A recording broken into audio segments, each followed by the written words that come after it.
Good morning, ladies and gentlemen.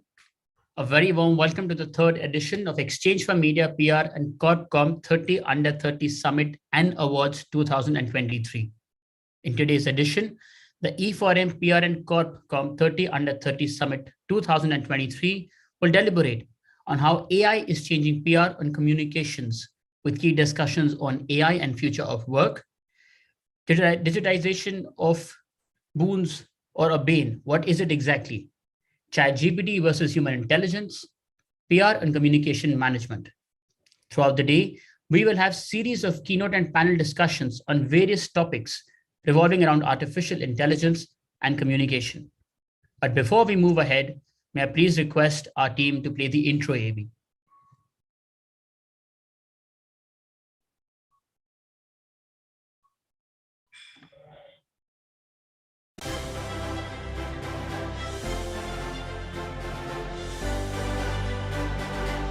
The third edition of E4M PR and Corp Comm 30 Under 30 Summit 2023 will deliberate on the new generation of PR and communication.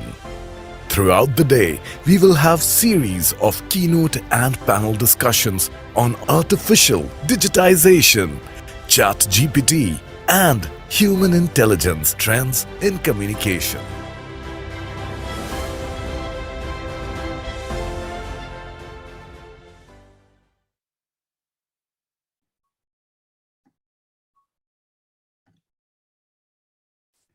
And no event is possible without the support of the partners.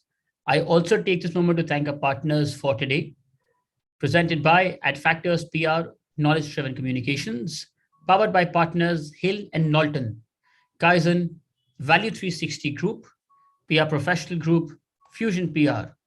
Our gold partners, 80DB, SPAC Fin Partners, and Candor Communications.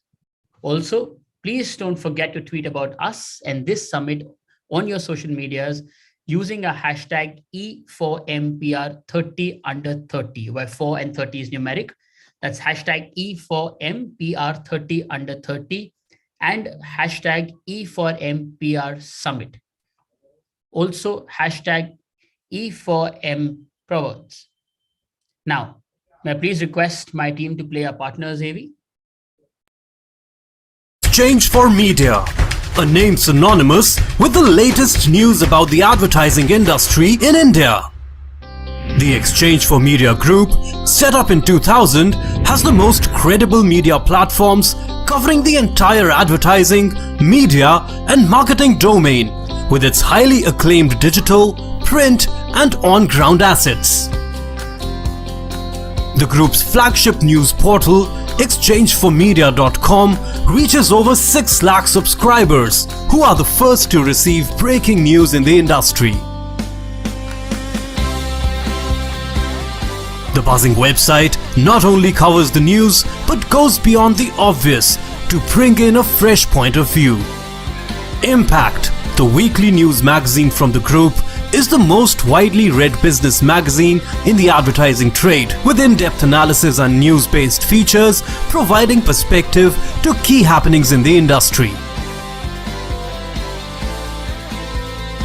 The monthly Pitch magazine provides a ringside view of events unfolding in the marketing landscape, along with media and advertising.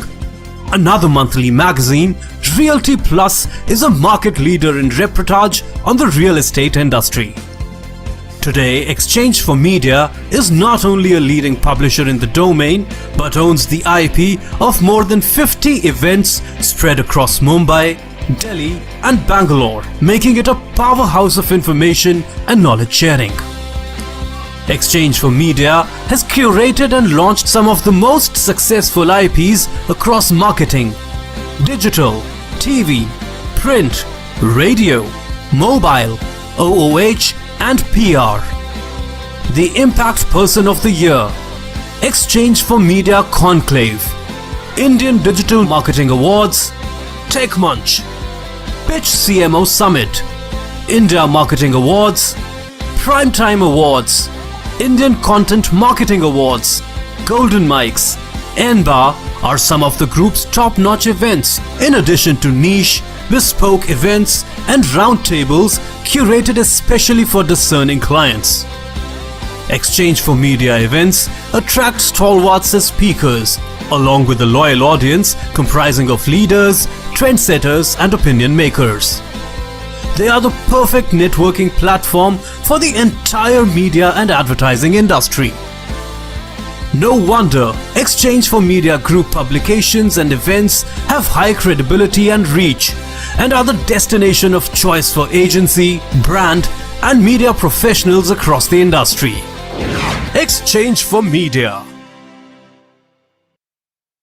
In the world of business, when you think BW Business World. Spanning across platforms from print to the fast-growing digital space, from custom events to insightful industry books, BW Business World continues to capture a critical market space. Enjoying over 1.2 million engaged reader base, we have replicated this success in digital, with a six-fold growth in the past 1 year. So who is the BW audience? Our magazine readers are the cream of the crop business professionals spread across industries and niche communities. BW Digital engages with a much larger audience, hailing majorly from India and US.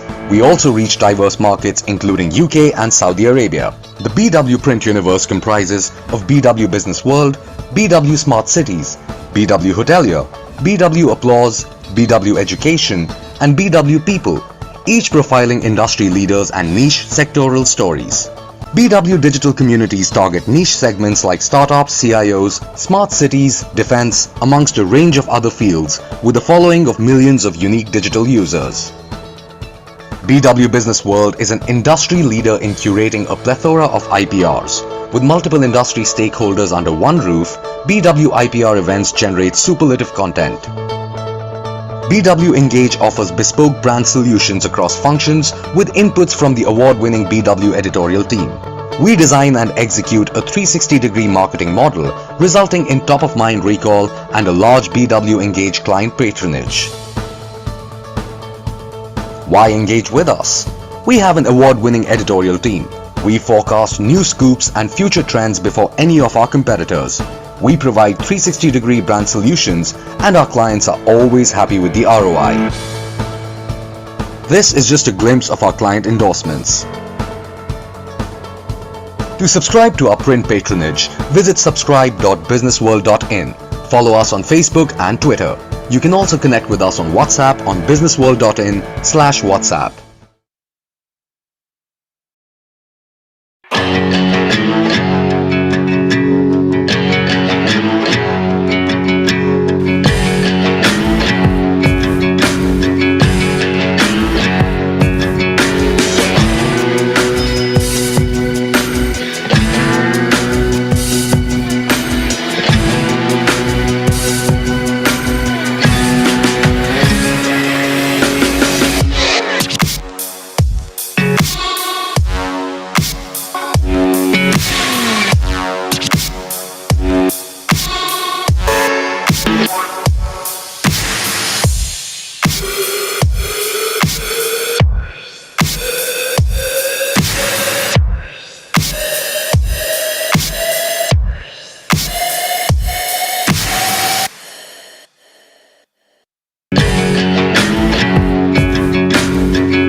A big thank you to all our partners. And now moving on to our inaugural session, please join me in welcoming on screen Mr. Karan Bhatia, Head Business Strategy Consultant, exchange4media. Karan sir, good morning. Good morning. Thank you, Aditya, for this introduction. Hello, everyone. Good morning. Welcome to this lovely Saturday morning. I'm sorry we are keeping you awake. This is a very prestigious event for all of us because this is again our third year for exchange4media PR and Corp Comm 30 under 30. In the last two editions, we've already honored and felicitated over 60 plus odd young gunners of the PR industry. So it gives us immense pleasure, to keep finding new talent, nurturing them. In fact, we have some of the great plan to work on something where we can do some skill training and due diligence. But again, that's something which we look at in the future. The objective of doing this summit today essentially was, we have seen that artificial intelligence is changing the way we are thinking, and no industry is untouched by it. Public relation essentially is really it has the agility and adaptability. Globally, it is known for going through radical changes in this last 4 to 5 decades, and we in fact are seeing how artificial intelligence is changing the way we are communicating now. It has become the potential or a crucial building block for the Indian PR scenario. With the advent of technology, we have seen changes in the overall functionality of how the communication ecosystem is working within India. Some of the agencies have, started working on skill development, and some have even started the training centers, which essentially is imparting new knowledge to the young generation so that they can adapt themselves to the changing scenario. In fact, we have seen new tools like natural language generation, NLG, which has been utilizing AI program to create content with respect to creating press releases, content, data. We have even seen how AI can enhance communication by tailoring message to suit their audience. So, especially on the reputation advisory, media management, reputation management, brand building exercise, internal, external communication, the PR, overall PR, cohesive development, it's very important.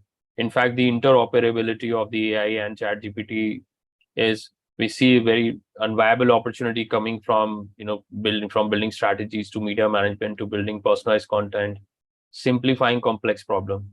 So it's a new phase for the industry, but I'm sure it will be worth the while learning new things. Keeping that in mind, we have, designed this year's agenda for the summit, which is how AI is changing the communication and public relation. We have some of the best renowned leaders who are veterans in their speak in the industry. We try to bring international expertise. Some of the people from South Asia and APAC have also joined in. And each year we are trying to bring new perspective to it. So without taking much of your time, I'd like to thank you all for joining in. We'll see you back. We have the awards for the 30 winners right in the evening at 4 o'clock. So I hope to see you soon. In the meanwhile, I will request you all to go through the sessions. I'm sure there'll be key learnings and key takeaways. Thank you once again for your time. Thank you, Aditya. Over to you. Thank you. Thank you so much, sir. Thank you. And now that Karan sir set the context, it's time to move ahead with the first panel discussion for today. And the topic for the same is AI and future of work. With the advent of AI, do we see disruption in workplace culture and its effect of PR and communications? And to discuss and to talk on the same, we have with us this interesting panel and panelist of ours today. Please join me in welcoming on screen Ms. Jagruti Kirloskar Saxena, SVP and Head, Corporate Marketing and Communications, Anarok, Ms. Shubhreet Kaur, Vice President, Hiran Knowlton, Ms. Deepthi Karthak, Founder, Decision Pinnacle, Mr. Rahul Kashyap, COO, PR Professional. And this session will be moderated by Ms. Taranjeet Ratan, Managing Partner, Nucleus PR. Good morning. Hi, Shubhreet. Looks like the panel is running a little late. No worries. You'll just have to remind everyone to be here. No problem at all. I think we went ahead actually. The panel supposed to start at 12:05. Yeah. Yeah. No, So they're we still still have. fine. Yeah. So in the Did I meanwhile, did I manage to speak too fast? Is it? I think I cut that short, but yeah. We can, Sagar, you can play the AV. In the meanwhile, everybody can convene just for a quick 1 minute, 2 minutes break.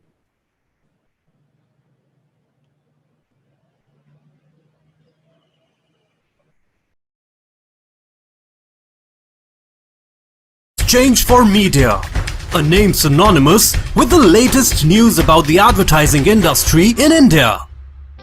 The exchange4media Group, set up in 2000, has the most credible media platforms covering the entire advertising, media and marketing domain with its highly acclaimed digital, print and on-ground assets. The group's flagship news portal, exchange4media.com, reaches over 6 lakh subscribers who are the first to receive breaking news in the industry. The buzzing website not only covers the news but goes beyond the obvious to bring in a fresh point of view.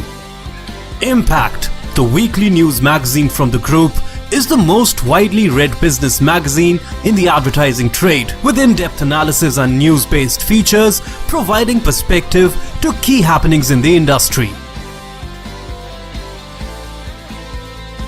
The monthly Pitch magazine provides a ringside view of events unfolding in the marketing landscape, along with media and advertising. Another monthly magazine, Realty Plus, is a market leader in reportage on the real estate industry.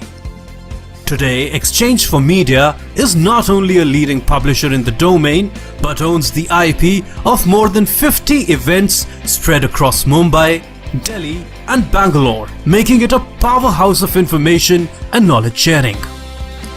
exchange4media has curated and launched some of the most successful IPs across marketing, digital, TV, print, radio, mobile, OOH and PR. The Impact Person of the Year, exchange4media Conclave, Indian Digital Marketing Awards, Tech Munch, Pitch CMO Summit, India Marketing Awards, Primetime Awards, Indian Content Marketing Awards, Golden Mics, NBAR are some of the group's top-notch events, in addition to niche, bespoke events and roundtables curated especially for discerning clients. exchange4media events attract stalwarts as speakers, along with a loyal audience comprising of leaders, trendsetters and opinion makers. They are the perfect networking platform for the entire media and advertising industry. No wonder exchange4media Group publications and events have high credibility and reach, and are the destination of choice for agency, brand and media professionals across the industry. exchange4media.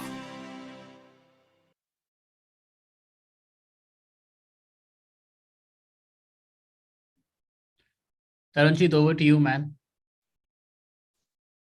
Hi, can you hear me? Yes, ma'am, loud and clear. Okay, thank you.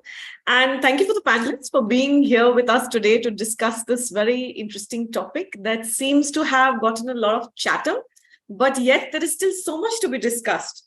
So while we all have seen AI seep into our lives, whether we like it or not, with very strong opinions about it, we are at a sort of a crossroads in the PR industry.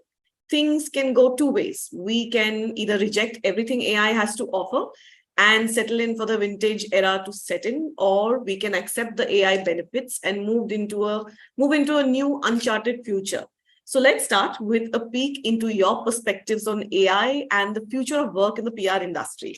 So Jagriti, let's start with you. Can you share with us your perspective on how AI is shaping the future of PR and communication? Hey, very good afternoon, everyone. Am I audible? Okay, so thank you so much, Tarunjit, for this question and starting with me. Let me start with a small story. I like the word vintage, So the story goes back to a little vintage time where a kid comes back from school, must be 5, 6 years old for second standard, and is very depressed, doesn't know what to do. Maybe it's end of life, wala scene. And the grandfather who's around in the house quickly notes and asks, "What happened, child?" The kid says, "You know what? Today I saw someone copying in the exam. So, well, it's so sad. That person is going to have success, and I slogged my ass out, and I may not be successful." The grandfather had a smile on his face, and he said something so noteworthy, is that, "Don't worry. Copying is an art, and not everyone can do it." This was such an existential question then, and I think it still persists. And by the way, no brownies to guess who the child was. It was me.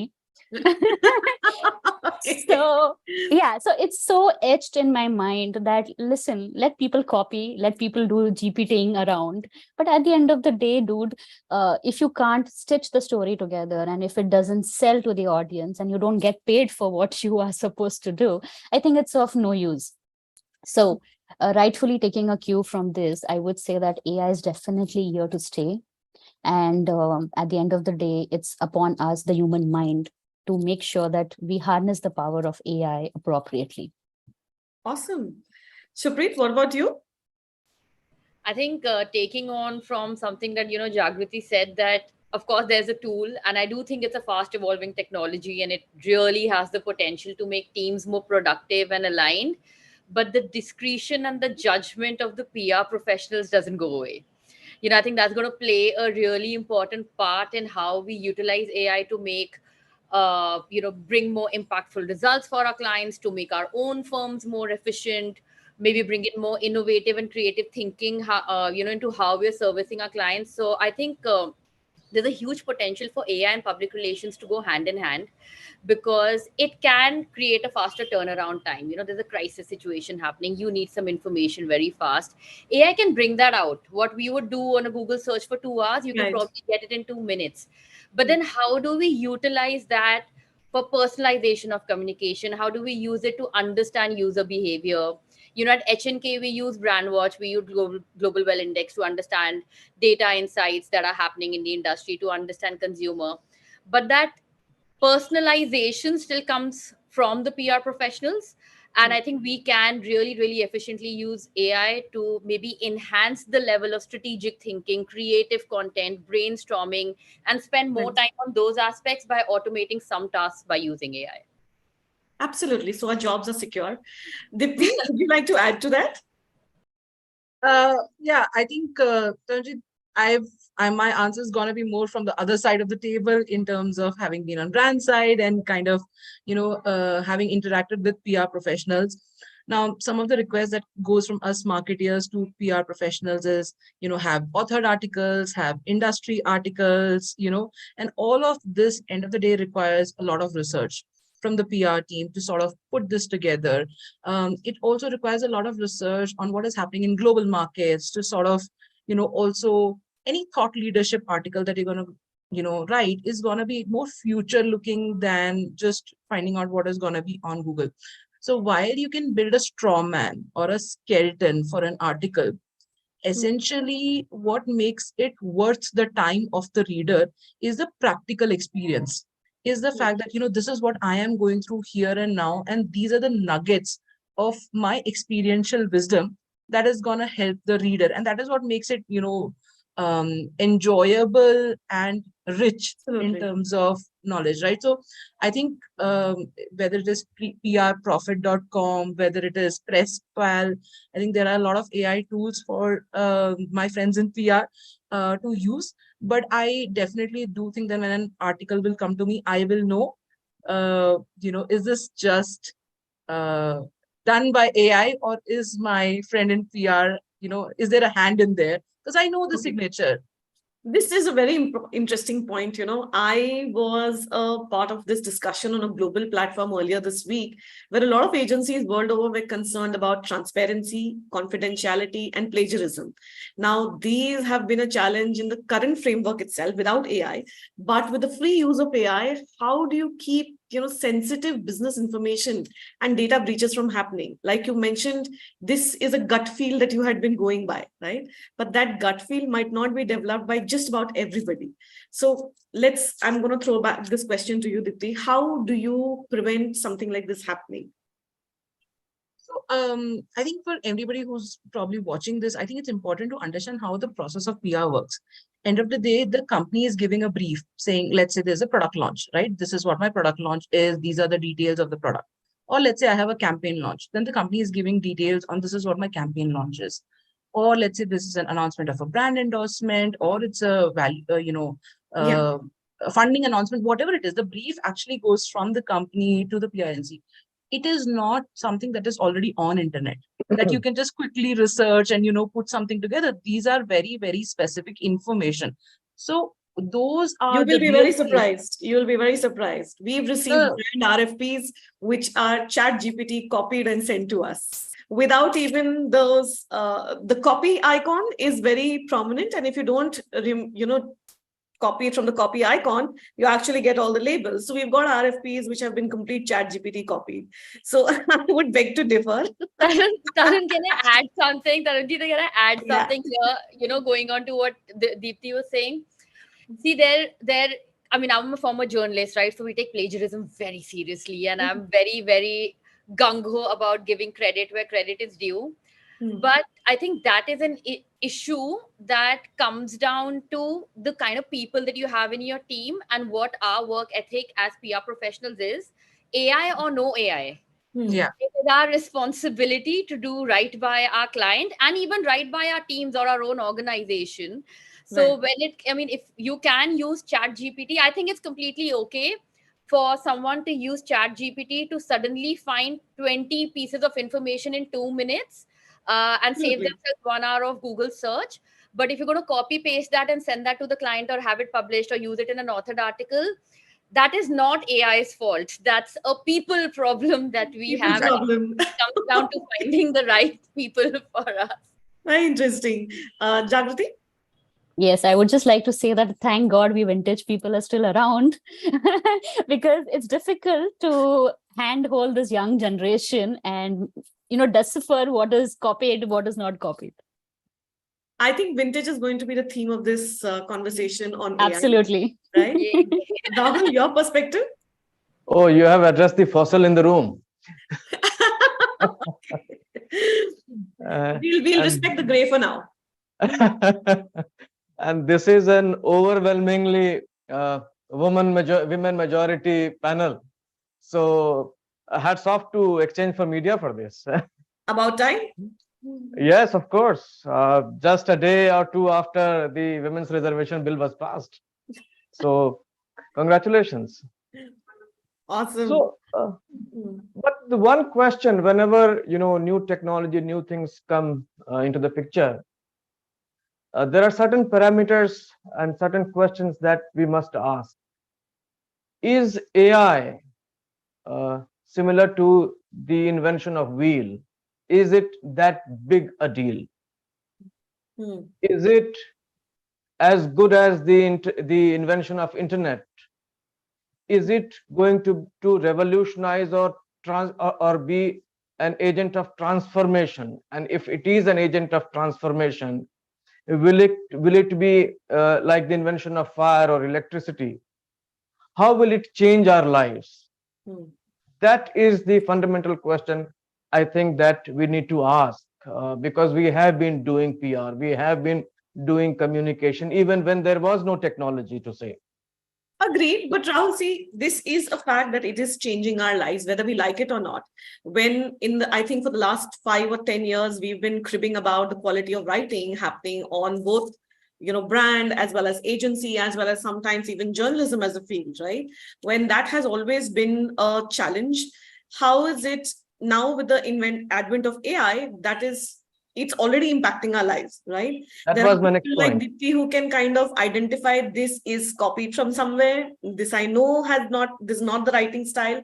But when this scenario is presented to us, keeping sensitive information in or preventing a data breach is becoming even more problematic, right? We do have confidentiality clauses within our agreements, etc., all of it, right? How do you enforce it? What I was saying is, one, that it is going to be transformative, but we also have to be custodians of two things.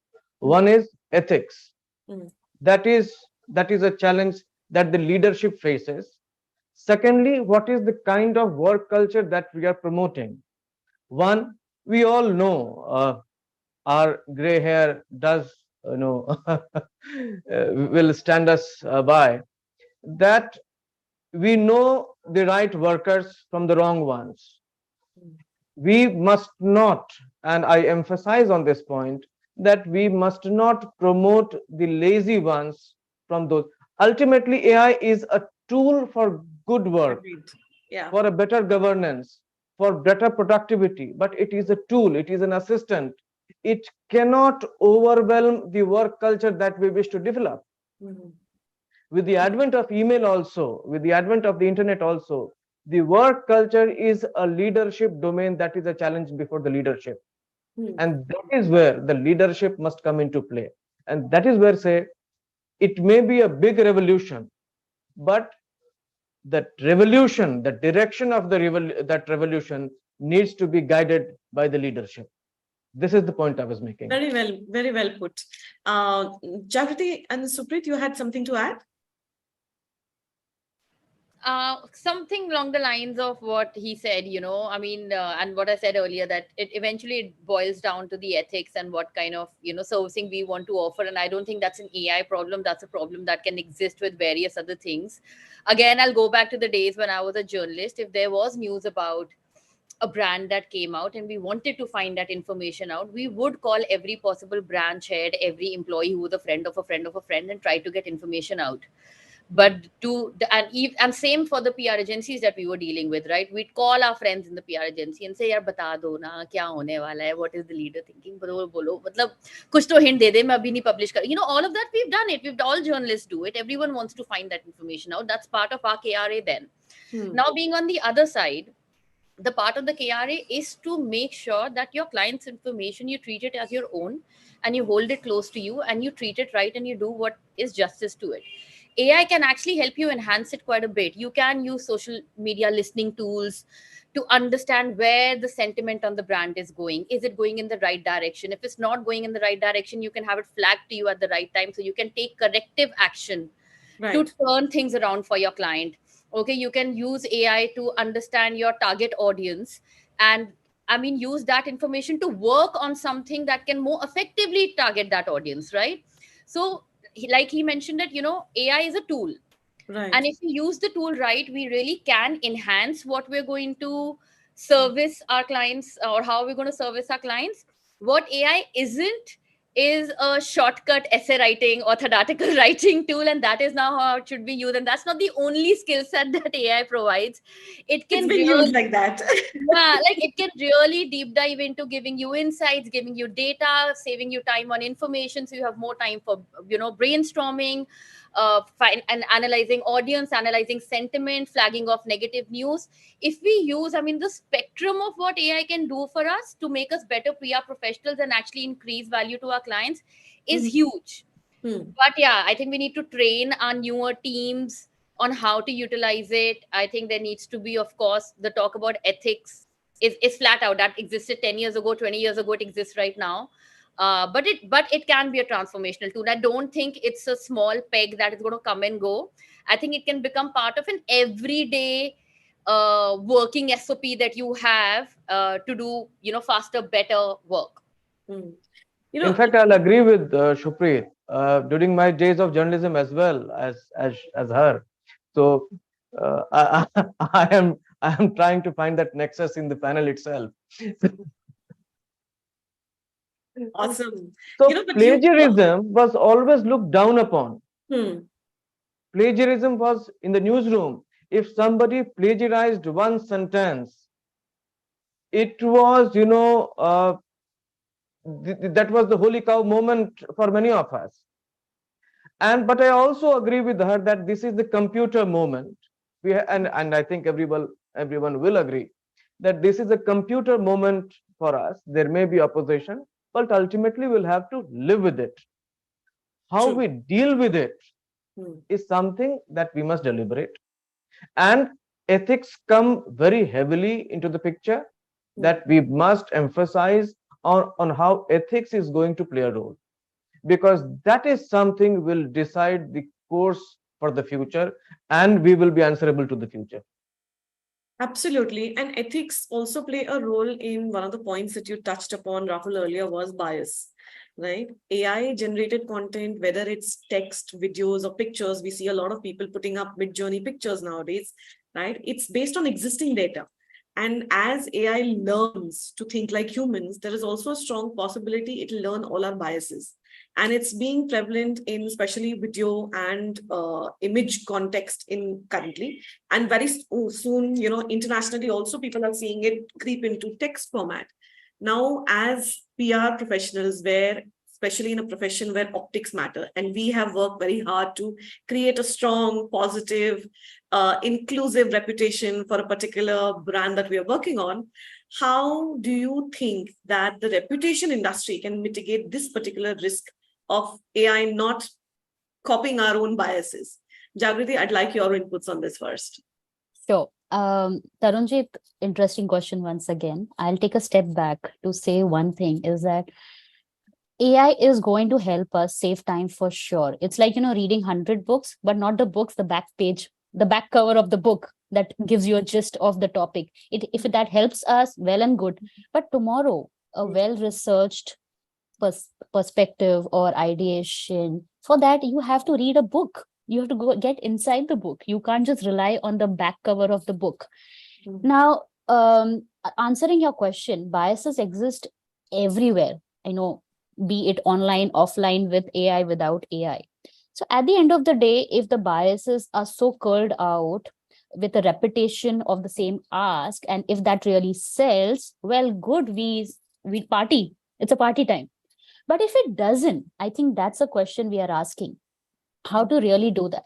And I think to stay in the game and stay in the game of reputation management, whether it's personal or company reputation or a firm's reputation, either ways, I think authenticity and breaking through the clutter is going to help us. So that's when I say that constant is change is the constant. Okay, so as we want to change and be, ace the game, AI will also have to do the same thing. It's going to mirror the human mind. So as long as the human mind is alert and knows what is right and wrong and what sells and doesn't sell, I think that's where AI is going to be the buddy. Otherwise, it could disrupt in a different way. So interestingly, when you mentioned this, it's the human mind that will need to be even more agile, more active, more alert to be able to deal with the AI challenge as well. However, with everybody talking about, replacements, departments being replaced by AI, replaced by ChatGPT for that matter, we've seen a certain amount of, there is a mood of the industry that is shifting towards possibly a doom scenario. Now, in your own teams, how do you think these changes are impacting employee morale and engagement? Shuprit, we'll start with you. You wanted to address the earlier question as well. So kind of related to that itself, I think one very important aspect, and maybe I'm a bit of an idealist over here and again old-fashioned in my thinking, but a very, very important part of working in any organization and a very important part of public relations is relationships, right? I mean, at the end of the day, PR and PR team is the extended team of the CorpCom. The CorpCom is the extended team of the leadership. Okay, there's a relationship that's a human relationship, and an AI cannot, it can maybe think like us. Like maybe, let's say what you were saying does end up happening, right? That they're thinking, the AI is thinking faster, it already knows how I write, it knows how I think, it knows I'm going to, take it out and like give the information out. But there is something about sitting together and discussing what's the next steps that the AI cannot do. Right. There's something about picking up the phone when a crisis goes and being able to call a CEO that you spent 3 years building a relationship with and saying, okay, you know what? I know you don't want to hear this from me, but I need you to trust me. And this is what we're going to do. And that is a long-term relationship building that we do with our teams, that our teams do with the corpcom, that we as leaders do with the leadership of our clients. And that I don't think is going anywhere. And like I said, maybe I'm an idealist over here, but I genuinely don't think that can be replaced. And I think that's a very, very core of how the journalism, journalist, client, or slash brand and PR agency relationship network works.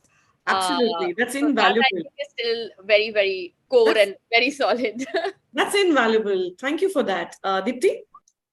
I actually wanted to react to what was being said earlier first in terms of AI picking on our biases. I have actually, and I'm sure all of us have seen recently about a food company which tagged police on something which was just supposed to be I would say a tweet in jest, and was kind of drum rolled, and we all know the consequences of it. That was done by a human, not by AI.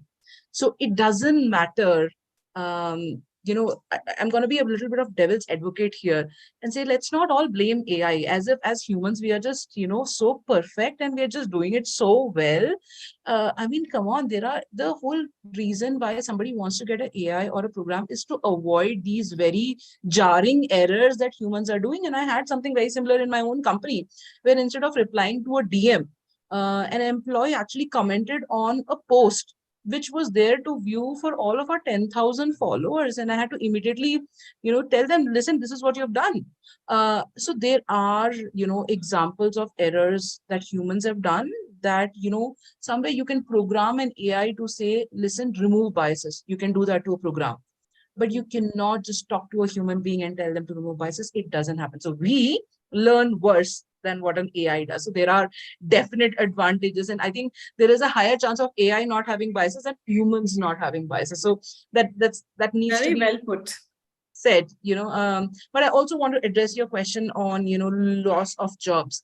I am a startup. I started 7 months ago. And when we had to get an art director, my creative director said, no need, I'll handle it. I got Midjourney. Our AI director is called Vaidehi, VAI Dehi. So and he started, putting out these creatives, and it was fun. It was great. The client was approving. Everything went very well. And now work has increased. He has no time to put Vaidehi into action. We need an art director. So it's not like jobs are going, eventually the jobs are going to be there, but yes, will it help a startup like me who might not be able to afford, 10 people, fast track? Then yes. But eventually I do need a graphic designer to use Vaidehi and to kind of put these creatives in a way that can be presented to client respectably, right? So what I really think is, look, here's what it is. The way we all learned Instagram, whether we like it or not is a different question, but we had to. We didn't have option. The problem is when we behave like AI does not exist. The problem is when we behave like we don't need to learn AI. That's not the solution. I think there is this wonderful channel called overpowered.ai run by Tanmay Bhatt on Instagram. I really recommend everybody to follow it because every day there's a new tool that's coming up. There are CG videos of top brands that are on LinkedIn that we're all, lusting at and saying, wow, what a fabulous asset.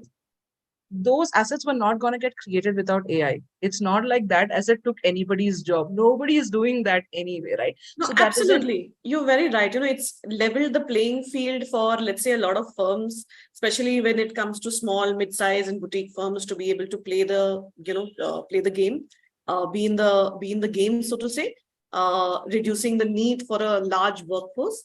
But when you're talking about this, it kind of, this question comes to mind. There is a very strong need for a proper framework and guidelines for communicators and for our PR industry as a whole. While we all spoke about ethics, and ethics is still a very well debated topic in the entire PR industry, and it's a very thin line. With AI coming in, I think there is still a very strong need for communicators to form a guideline for the entire PR professional community to follow and adhere to. So do you think this is something that should happen, one? And who should be taking this up? Should this be the government or a PR apex body? Rahul, would like your views on this first. Thank you. In fact, let's not miss the artificial in AI. Okay. Let's not miss that. That's important. And I think that the government, certainly any new technology which has the potential of revolutionizing the way we work, the way we perform, and the way we interact, has to have a say of the government. Must be regulated. It cannot go unchecked.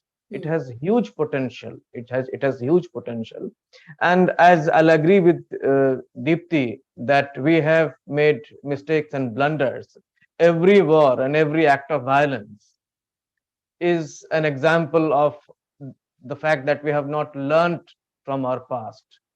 So we must learn from our past, and we must not let AI go unregulated, unchecked. Right. There, whether it is self-regulation, whether there is a need for a regulation by the government, because if it is unchecked, there is every chance of this being misused. Crony capitalism is against a mistake of the human mind, but it does exist. So we will have to be very careful on how AI is helping us. And so therefore, I do not rule out the fact that the government must have a role. Two, we must also see to it how democratize, is it in any way going to democratize the way we function, whether it is within the organization or outside of the government. Does it democratize? Does it empower? If these two fundamental points are in our minds, I don't think AI, after all, is artificial, will go astray. Okay. That's a very optimistic view of it. And it's like, I agree, it's like a child that is being taught, and I hope we teach it better. But let's get down to, your personal integration of tech into your work. So what are the top three AI tools that you have personally used, you've been impressed with, and you've integrated in your daily work? Shuprit, let's start with you on that. So we kind of rely on couple of our internal tools quite a bit. One is called Brand Watch. It's like a social listening tool, and I think that's like an everyday tool for us. So we use it to see what key things is our client's brand being resonated with, and how do we need to bring about a change. We also use it for measurement before and after campaigns to see did we actually manage to achieve the result in terms of having that brand resonation come alive.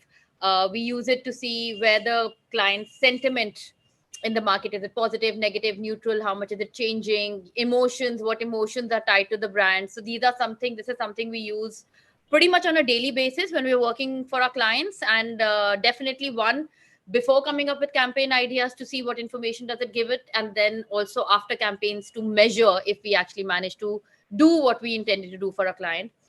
There's also something called GWI where we use it to break down audiences for us, to understand which audience is relevant for the client, what are the personas, what are they interested in, what is influencing them. Most importantly, we want to know where are they getting their information, where are they consuming their content, and what is actually influencing them to cause a behavior change, and see how we can use those insights and create a campaign that is not just a campaign for being out there, for being loud, but actually having a change that takes it from brand recall to brand relationship. I know my teams have used GPT to take out information, and So let's make that as a constant that everybody's been using ChatGPT. So that's one of the tools that you integrated. Let's talk about the two other ones. Yeah, we also have something called Influence Plus, and that helps us. I mean, there again, for all of these tools, and I think this is going to summarize what all of us have already been discussing. These are tools that we use, but there's a huge amount of human intervention after that data pull out. So Influence Plus helps us find the right kind of influencer. That doesn't mean only big influencers. It's not dependent upon following numbers. It's dependent upon relevance. But again, we do a lot of human intervention for the next round of filtering. Same for Brand Watch, same for GWI. So yeah, we I think already have a good mix of human AI integration going on. We of course want to take it to the next level. So let's see. So brilliant. So from you, it's GWI and Brand Watch, right? Brand Watch and Influence Plus. Yeah. Okay. Dipti, what about you? Sorry, so you've taken ChatGPT out of the equation, so I'm going to leave that. Pepper.ai, which is a tool to write, ad copies, is definitely something that we have used. It also helps in SEO. I think ChatGPT also helps in SEO. So Pepper.ai definitely is one. In fact, I want to say that if you go to decisionpinnacle.com and the first image that comes to you is actually AI generated. It's generated from a tool called Deep AI. It's a text to image generator. So what I very specifically wanted was chess pieces, glass chess pieces, purple tint, gold tint, and AI threw out the perfect image for me with a couple of rounds of iteration. So Deep AI, which is an text to image generator. And of course, there's Midjourney for all of our video and imaging needs. You've Those given are a the three. score. Rahul? We use Write Sonic, which is the alternative to ChatGPT, and in some shades a little better. So, but first of all, let me say there is no organizational push towards any of the AI tools. So we are hence, not. I'm asking you personally, because I know organizations as a whole are still resistant towards, So we are not resistant. We are working cautiously. Cautiously. Okay, let me put it cautiously then.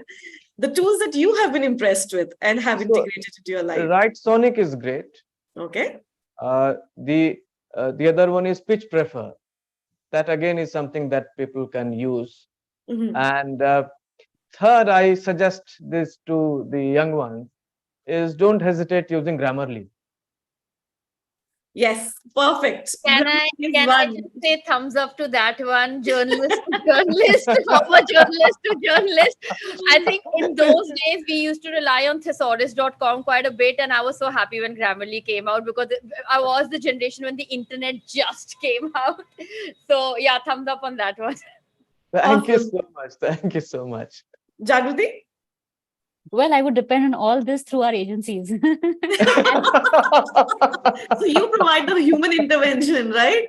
Yes, I love the aggregators here. As corporates, it's very difficult to have all this on the system. So then let me give you a different question. Let me give you a different question, right? So yes. Will you tell your leadership team, agencies, that the content that is being generated was or been submitted to them, it was done by AI? Will that level of transparency be acceptable without replacing departments or humans in India? Oh, of course. I mean, as of today, the way we feel vintage people are intelligent, our CEOs are far more intelligent. So what they expect is not just a script, right? Someone has to speak that out, has to deliver. And I think that makes the whole difference. So it's easy to copy, but then how do you deliver it? And do you then intersperse that with stories, with personal experience, with emotions? That's something I think leaves to the human as of now. And I don't see it changing for at least a decade more. And I would love to see the fact that one day we all are sitting here, or maybe we are not, it's just the robots who are just answering and asking questions. Then I would wonder who's the audience. I live at, yeah. Interesting. Yeah. Dipti, what about you? Would you, give it out to the client that this has been generated by AI, this has been created by AI? Absolutely. And I'm on the client side sometimes. So it's a bit of a hybrid role that I play. And let's just say somebody forget telling the client that it's AI. I go and tell the agency sometimes just create something out of AI. I don't have money to produce it by shooting. So it's also sometimes about the fact that you can produce more assets at a lower cost, and you're perfectly fine using AI, machine technology, whatever is out there, because I'm expected to produce new content on Instagram every day. Where is the money going to come from? And we are in a content race game, whether we acknowledge it or not. So I'll take any help that comes my way. Fantastic. Now, Rahul and Shuprit, as former journalists, right, while you might be fine with Grammarly because it corrects grammar, right, to be able to generate something, if you've seen ChatGPT 4, it's absolutely brilliant, or Bard. I pretty much like that. So would you be open to letting your clients know that this piece of content has been generated by AI?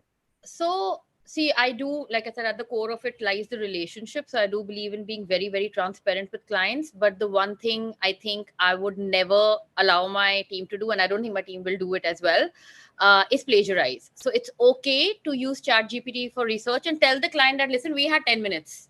You wanted this information, we typed it in, we got all of this. This is what we filtered out is relevant. Let us know if something is missing. The whole point is to work together with your client as one team. So that's fine. If you've used, I think one of the tools that Deepti talked about, we've tried it out. We've not actually used it for a client, but we've sat and experimented with it, which is the text to image generator. And that really does throw out some really good results. And it is more efficient, more cost effective, and impactful as well. Right. And if we get an opportunity to use that for a client, we'll actually tell the client that we've tried it through this. Of course, this is the variation that a designer came out with, and this is the variation we got out of an AI tool. Let us know what works. But what we have to do before we go to the client is ensure there isn't a duplicate copy outside. Someone else hasn't done the same thing. Make sure there's no plagiarism. Tool Yeah. for plagiarism. Let me come to that. That check From we have. You and Rahul, I want the one tool that you would recommend others use to check for plagiarism. I've forgotten the name. There is something that most universities, even we used to use, where we would put essays in and it would dig out. Maybe Rahul knows, but where it, and even during our copies and submission of story deadlines, it just pulls out sentences from the internet if they've been copy pasted, even a sentence or a phrase. And then you filter out. See, sometimes you use a metaphor, which is a well-known metaphor. So that, of course, you'll ignore. But Right. something that's directly copied, I've forgotten the name of it. But yeah, worst case scenario, do a simple Google search, guys. Like it pops up for a client. But having said that, boils down to the fact the team needs to know that your manager should not have to check. Like to a client, something plagiarized cannot go. Something plagiarized cannot go on a live platform, cannot go to a newspaper, cannot go to a digital media. Absolutely. That's just flat out rule. Rahul, back her up on this. The plagiarism. Yes, in fact, there are certain UGC recommended plagiarism tools which check any copy that goes as a synopsis or a PhD or an MPhil article. So there are a couple of them. And plagiarism also, for the kind of literature that we develop, I think one glance and you can tell that whether it is plagiarized or not. So it is the human mind. Is very subjective. So you need to give me one tool that you recommend for the PR industry that they must use this for plagiarism. There are a couple of them. I think I'll have to recollect. Give me some time. I will. Okay. So we're It doesn't come immediately to my mind. To But wrap there are this so up. many of them. There are so many of them. So after this session is over, Rahul, if you can go down to the comment section and give us a couple of recommendations, that will be wonderful. The last question that will go to everybody, think of this as a rapid fire, because it seems like the next generation of PR professionals will need an entirely new skill set, right? So to wrap this up, I want to hear from each one of you on the panel, your top 3 picks for new skills that the graduating class of 2024 needs to acquire. Deepti, we'll start with you. 3 skills. I want to first say it's detect text. That's the AI tool to check if an article is written on GPT. That helps. I think the first and the most important thing that any class, not just PR, but any class will need is to understand that there is a reason why liberal arts is now the most taken course throughout the world. And that's because, companies like Google, Microsoft, Intel are now going ahead and recruiting children who are studying liberal arts, because if there's one thing you can't replicate through AI, it's humanness. So it's the empathy, it's the power of perception. So the human quotient or the HQ is definitely one skill to pick up, hone, continue to get better throughout life. The second is going to be integrity. End of the day, it doesn't matter which role you are in, which job you are playing, where you are at, which you're going to be known for your integrity for the rest of your career, just starting your career. And that kind of is a stamp that stays with you for the rest of your life. And the third and the most important is have fun. Don't take yourself so seriously. We've all on this esteemed panel made mistakes, learned from it, and been here after that. So have fun, but just make sure that it is not at the cost of integrity. Awesome. Jagriti, 3 skills. Oh, well, yeah. Being authentic, I think that's very, very important for me. And I would want my team or my students to definitely be authentic. Second is emotions or EQ, because in today's world, that is the differentiator, the real differentiator, and especially in the topic that we are discussing. And third, to have the prudence to take the right shots. Okay, Rahul? One would be willingness to learn and reinvent oneself. I think that is something that I would recommend. The second would be close to what Deepti said, empathy. Right. Third, I would recommend, and that is a dying art, is read. I love that. But Awesome. read the book, not GPT. Shubhri. So I think, recently I did a LinkedIn post on one of my first bosses, who was my editor at Economic Times. And there I had mentioned that real confidence actually comes from being freely open to learn more and knowing that you don't know everything. So for me, the first one would be confidence, but actual confidence. Confidence, not that I know everything, confidence that I don't know everything. And I think that's a very important attitude to have, be it in a PR job or any job. Second is integration. I think integration skills in the day and age of today's PR are very important. And the second you realize that you need to know what integrated PR offerings are, then tools like AI or social media coming up or digital media coming up or video production coming up is not going to scare you. You're going to try and understand each and every one of them and figure out how to work it into the ecosystem. And the third is most importantly, work ethic.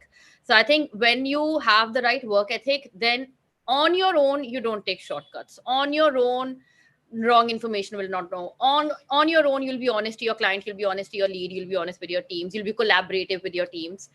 So yeah, I think those are the three things I kind of look for when I'm hiring as well. These are the three skills. Absolutely lovely to have these skill sets put out here. None of you mentioned a tech skill or an AI skill to be put out there. Can I say something on that? I genuinely believe that if the person anyone has the intent to work, they will pick up the skills that are needed. Absolutely. So we will all focus on developing the human behind the AI, the human behind the computer. And it's lovely to have all of you share these views and these skill sets, because I think these are the ones that will actually define how the entire PR industry also moves forward with the next generation of workforce that comes in. So fantastic. Thank you for this vibrant discussion. This is an ongoing discussion. I know it's a never-ending one, but I do hope we see AI integration in PR, creating a future where we have to do less grunt work and let the humans do the big picture thinking and making sure that the gray, the old, the vintage wins. Awesome. Over to you, Karan. Thank you so much, Tarun. Thank you. Thank you so much to all our panelists. Thank you so much, Tarunjit, for moderating that. Thank you. We couldn't have asked for a better start to the day. Thank you so much. Awesome. The pleasure is ours. Thank you so much. Thank you, everyone. Thank you, everyone. Yeah, pleasure. Thanks, guys. Thank you, everyone. And now with that, it's time to move ahead to our first keynote speaker session on key fundamentals for long-term success in comms. And to deliver that, please join me in welcoming to the screen Mr. Sameer Bajaj, Head of Corporate Communications and Corporate Affairs, Make My Trip. Morning, sir. How are you? Hi, Richard. Good to be here. I actually joined 5 minutes early, so it was a very interesting session, very lively session. Some very good points made by the panelists there. Sure, so all the very best. Over to you. We also have a presentation, I believe, which my team shall help you with. All the best. Sure. Thanks. And hello to everyone. I just see 8 participants. I thought there would be around 30. There are many, sir. This is just your panelist link where you have the permission to speak because you're a speaker today. Got the it. audience is on the other link waiting and watching you live. All excited. Excellent. Wonderful.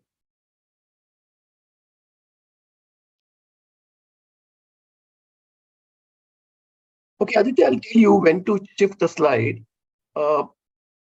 Basically, Sure. when Karan reached out to me and said, let's speak to 30 under 30, I actually thought about it quite a lot on how do I, in those 10 minutes that I have, deliver some value to all the participants, to all the speakers here.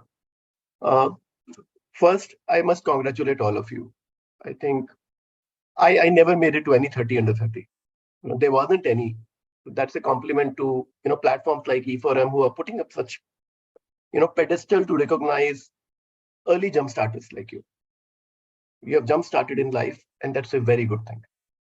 Because to be in a competitive field like PR and comms today in the top 30 of the country it's a matter of pride for all of you. So congratulations to all of you. When I thought about this topic or the slide I'm going to talk to you next, I actually thought about, you are here as 30 under 30, and would the same skill set enable you to become 40 under 40? Just think about it. Because, with maturity, with age, the parameters change. How we evaluate a candidate change, how we evaluate a professional change, how we look at life changes. And same happens in comms as well, right? Because every cog has its own place, and you're delivering as an important element of a chain. But as the life unfolds, things will change, right? And we need to therefore adapt to that change, learn to see how we can, be a long-term success in comms. And I don't want to be very dogmatic here. I actually would have preferred a more interactive kind of session, but in the format, I'll stick to my slides right now. So Aditya, if you can go to the first slide.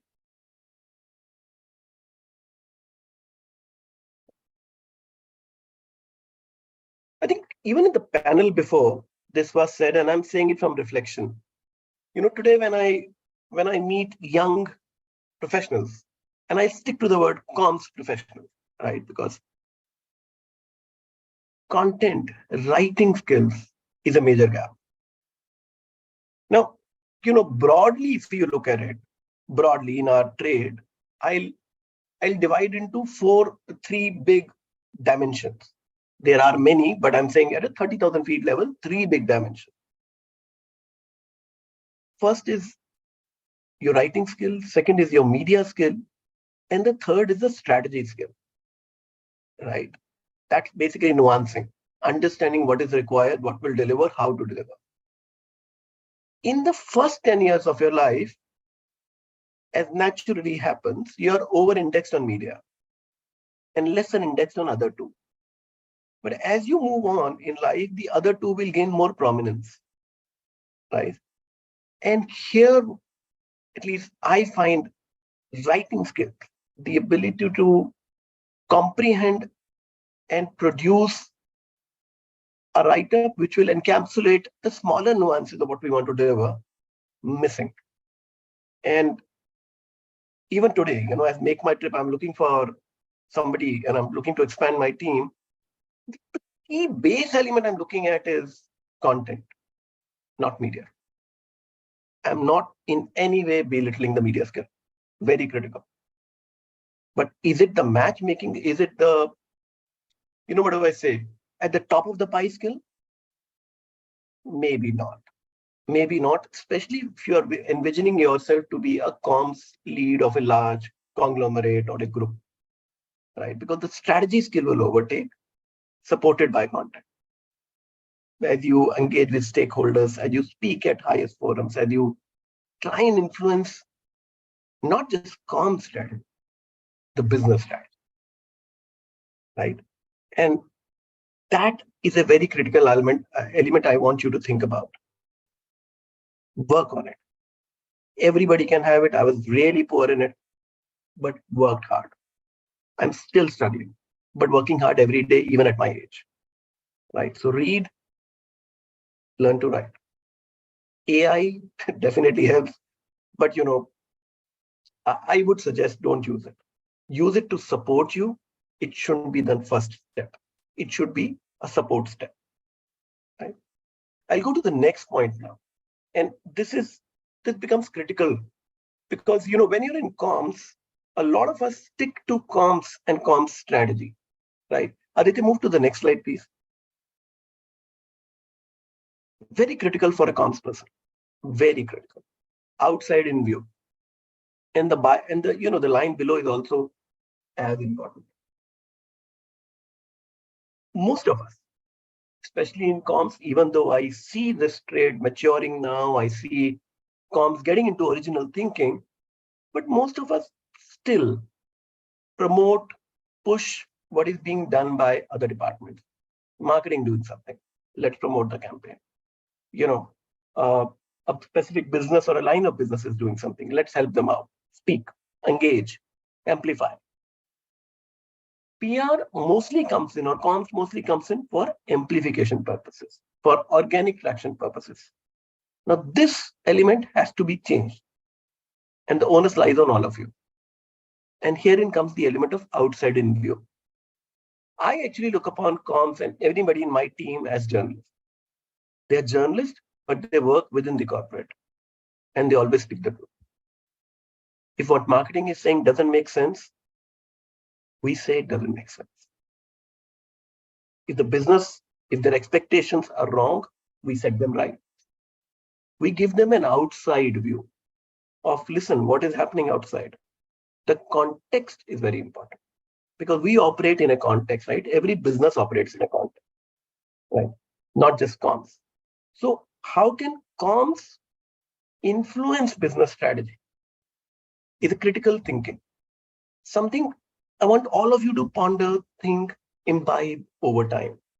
So it's not just a lecture, or I'm just trying to, spotlight on certain key areas for your long-term success. This outside in view and the ability to speak the truth. When you go and, when the business head or the CEO says, I want this in ET, do you have the gumption to say, listen, you have not delivered enough in your business? ET is not going to give you that headline. Given where we are, this is what we should aim for. This is how I think we can navigate for the business. See, we are enablers to the business, big enablers to the business. Because only two departments, in my view, have a larger optics of the entire business, right? One is HR, who engages with all stakeholders. Besides CEO, leave aside the CEO and the CXOs. The other is always comms, which is engaging with all the departments. And we have a larger view in life, much beyond marketing, because marketing mostly gets burdened by the KPI of sales. So their vision, their focus always remains, how do I achieve my next quarterly target? Our KPI is reputation, much bigger. Shipra, you were saying something? No, sir. Okay. So our KPI is much larger. We are the reputation custodian of the brand, of the group, of the conglomerate we work for. So therefore, are you acting in line with the onus that has been given to you? If you are, you may be penalized sometimes in the short run, but believe you me, in the long run, you'll be rewarded. Because that's how life, that's how the journey or the maturity journey of a comms professional is. Outside in view is extremely critical. Next slide. Aditya, can you move to the next slide? Impact-led approach, बहुत critical. How do we evaluate ourselves? Like, for example, personally speaking, PR value is something I've never used. Number of clips is something I've never used.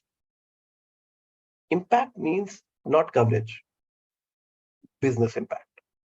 Are you delivering impact to the business? Much like marketing does.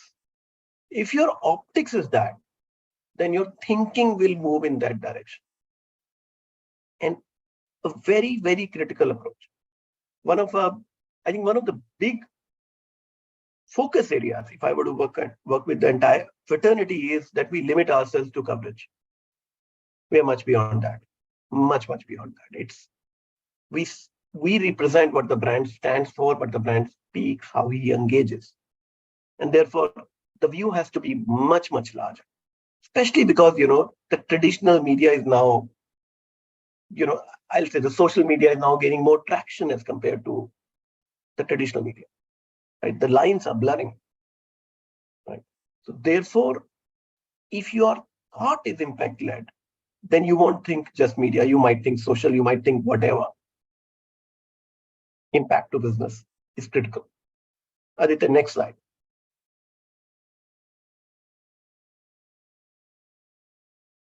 And I'll stick to the basics I've been talking about. Original thinking. I started the discussion by saying we normally support what the other departments are doing. Can we be original thought? thought leader here. Can we create our own campaign? Can we navigate the business direction in a way that they do campaigns which are led by us, which are comms led? Our optics is much larger. It's about creating that surround base in your organization to your thinking and delivering to the business. If you're delivering to the business, the confidence will grow in your capabilities. You will get more space for original thinking. But your own thoughts are critical. In no way I'm suggesting that you should not support others. Support every department possible. But can you, with your original thinking, aid into their plan, contribute to their plan, maneuver their plan, change their plan if required, but get that thought right. So original thinking is something I'll leave you guys with. Aditya, I'll move to the next slide. Integrated let's go one prior. Integrated optics. Do not operate in a silo. Comms will deliver maximum impact if it is integrated with marketing, if it is integrated with business, if you are looking at life from their lens, making them look at life from your lens, you are likely to come up with a campaign, a thought which will have a much larger business impact. Normally speaking, broadly speaking, in majority of the organizations, marketing will have far more outlay in terms of budgets than comms. And therefore, an integrated optics is critical for you to have more budgets for your campaign. Right? I'm not saying you should do this for budgets. You should do it for business impact. The critical component of thinking is, are you delivering to the business like marketing does? If comms is an answer to that, if the business is looking at you as an answer to that, I think the acceleration path is much, much faster. And you tend to grow faster, maybe overgrow any other peer. The last slide. We all think about our brands, the companies that we work for their reputation. In all this, please remember, you are yourself a brand. You're a brand of your own identity. How are you presenting yourself? Are you the courier who will diligently promote what other departments are doing? Are you the original thinker? Are you the aggressive self who will, if I may use the word, assertive self, who may speak the truth in the board meeting as and when required, is the game that one needs to play. Your reputation is critical. Build that brand. Invest on your brand. Be conscious of every step, every word you are saying. I think these were basically my learnings because, as I moved from the agency partner side to the corporate side, I realized over time what were the critical misses, what are the things that one needs to do to be on the top of the game. 6 skills, 6 areas is what I focused on today. I just wanted you to give it 5 minutes. Just think about it. Because the more you think about it, the more it'll help you in the long run. I think that's where I am. Any questions? I'm most welcome. Aditya, you can remove the slide. Thank you. Thank you, Samir, for an amazing insight. And to your question, there are 178 people which have actually logged in right now, but we have created a separate platform. I've shared it on your WhatsApp. Got it. So there people can actually view it on real-time basis. Apart from that, it's live on all social media platforms. Wonderful. Excellent. Yeah, so anybody can go to our social media handles on Twitter, Facebook, and on LinkedIn, as well as on YouTube and on exchange4media homepage. They can see it. So all our events are done in the similar format. But really glad to have you, and we look forward to keep having you on other panels as well. Thanks, Karan. Thank you. Have a good day. Yeah. Bye. Thank you so much, Samir sir. Thank you so much, Karan also. Thanks, Aditya. With that, it's now time to take a quick 15 minutes break. So it's 1:05. We shall see you sharp at 1:20 to move ahead with the next session. Also, please don't forget, because this is a virtual format, we want to make use of it entirely. So please don't forget to tweet about us and about the summit on your social media handles using our hashtag E4MPR30under30, where 4 and 30 are numeric. That's hashtag E4MPR30under30, hashtag E4MPR summit, and hashtag E4MPR awards. We shall see you sharp at 1:20. Till then, may I please request my team to play the partners AV.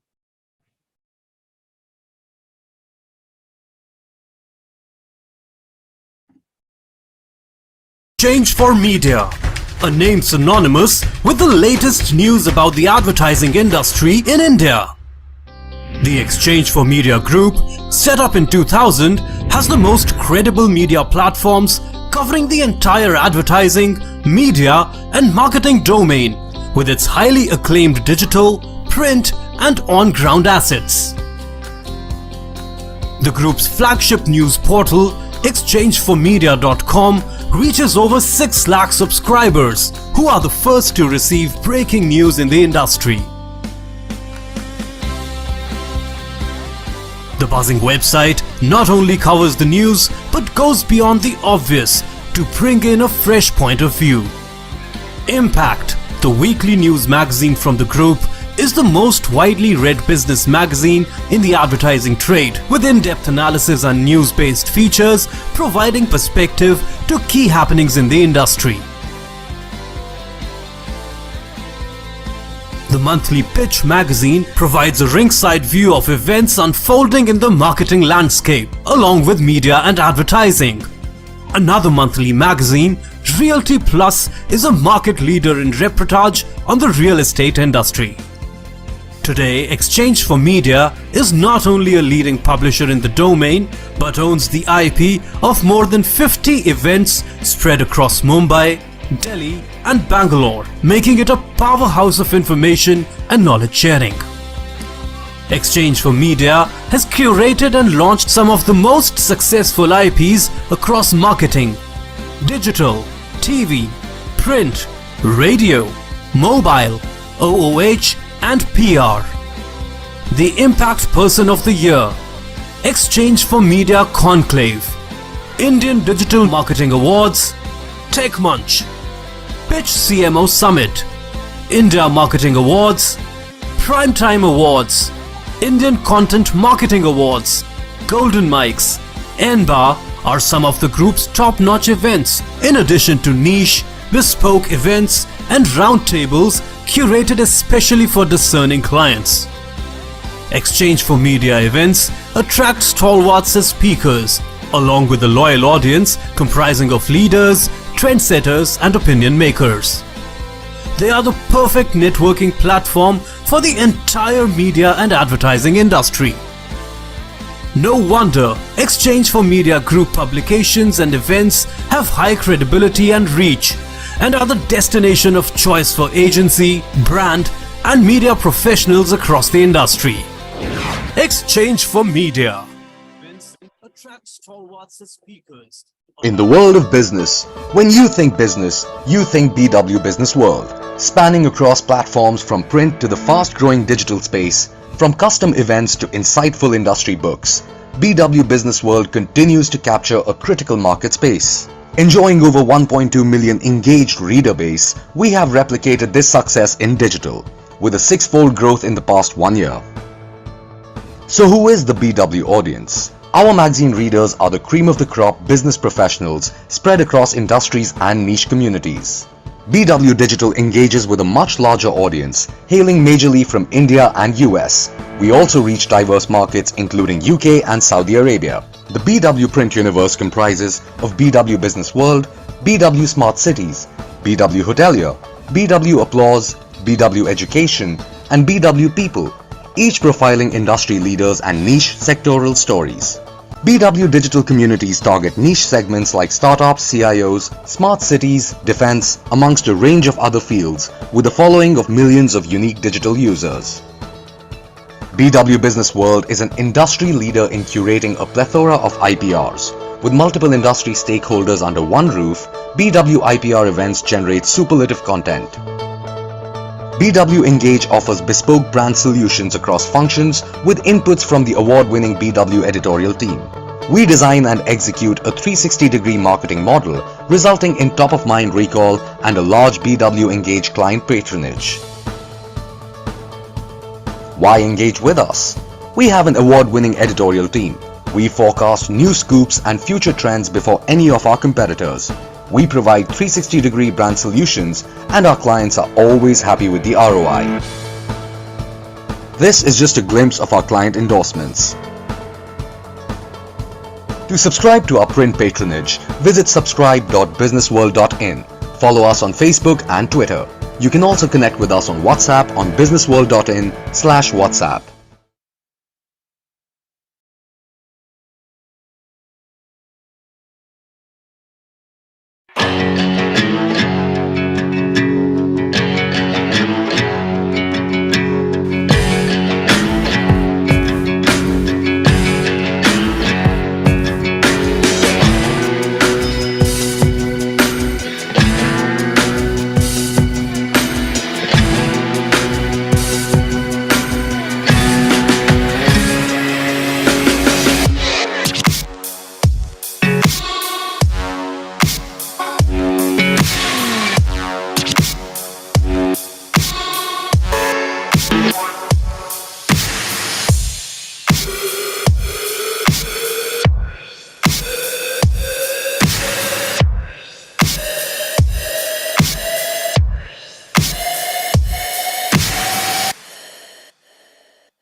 আমরা কোথায় meet করব মানে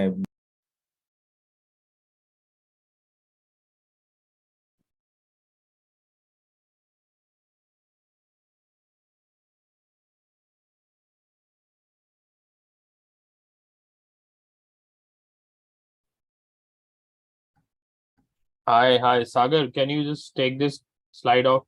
Hi, Aditya. Hi. Hi, hello, everyone. You can introduce the panel and they can start. Sure. Welcome back to all our audience members. And now we move ahead with the next panel for today. Our second panel, and the topic for the same is digitization, a boon or bane? Do we see existential crisis happening in the industry or not? That we shall get to know in a while. And please join me in welcoming a panelist for the same, Ms. Mrinal Day, Vice President and Head, PR and Corporate Communications, MobiQuick. No, one correction. It's Mr. Yes, I said Mr. Did it come out as Miss? Okay. No, please, sir. Absolutely not. I see right here. Huge identity crisis, Minal. Huge. Absolutely not, sir. Mr. It is loud and clear. It's okay. Mr. Bhaskar Majumdar, Head Marketing Communications, CSR and Digital Aegis. Ms. Tanmanna Rath, The Good Edge. She's a communication strategist. Mr. Sudeep Purkayastha, Executive Vice President, Head Corporate and Brand Communications, Jindal Steel and Power. Mr. Venkatesh Soumyaju, Director, Visage 11 Advisors. And this session will be moderated by Ms. Malbhi Chaudhary, PR Manager, Media Mike. Thank you, Aditya. Thank you for such a warm welcome. All the very best, please. Hi, everyone, the fellow panelists and the valued audience that's viewing us right now. So today we are here to explore the subject of utmost relevance in our rapidly changing world, which is digitization, a boon or bane. The advent of digital age has brought unprecedented transformations to virtually every sector of our economy and society. And with such transformative power comes a series of critical questions. With all these esteemed panelists who bring a wealth of expertise and diverse perspectives to shed a light on this crucial subject. So let's delve together into this thought-provoking session and navigate the digital landscape together. Without wasting any more time, since we are very short, and it will be a quick discussion, I'll pose my first question, which is, what are the pros and cons in the field of communication? And if I can start with Mr. Majumdar. Okay, is Sudeep in already? but I don't Yeah, see. Sudeep is there. Perfect. Sudeep is there, yeah. First of all, good afternoon, everyone, and thanks, Karan and exchange4media, for inviting us to be part of the panel, as well as for considering me as part of the jury panel. It was really nice, I saw a lot of good entries, so it was a good experience. But Mr. Somiyaji is also there now, because he's generally late. But having said that, I think that the digital transformation has actually happened during lockdown time. Just to give you an example that, I am someone who starts his day with a cup of coffee or a cup of tea, but along with that, I need my 7 or 8 hard copies of the newspaper. Now, during lockdown, it was difficult to get the newspapers, and I was somehow forcefully went digital to get or consume news. So professionals like us were old professionals in the industry, but generally I still prefer to get the newspaper, which is in a print version and in a physical version. But somehow we move towards the digital way. So there are certain good things, there are certain bad things. It happens with technology, where we are heavily dependent on technology.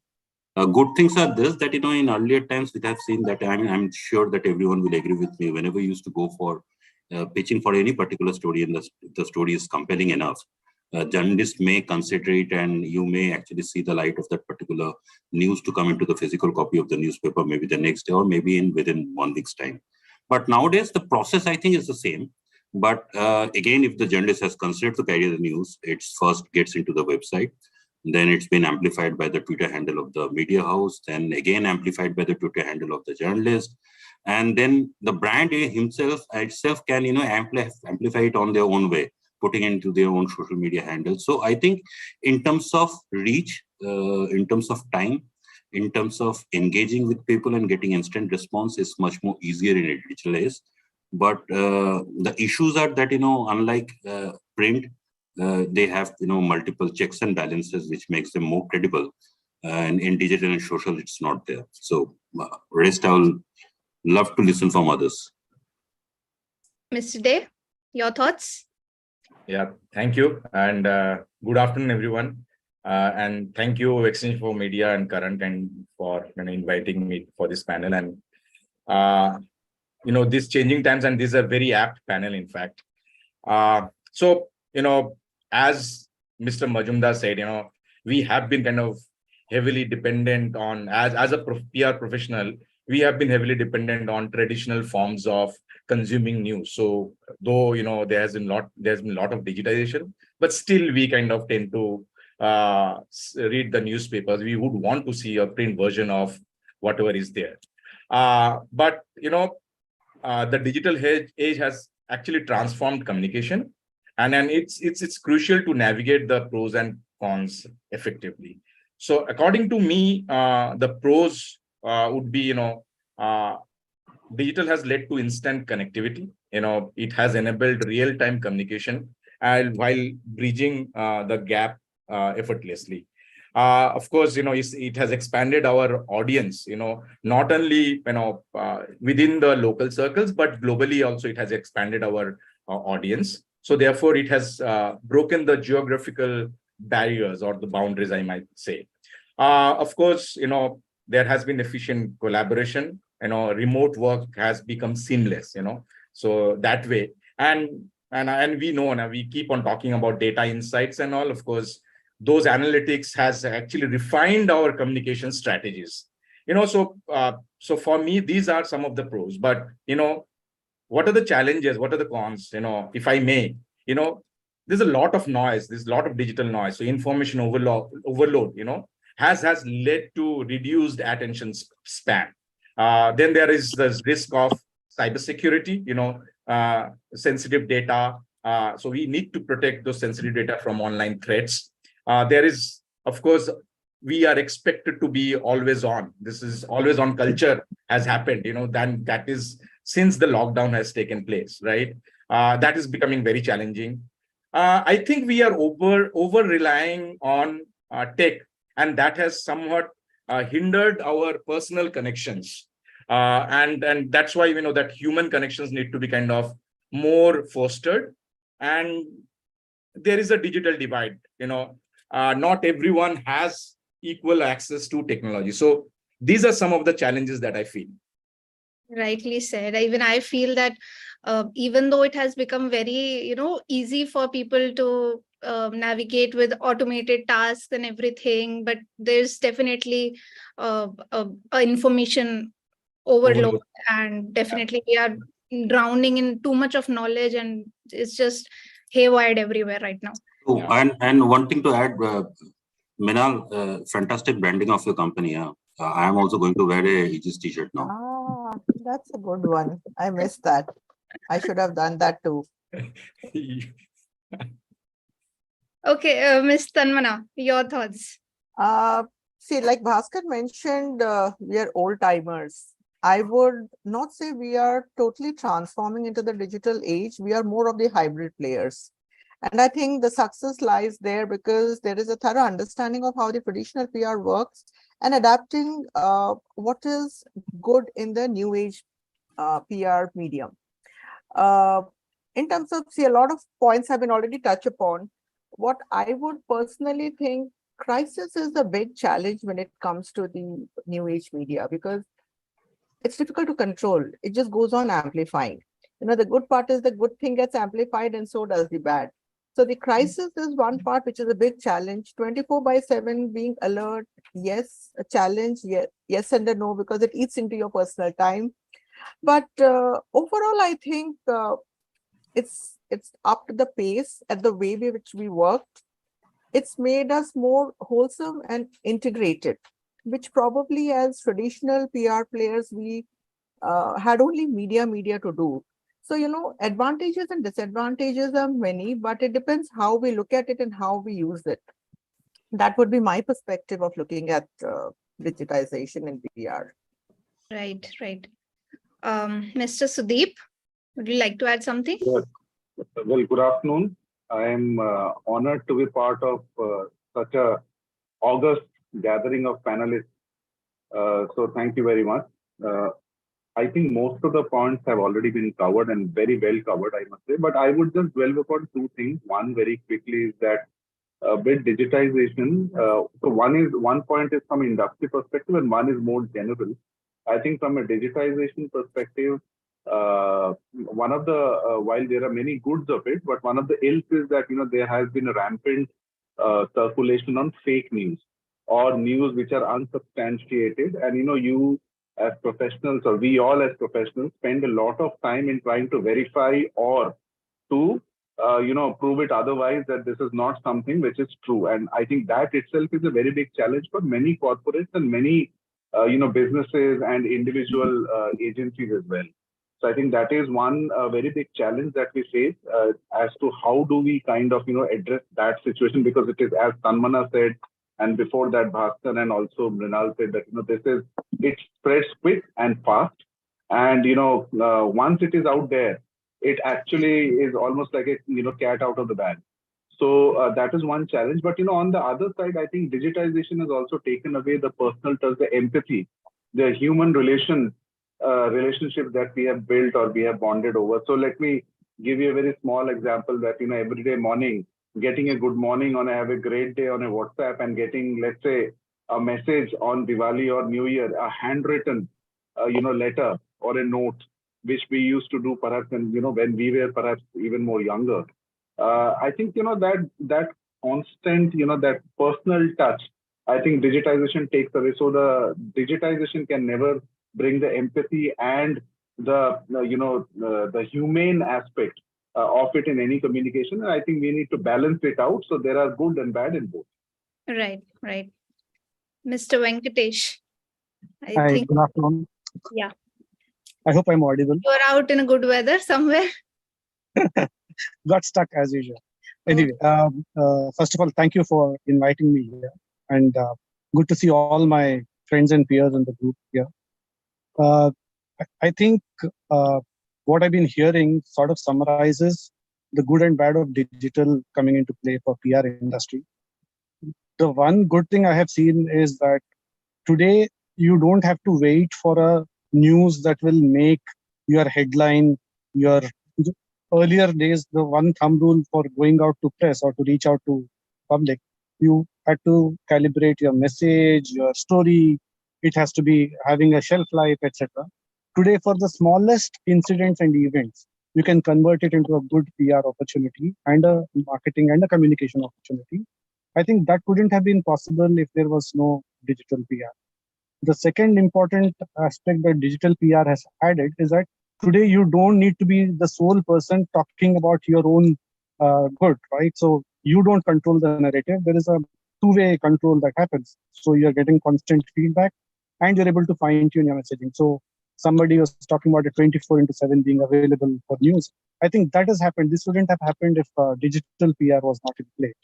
And lastly, being able to get endorsement, earned space was the most important activity of PR. When we used to separate from advertisement, we typically used to call earned space versus paid space kind of stuff. So for earned space, the third party endorsement is also very highly possible because of digital being available now, and unlike the traditional places. So for a PR person, round the clock working and round the clock being able to do things for a client and not have 4 activities over a month or a year, that kind of PR is gone. Today, PR is live, continuous. You put out some story today morning, today afternoon, you have something else which has happened. Everything is a story for you. So I think that excitement, that new things is what digital has done. It comes with some kind of disadvantages, but everything will have its own positives and negatives.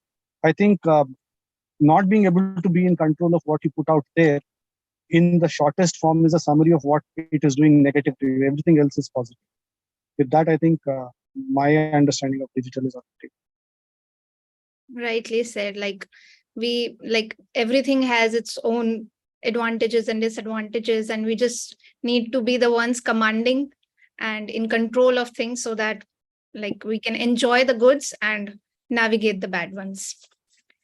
So let's go to our second question, which is AI propelling technology-enabled communication and transforming how PR professionals function?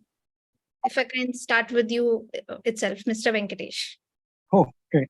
So it's too early for me as a person who's been largely a traditional PR person to say whether it's transforming the function. But yes, I see a lot of advantages. It is like, too early bird kind of stuff. Because for people who have to use AI and technology to facilitate their communication, you need a lot of investment, a lot of software. Those are the kind of people who should ideally be talking about what is set to come in. But what I am seeing in public domain is everybody is now trying to use a chat GPT, thinking that is the beginning and end of AI. I think it's too naive to think that chat GPT is the only thing that AI does for you. A lot of people are using it for research as well as, to being able to pull out trends and evaluation. I think these are two early signs of how PR can use AI. But yes, the transformation is definitely going to happen and it's going to stay there. I am not able to stargaze and see what all new products will come in, but I am currently benefiting from data analytics and evaluation as the key tool which I am able to use from ChatGPT. Exactly. Earlier, we tried a bit on writing content and other stuff, and we've seen.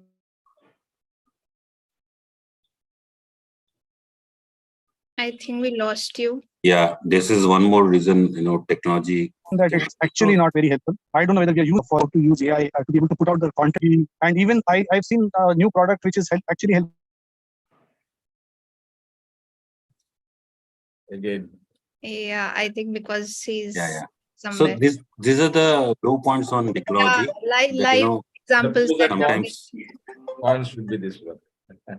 Okay, so whosoever is in a better network. Can I take this? Sure. Yeah. So I agree with what Venki said right now, but what I also feel that AI has undeniably has an influence on how PR professionals function. They will kind of and I'll give you some examples. Like for example, data-driven insights. So AI analyzes vast amounts of data. That helps us to kind of understand our audience sentiments, trends, and news in real time. And probably that also gives us more information to kind of have more strategic and targeted communication. that way it has helped, and then of course there is this aspect of automated content creation. AI generated content, has streamlined the writing process. Press release articles and social media posts can be produced faster, and in fact they can be also kind of timed as per your suitability. This has left, what it does is, is leaving PR professionals more time for strategy and relationship building, which is more important, which AI can't deliver. Then of course, there is this thing of personalized outreach, which AI tailors messages based on the recipient preferences, and behavior. So this personalization improves the engagement and builds stronger relationships. And of course, there is a media monitoring. So AI tools are there to track media coverage and sentiment, which is allow us to adjust strategies quickly, and gives us response to break news or crisis. However, having said that, there are challenges, and we have seen that we have been facing it. There are ethical concerns. I know it raises ethical questions, especially in deep fake technology and automated social media posting. We as professionals must navigate these concerns with utmost care. Of course, AI, that human touch is missing here. PR is what? PR is all about relationships. Absolutely. While AI enhances efficiency, the human touch in communication remains irreplaceable for trust building and also for crisis management. And of course, the skill adaptation, we as PR professionals must continuously update our skills to leverage AI tools effectively. And this field is evolving every day, right? We should integrate AI to our existing tools and not let AI sit on everything and sit over everything and kind of dominate, right? So that's what I feel. I would like to add to what Mrinal just said. I think it's not fair that PR professionals get worried about jobs being lost, etc. I think how smartly we use it as a means to a solution rather than a solution in itself. And that is where and how it should be used to use it most effectively to cover the points which Mrinal just mentioned. And I think that is where the success lies, and that is exactly where we can use it effectively, I feel. So this entire discussion of jobs being lost, etc., I don't think is necessary, because if your fundamentals are in place, then one uses it smartly for a better output. What more does one need? But yes, plagiarism, etc., and some legal aspects are things which still we need clarity, because it's very new, very niche. Maybe once that is in place, we would be in a better position to say whether we are actually plagiarizing or we are creating content. So those are the aspects which will get clearer as we move on this path. Also, to add to what Tanmana and Minal has said, and also to Venki, I think it's too early to understand the impact of AI. It happens with all technologies. It's always been, lot of discussion happens, but I think it will take another good 1 year, 1.5 years to, things to settle down. But having said that, I was having a chat with a very senior journalist in a financial newspaper, and I was asking him that, what are the possibilities of, ChatGPT taking away jobs from the entry level and the mid level of the journalist. And he said that, a ChatGPT can produce an article based on whatever the information is available over there. And to have a good article to be done, you need certain quotes, like a quote from a, say, PwC spokesperson, maybe from a government, and that is not possible with ChatGPT. And during this discussion, he said, which is a very bold statement, and he said, ChatGPT is for people who are below average, right? So it's going to close the work which is done by the mediocre people who are already, as Tanmana has rightly said, who have got very good hang over their own work. They can easily survive. And एक हिंदी में कहावत है, जैसा आप दिखते हो वैसे आप दिखते हो. So the article which you generally write, it actually talks more about how your personality is. Now, if you get the article done from ChatGPT, it's not possible. But yeah, I think AI tools will be very much useful for understanding the impact of a particular campaign, understand the sentiments. Because till date we are still stuck with column centimeter evaluation, right? somehow we have to have some kind of tech-based evaluation of campaigns, which may not be a foolproof thing, but may be better than at least column centimeter measurement. I have one more point if I could add to what Bhaskar just said. One of my team members used ChatGPT to produce an article for a client. And because she didn't have much time in hand and she used it, she did a little bit of a rewriting, etc. And the feedback from the client surprisingly was, has the writer changed? We see a change in the tone. Because of the 5 articles the person had done and the 6th one had a different tone. I was amazed and surprised. How could they figure that out? But yes, the human aspect, the personality, and this is what... Tanmana, there is another thing also. I was just, attending one of the panels and I got to know that any article which generally talks about data or which gives about data of 2020, generally people think that it's been generated by ChatGPT, because ChatGPT doesn't have data of 21, 22, and 23. Yeah, I mean, I don't know how much it is true. I have to research it. This had no data. But yeah. Just the tone, etc. I mean, but obviously that personalization will be missing. Tanmana. ChatGPT uses too vocabularized and very high intensity English language that general people won't use that. So yeah, there's a difference, a big difference to note. Sudeep, you are on mute. Yeah. Oh, so my 2 cents into this is, very well covered by the esteemed panelists over here. And Rinal, by the way, with the MobiQuick branding, you are glowing even more. So that's separate. But coming back very quickly, I think that, in all organizations, I look at a funny side of it, that the CEOs or the MDs or the promoters would still need the communication team and the communication manager to be screaming and shouting that, you have not done your job, you are not managing your team, what is this, I don't like this, you have not spoken to X, Y, and Z. So I think the CEO or the MD of the organization would always need a human interface just to rant and to shout so that because they can't do that to an AI, because AI is going to smile and say, okay, thank you. So, so I think that's the funny side of it. The sunny side of it, that I think, if we do our jobs well, it is well kept, because the CEO will need another human being to talk to, and also, use that person as his or her sounding board, and also scream and shout at times. Right. So since we are just left with 10 more minutes, I'll quickly switch to my last question, which is how rapid digitalization of media is revolutionizing the public relations industry. So if I may, I'll just give you a small example. The easiest way a PR professional can do something about their brand or for their client is to write an authored article. And to get it published either in a financial newspaper, that will be 800 words, or maybe a business magazine, which will be 1400, 1500 words. Now, the system or the process is still the same. But whenever you are writing an authored article, you always have to keep in mind that how do you take out 20 tweets out of it, or maybe a 500-word blog out of it, or maybe 300-word LinkedIn out of it.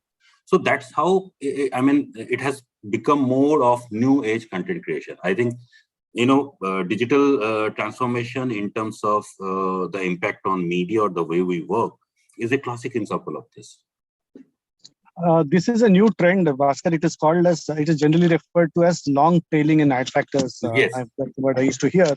So what happens is you take an idea and you first ideate it in a way, you put it on your website or your blog. That blog leads into some tweets. Those tweets lead into some story in some publication, and that publication then it is actually used as an aggregation for other publications. You translate it, and then you put it on some an influencer writes about it, and all the way it goes through the entire channel of whatever is available with one single messaging.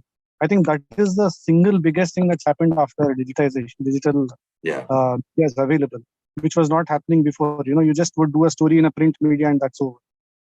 And I think it's more interactive also. A WhatsApp message, a Twitter, you could do so many things today. A podcast following it, there's endless opportunities for one single idea to travel.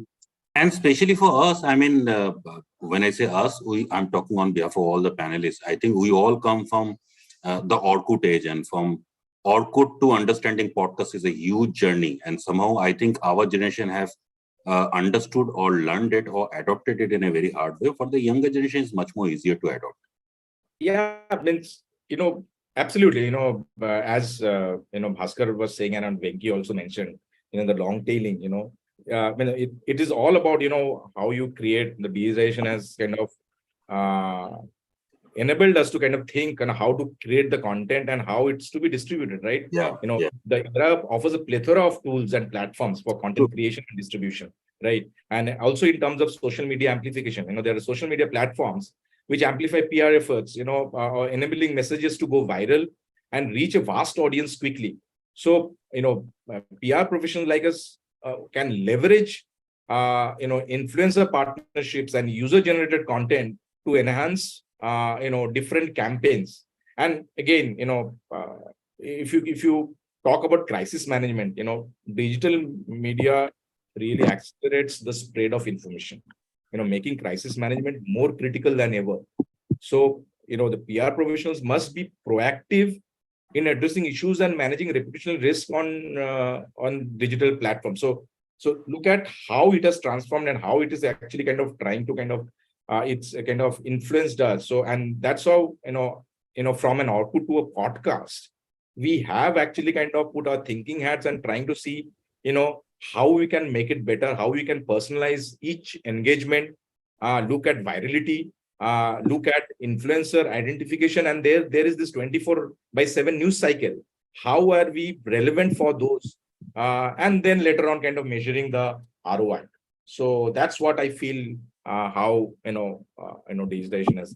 I think the fun part is it's interactive and engaging, which wasn't there. It was one way. Now it's a two-way communication. So it opens up for a lot of activities and things which one was not able to do. So that is exciting, definitely. In fact, it's a double-edged sword. It gives you the option to nurture, engage, nurture, and reach to different people. But as social and digital media is more of paid medium.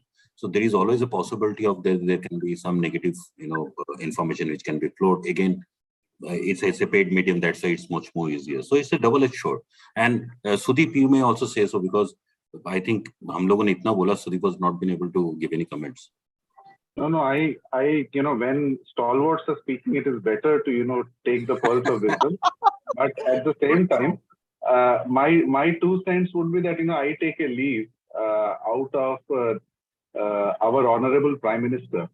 The man is in his 70s. Absolutely. And, he never stops amazing me the way he has embraced technology. True. The way he has, defined what technology can be, how technology can be used to communicate, and he's talking to billions of people. I'm not even saying millions. I mean, the Indian audience is 1.4, and he's also talking to a global audience. The way he deploys technology and the way he is leading the curve. I think so what it tells me is that if one wants to learn, if one wants to embrace something, age is not a factor, age is just a number, but you just need to have that knack to embrace it. And I think here there is a learning lesson that I take from our Honorable Prime Minister. Well said. Well said, well said. But I think what we all should not forget is, for a PR person, how much ever technology and digitization happens, our only calling card is a relationship. And being able to influence people on a one-to-one personal life. Absolutely. That's the number one primary thing. Absolutely. By the way, Venki, just to buttress that point further, your point, which is very well taken, is that while the Prime Minister has embraced technology, he still continues with his road shows and yatras. Yeah. So that's the hybrid thing that I mentioned. The G20 was an idea of his, trying to have a party with his friends. Yeah, absolutely. G20 became a kind of a full party for the nation. See, I don't know, one parting comment, we talk about AI, and we kind of make so halla about AI. Please understand, AI is what? Artificial intelligence only. It's artificial. Yes. Absolutely. You exactly can't what the previous panelist said. It's still very far away. It's still very far. So our human connections, our human intelligence far outweighs. I think now Madhuri needs to come in. Yeah, she needs to Yeah, I think we just left with 2 more minutes. So first of all, thank you everyone for your valuable contributions. Really, like AI and artificial intelligence and this technology, digitization, everything is really taking over everybody's minds and playing with it like it's going to be a drastic change. People are going to lose their jobs and whatnot. But definitely, it's something which we need to be, always reminding us that it's not merely a force we contend with, but one that we harness to drive positive changes in not just our industries, but beyond. So it's something we should use for the betterment and not be scared because it's something for us. It's there for us to do better things, not to destroy anything. Absolutely.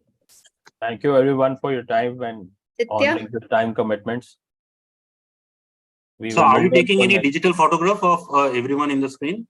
We can take, subjected to certain charges, which I will bill it later.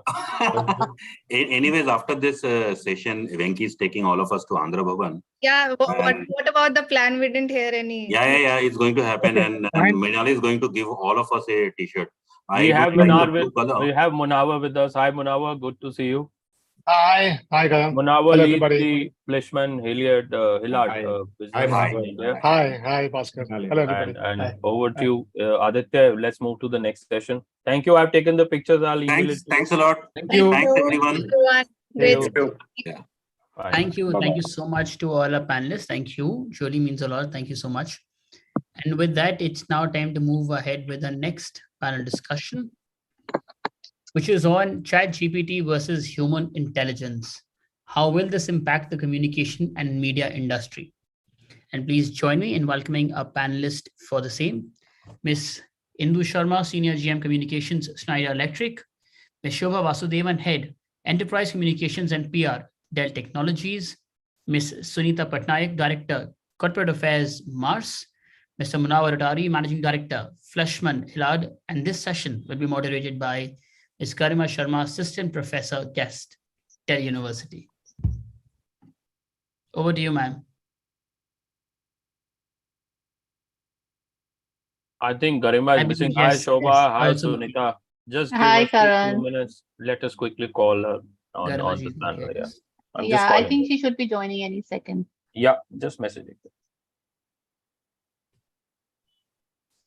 She's here.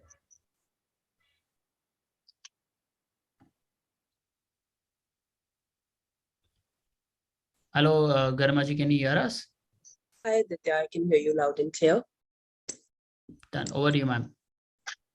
All right. Thank you so much. Are we waiting for Indu to join it? You can start, ma'am, and Indu ji will join. No problem. You can then introduce. All right. Perfect. Great. Thank you so much for this opportunity to begin with. I'd like to thank exchange4media for putting this together and welcome you all to the third edition of PR and Corporate Communications Award for 30 Under 30. Our panel is today going to discuss about the topic of ChatGPT versus human intelligence. This is a topic which has very much been in the mainstream of late. And as people who are all in, call-taking authority sort of a space where you are custodians of brands, it's a topic that's gaining even more importance over a period of time. Now, before we jump into a discussion, a quick round of introduction of all the esteemed panelists.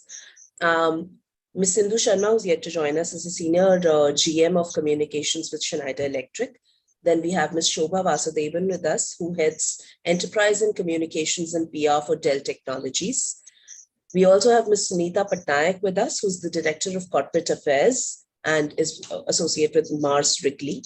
We have Mr. Munawar Attari, who is the Managing Director of Fleshman Hillard. Now, all of them are extremely credible names in their own field and space. They have close to 1.5 to 2 decades of experience behind them. They're highly recognized for the kind of value that they bring to the table, very well awarded through a lot of industry forums. And from curating great campaigns to executing them, to stakeholder management, to evaluating influencer impact, to much more. All of them have a lot of laurels up their alley. So without further ado, I would like to start this panel by talking about the first aspect, and I'll go from to each of the members to talk about the topic per se. What is your opening, a minute or two of thoughts on Chat GPT versus human intelligence? What is the kind of impact that the communication industry is already seeing? And what is it that you think it's going to evolve into?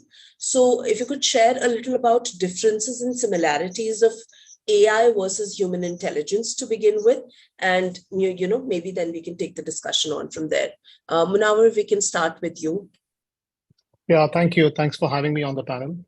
To my mind, I think this was the most fascinating and most hottest topic of today.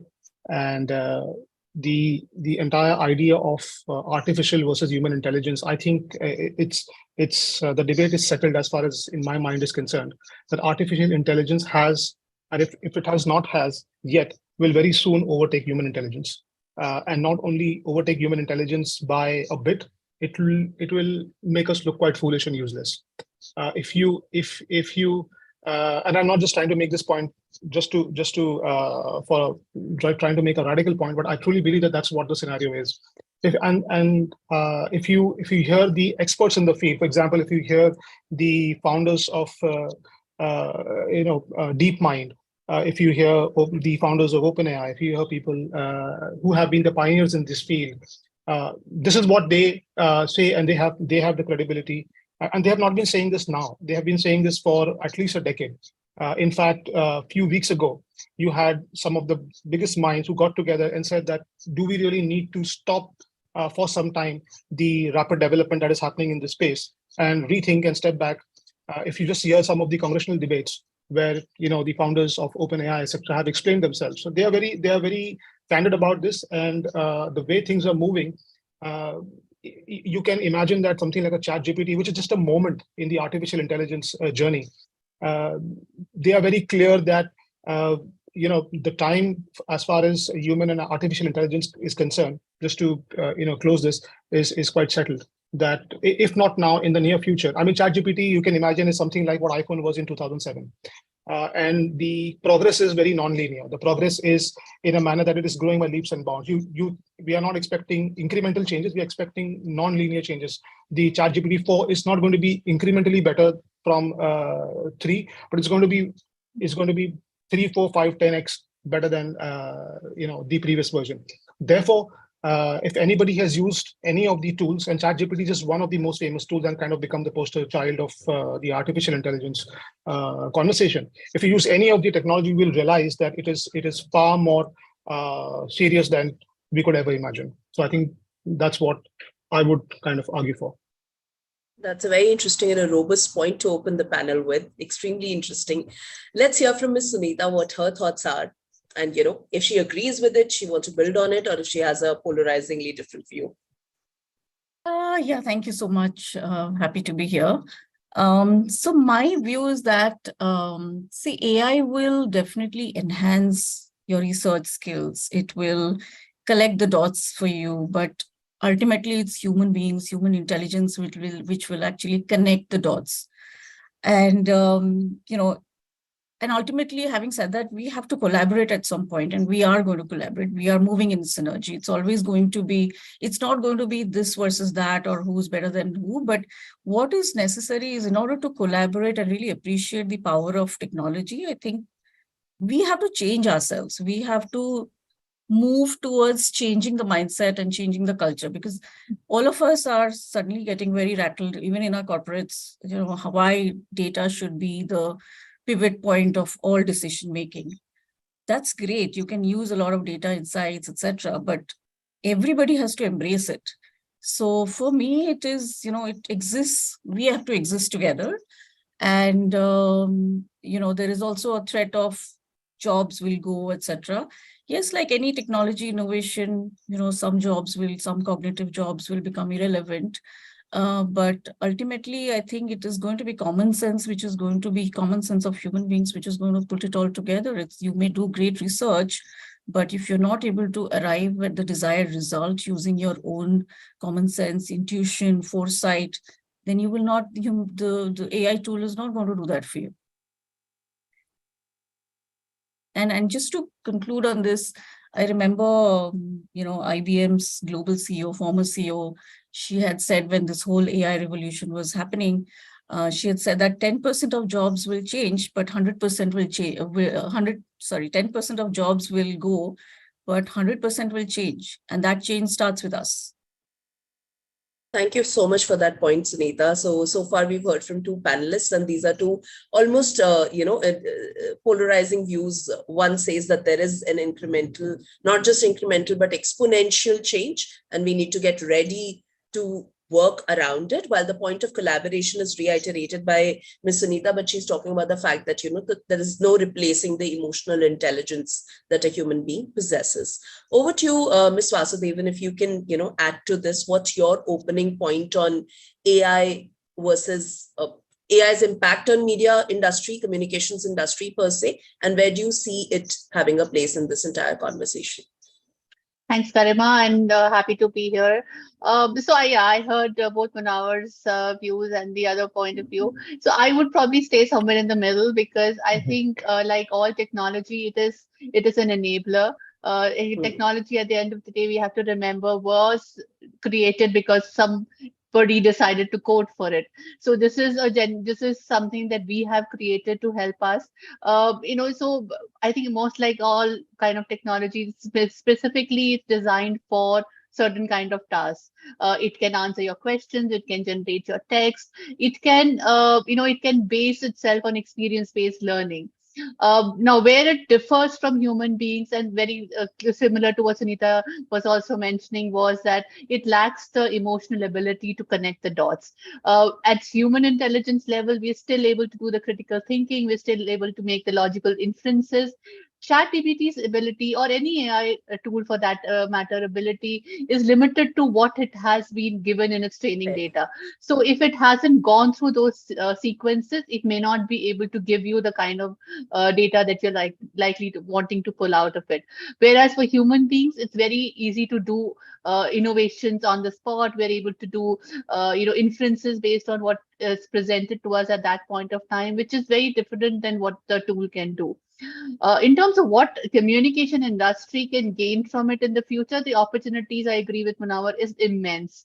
It will definitely go in being able to enhance the kind of jobs that we're doing. It probably will free humans from doing regular tasks which need a lot of bandwidth, and spare them to do more strategic thinking, more innovative thinking, and sort of assign tasks to AI tools which are more to do with monitoring, with measurement, things which don't require, let's say, emotional aspect to it. The benefit of a tool like this is also in the fact that it helps in creating very neutral, unbiased decisions. Because the fact of the matter is that the technology is not able to sort of prefer one over the other, whereas we as human beings do have a point of view. Sometimes we're judgmental, sometimes we're very, opinionated about certain things. So it just, if you have to take unbiased and very neutral and very fair decisions, I would think tools are the best way to do it. AI tools certainly help us getting to the very data-driven decisions, very data-driven metrics. But for anything that requires you to have an emotional connect with your consumers, your readers, the way that they're perceiving your brand, the way that the emotional strength of your brand is being put across, human intelligence can never be replaced. Thank you so much for that view, Shobha. I think something really interesting came out of that, building on what Munawwar and Sunita have already talked about, that yes, it's data that ChatGPT can really interpret, but human intelligence is something that it can't replace. And hence, for the media and communications industry, some of our regular, mundane, rhetorical, neutral tasks can be delegated, and some of innovative thinking and ideation and curation and creation can now be held by humans more closely. So I'll bring Ms. Indu now at this point in this discussion, and get her opening thoughts on, while we've already got some material to get going, and the conversation is already seeming very interactive. What is your point of view on everything that you've heard so far? Thank you so much, Garima, and thank you, Forum, for inviting us over for this. I heard everyone, and I don't think there is anything to be discontented with what any one of you have actually said. The interactions of humans with the AI is already happening. So the debate should not be whether it will be taking over or whatever and all. It is an enabler, and it is very much going to be that. Every profession is going to have an interaction with these tools. However, since the facade of it was initially content and ChatGPT, which got introduced, hence the communication conversations just geared up a lot more than what many other professions faced. But the reality of the matter is that there is so much more that the communications team do. And content is just one of the smallest pieces. And AI actually has the capability of streamlining most of the kind of work that we do. So I would say something similar to what Shobha spoke about, that we as communicators should be excited about the possibilities that AI brings to the table. Freeing our workforce to do a lot of automated tasks, because whatever you do, I mean, it can be automated in some capacity. If that is happening, your workforce is free for a lot more strategic interventions. There is always going to be a human to human aspect of communication, which is going to define the brands, because at the end, a brand has to talk to a human. So that one layer of strategic intervention will always require a human intervention. That is not going anywhere. So that strategy is going to remain, but it is going to mean that the skills will see a massive change. While it was earlier just about writing, anybody who could write well, today you can have your drafts ready from many of these tools, right? But you look at those finer nuances, the brands who are looking at regional communication, you can't really read 50 languages, but ChatGPT can do it for you. You cannot really sit and analyze 100 newspapers, but podcasts, and social websites, all of that can be done. So it's a huge enabler, and I don't see a reason why one should be fretted. It should be, currently we should be making strategies for the next 5 years. How do we evolve to manage this evolution? That should actually be the strategy of communicators at this point in time. Thank you so much, Indu. I think that's a very valid and a valuable point that you've brought to the notice of everybody here in the panel. Also, more so because we are today discussing this at the event of 30 under 30. We are celebrating 30 individuals who are under the age of 30, who are young ones, who are going to, in the next decade or so, be the torchbearers of communications and media, as a sector. And going to Munawar next, a full circle on everything that we've discussed here. Clearly, the ladies are very much rooting for the human intelligence, the innovative, creative side of it. And you brought in a beautiful masculine point of data and hard facts. Taking this discussion into the emotional intelligence space, where storytelling lies at the core, content lies at the core of anything and everything that we do. And like Indu said, that, it's impacting us more because we are in the business of content creation and communications, Munawar. Two questions that I'd like each one of you to address as we go along is, what is the whole role of storytelling in this entire conversation, and how do we prepare the next generation for it? The whole conversation of authenticity and ethical conduct, because yes, we have a great tool at hand. It can turn us into masters if we use and collaborate it beautifully, but it can equally become a dampener if we completely get used to pulling out stuff from a tool like that. So role of emotional intelligence, storytelling, and how do we conduct ourselves with the technology as empowering as that? Yeah, I think these are valid points. And the only, in my defense, what I would say is that any point in favor of human intelligence over a long period of time, I would just add the word yet. So yet, this is true. But if you just broaden your horizon, maybe to 10, 15, 20 years, what's coming? Just look back at social media. Just look back at the evolution of how we've used search. Okay, exactly, we were in the same scenario, right? Clients and agencies were discussing how we are going to use it. Should we allow it? If we allow it, what does it do to authenticity? What does it do to ethics? Initially people were skeptical and not very open that, okay, I have Googled it, or I have searched it, as we used to call it back then. and I've used some of those elements. The same things we see it now, but few years down the line, all of this is going to change, and the change, as I'm saying, is going to be very, very rapid. Today, a decade ago, we used to say, okay, you learn marketing, you should also learn digital marketing. Now, we don't use those terms. It's, so that's my message to the 30 and the 30, that there is no marketing or there is no communications without the, implementation of artificial intelligence tools. And artificial intelligence, from a content perspective, content is the low-hanging fruit, right? Because that's where the first attack has happened. But if you just look at, I was talking to somebody who manufactures robots in Silicon Valley, and that the founder made a very interesting point. He said that the best day for a human, and he was talking in the context of deploying security staff at real estate complexes and commercial complexes and so on. And he said that the best day for a human is the first day.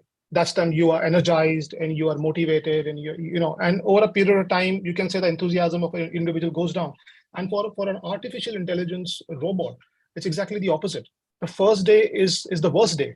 But the more that robot, that artificially intelligence-backed robot spends in that environment, it just keeps getting better. And there is an inflection point where that artificial intelligence robot gets far better than any human being can do. 24 hours, absolutely no point assuming that the power is there and all those things are there, but fine. But there is absolutely no lag in any sort of service level agreement. If you just extrapolate this to other industries, you will see the power of how it is unfolding. Now, we are looking at and talking in terms of the artificial intelligence and how its implications in the content and communication space. So the first disruption is happening here because of the ChatGPT moment. And the last point on that would be, we have to separate AI with AGI. So artificial intelligence, even the recommendations on YouTube and Netflix has been AI. So AI has been around us for several decades. It's nothing new. Yeah, it's only when OpenAI released ChatGPT, all bets were off. And then Google has to follow. And now we are in an arms race. Okay, it's an arms race between the big tech companies as to who's going to win this particular space. So in that, what is likely to happen is that mistakes are going to be made, and these mistakes are going to be will have a far severe impact on humanity. Imagine things going wrong, God forbid, in healthcare, things going wrong in BFSI. So if we just expand our thing from the marketing and comm space or the content space that we see, I see a lot more things are likely to get worse before they get better. And that's what it all depends on the kind of, and I think Shobha made the point of emotions. Again, our emotions are a product of our experiences of the past, and the same is applicable of when we train these large language models. The better you train them, whoever has used Alexa would know that Alexa depicts emotions. Now, whether you want to call it emotions or not, but 30 under 30 maybe we'll call it emotion. It converses with you. So there is no, in that sense, if you see that the change is far more rapid and far more severe than we imagine now. But I believe the content space is the lowest hanging fruit and is going to be first disrupted, or is already disrupted in my view. All right, great. Thank you so much. Some really solid points again there. And I really like the point on the first day versus upskilling and practicing and becoming a better version of yourself, because that's a point that's applicable. While you're right that first day human beings are most excited, but the fact remains that as we go on, we also upskill, we also learn, we also become a better version of ourselves, provided we are invested in provided it. We do that, provided the point on learning, but that's a given as far as an AI model is concerned. And the only quick point on that would be AI will be optimized to deliver a certain task, and then it will disregard anything else. So if it is optimized to deliver X, it will whatever comes in its way, it's just going to dismantle that and going to focus on X. And that's what the challenge is, right? That what happens when it does that. Interesting. So the point of laser sharp focus and upskilling and learning that the AI has as a comparable edge. Moving on to Sunita, your thoughts. We opened this conversation from the point of view of storytelling, from the point of view of emotional learning and evolution over a period of time. And hence, what is the point of view of the young ones who are coming into the industry or who are winning on their game right now? but the playing field is changing for them with AI coming in. Yeah, for sure. I mean, I think this generation is probably very, very accelerated in their journey on embracing technology or any kind of digital evolutions that are happening.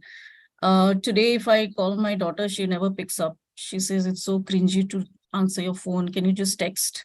So that's how they have become so, cut off from what we knew as our way of connecting digitally, right? So all that is happening. And yeah, this from a generation perspective, when I see these young ones who come to our, for training as management trainees or whatever, they're way ahead of their thinking in terms of what that digital can do to them or how they can leverage that. And they are constantly discovering that, and they're constantly investing their time and energy in learning. I see my daughter, she spends so much time in just discovering this, whether it's ChatGPT, they are ahead of the game. What it actually takes away is what we learned in our days and which continues to hold true is I will hold on to that, is the emotional aspect. But having said that, I think this, as Munawar said, the skill spectrum is getting wider. And today, earlier we used to say that learn and unlearn, right? But it is actually learn, unlearn, and relearn. So for us, the message to even the youngsters is fine, you learn, unlearn, and relearn technology, etc. But again, relearn what it takes to make an authentic story.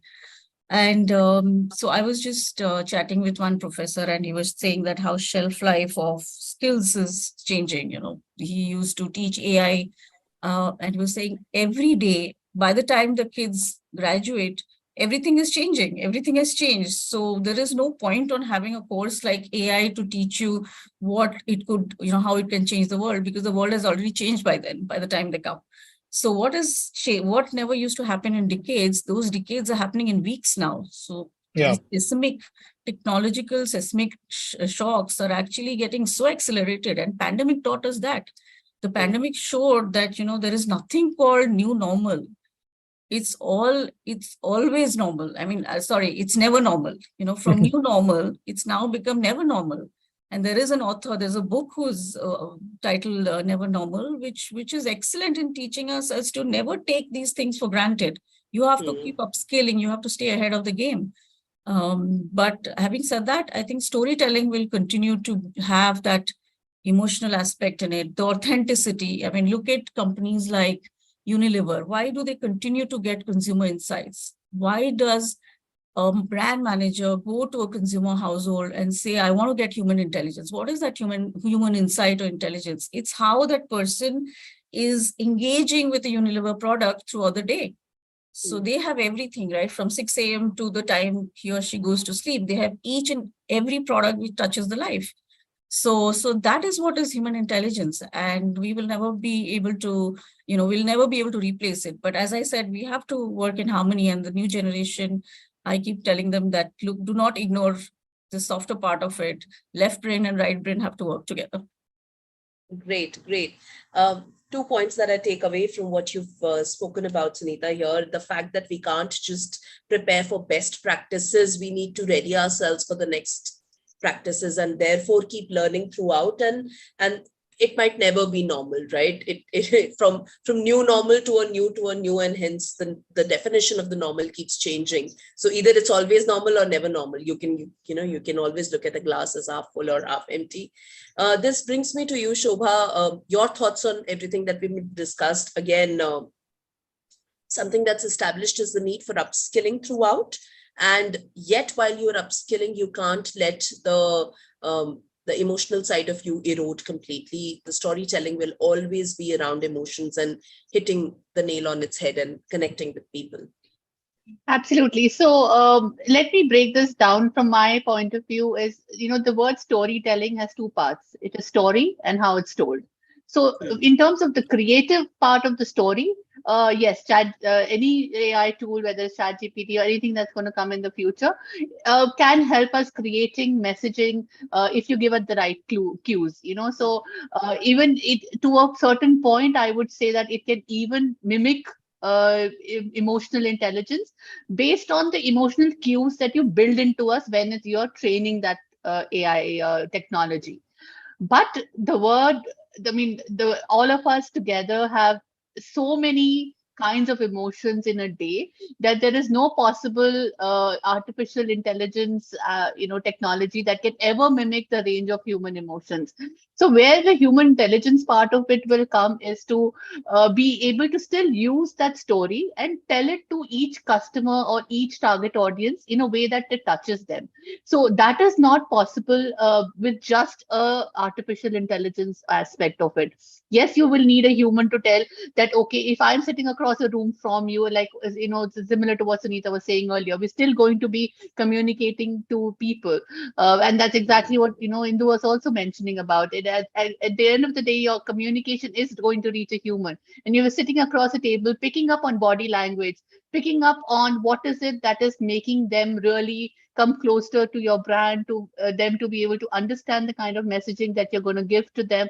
That still requires a human interface. Your AI tools, anything will only help you to a certain extent. It can, of course, it can help you, bring your messages more approachable. It can help you make it more sharper. To Munawar's point, it can give you that razor sharp focus. It can help you not get distracted, which is also a very, human trait that, we tend to move around the subject. Sometimes, we might not be able to know how to exactly get to a point. So it might help you gain efficiency.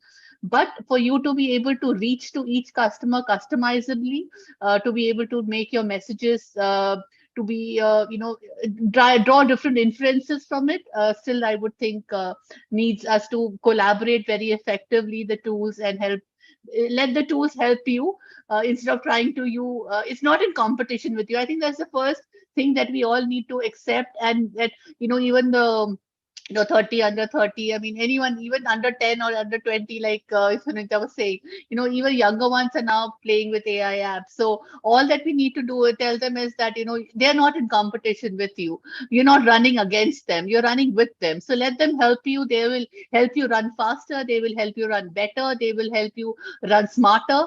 But if you don't have to start fighting a battle with them, because then that's not a winning battle at any case, because, honestly, it's not even a battle that you will want to fight and win.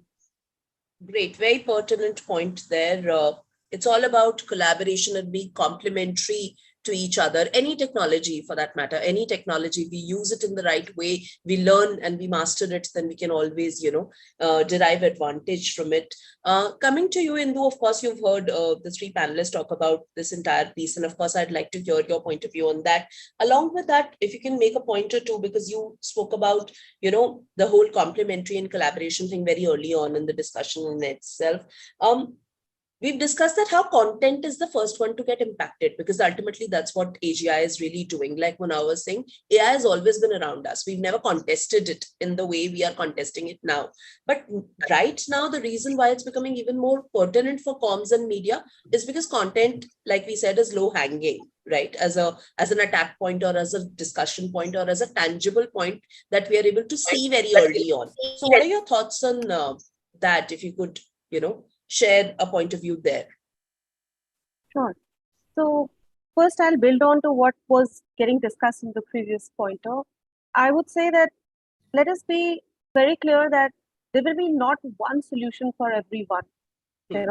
If I'm working in a B2B company talking to the CEOs, the consumption of media for them is very different from me talking to somebody who's sitting in a village.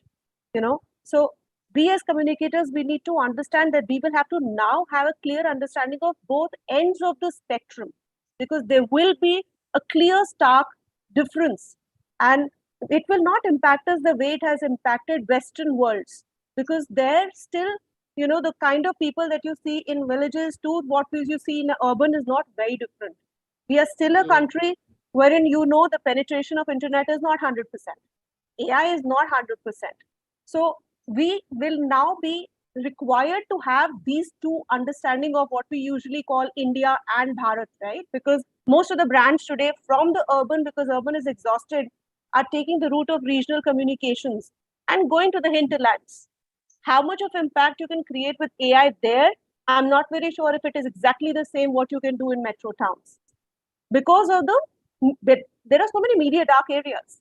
Shobha just spoke about why does a brand today also go and talk whatever. I mean, I have been part of Reckitt, and wherein you go to very smallest of the towns for places for Dettol, and you try to understand people who are daily wage earners. For them also, it's important to reach out to them. But can you reach out to them through AI, through the same tools that you would reach out, say, an Accenture or a Capgemini? No. So these are two different worlds. So we now should be fixing our understanding of both sides. That's very important.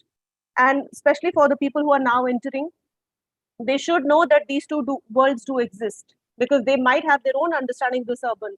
I wouldn't really fear about the skilling part of this generation, because we usually divide the whole digital conversation into 3 or 4 parts, right? They're digital natives, they're digital adopters, they're digital laggards. If it is about looking at the age groups and demographics, honestly, we are the laggards. They are the ones who already know it. So learning is not a challenge. I would bring in the challenge of regulation and guidelines, because as a brand, I will be more worried that yes, I have to be there, because if somebody is researching about me through a chat GPT, I have to be present. But I have to ensure I'm present with the right kind of messaging. So that regulation, that monitoring, that listening, that online reputation management is going to take a very fierce, mechanism. And that's more important. And once we are able to set tone for that, that is what we need to teach or probably give to this newer generation of communicators who are 30, under 30 or 20, early, whatever. But I would say that those are the aspects that we should be bothered about. Because what Munawar in the beginning spoke about is that it's going to hit us. It's just going to increase. The interventions will increase. It's about us being better prepared, because like I mentioned, it is going to have a transversal impact on everything that we do in communications. So collaborations will happen, whether it is content, whether it's research, all of that is going to be there very much. I'm not very sure if I've answered all your questions, but I strongly believe it is about us learning to ace the coexisting part.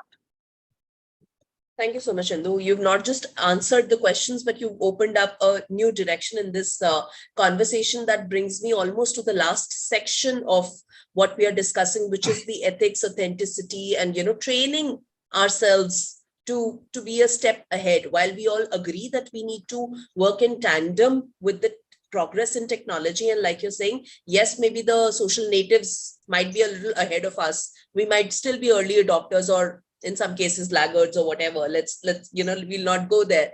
But the fact remains that to stay a step ahead, there is need for regulation. We can't wait for the world outside to regulate. Maybe there is some bit of self-regulation, some bit of self initiative that we may need to take. My request to all of you is like a minute or two of closing comments, where you talk about the need for validation, the need for fact check, the need for self-regulation, and how do you see that coming into the picture from a comms perspective? Be it the PRCAIs of the world doing it for us, be it the self-regulation that we may want to do for our own organizations, be it in the whole hiring and upskilling space. What is it that's required to bring in more validation and authenticity while we are interacting with different mediums and different tools of communication? We are at 2:31. We have to close this at 2:40. So that gives good 2 minutes to each one of you. And then we can take the last 30 seconds, 60 odd seconds to close it. Yes, Munawar, please come in. Okay. So I think, as we say that, AI will not replace us. People who master AI will replace people who don't master AI. Okay, so let's put it this way. So that's the first part on skilling and learning. There is no other option. We have to skill and upskill, and this entire process is quite exhausting, because every few years you have to rediscover and reinvent yourself, and this space is only going to accelerate. So there is no running away from not updating and reskilling yourself. So because specifically in our context, we are in an information economy, so it becomes far more relevant and closer to us. So that's the first point. On the on the transparency and authenticity, I think this is going to be the biggest impediment for adoption of AI and regulation, because how AI functions. AI is basically based on large language models, which is trained on variety of sources of data. Yeah, that sources of data could be millions of books, hundreds of thousands of Reddit channels, and so on. Okay, now in that context, when new information is generated through artificial intelligence, artificial general intelligence, the problem is that who owns that information, who owns that data? If anybody has used a tool like Midjourney, you just type into a tool like Midjourney that I want a picture of a sunrise with two people sitting and having an ice cream. It will generate a fabulous image for you. Now the question is, and the debate has not settled yet, or it's just started. Very recently, we had one of the top publications in the US, which is looking to file a suit against ChatGPT because they believe that some of the information in that in their data set is from their material. So as an agency, when I generate some content and I pass it off to my client, who takes the risk of whether it ticks all the boxes of copyright, authenticity, privacy, and what kind of transparency do I do? Today, I don't, when I put out an article, let's say of 800 words, I don't say that, okay, I have Google searched this and I don't put that as a disclaimer. But do we have to put a disclaimer when you're using ChatGPT? As of now, it looks like we have to. So these are some of the questions. And finally, on your regulation bit, I think self-regulation is where it has to start. We as corporates and agencies have to decide, first of all, because from a government standpoint, they will always be behind. That's how bureaucracy and government works. So technology doesn't wait for all of this, and technology doesn't care, care about anybody's emotions, right? It just moves fast ahead. And we've seen that in the Web3 and crypto space. When the regulation comes, generally it's a dampener for the space, right? So we have to be prepared for that. So self-regulation is important within organization, within agencies, as to how we are going to work. Our NDAs need to change, our contracts need to change. As to, for example, when I'm working with an account with a client, and when I pass it on to some other agency, I pass on the assets. So who owns those assets? What's the legal implication for me, and so on? I think these are some of the open questions. There is some thinking, but there is no clear cut. Of course, jurisdictions will differ in these kind of things. So these are the challenges and there is a lot for reputation consultants to do there, because wherever there is uncertainty, where there is policy lack of clarity, is something where we can come in.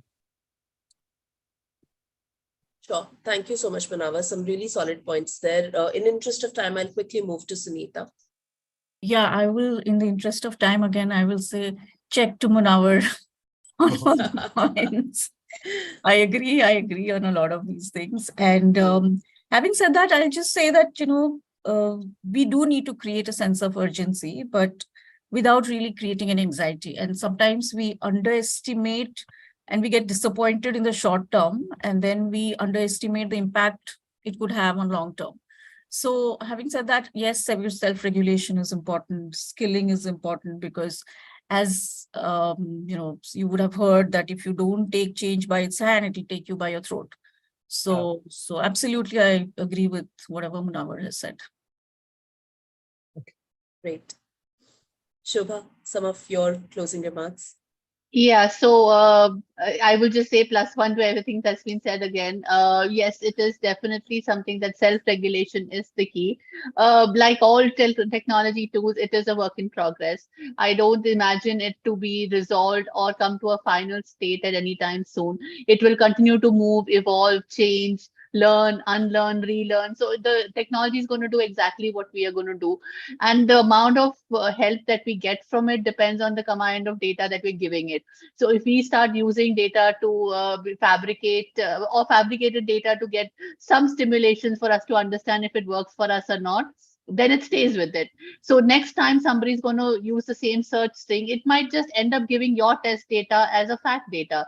And that is usually how, in a comms world, we all understand this is how fake news starts getting generated, because we would stimulate a conversation to understand the viability of that tool. And that becomes because internet or technology by itself doesn't have the intelligence to differentiate between what is a fact and what is not a fact. You will end up feeding it a lot of true items, and then that's how the the entire thing erosion will begin. So it is again our responsibility to not just fact check what we are getting, but also be responsible enough in terms of what is the content you're feeding the tool. Because if you feed in rubbish, then you're going to get in rubbish. So it's our responsibility also to make sure that the content being provided to the tool to learn is actually as good as what you're expecting it to come out. Yeah, another good point that Manav was making was around plagiarism. Again, something in comms, everybody fights with it, everybody faces it, everybody tries to avoid it. So maybe we need to also make sure that the things that we're using it, because we all agree that content is the easiest for AI to do, and it's also the easiest for AI to replicate, because it will give you an article based on your search strings, but it may be somebody else's work. So how do you ensure that it's not plagiarized? It is keeping the copyright laws and the copyright in place. That's also something I think as we go along, these are like Manav said, open questions, hoping that while content is going to be easy for us to replicate, but we obviously don't want somebody else's work to pass off as ours. So I guess responsibility, use technology responsibly.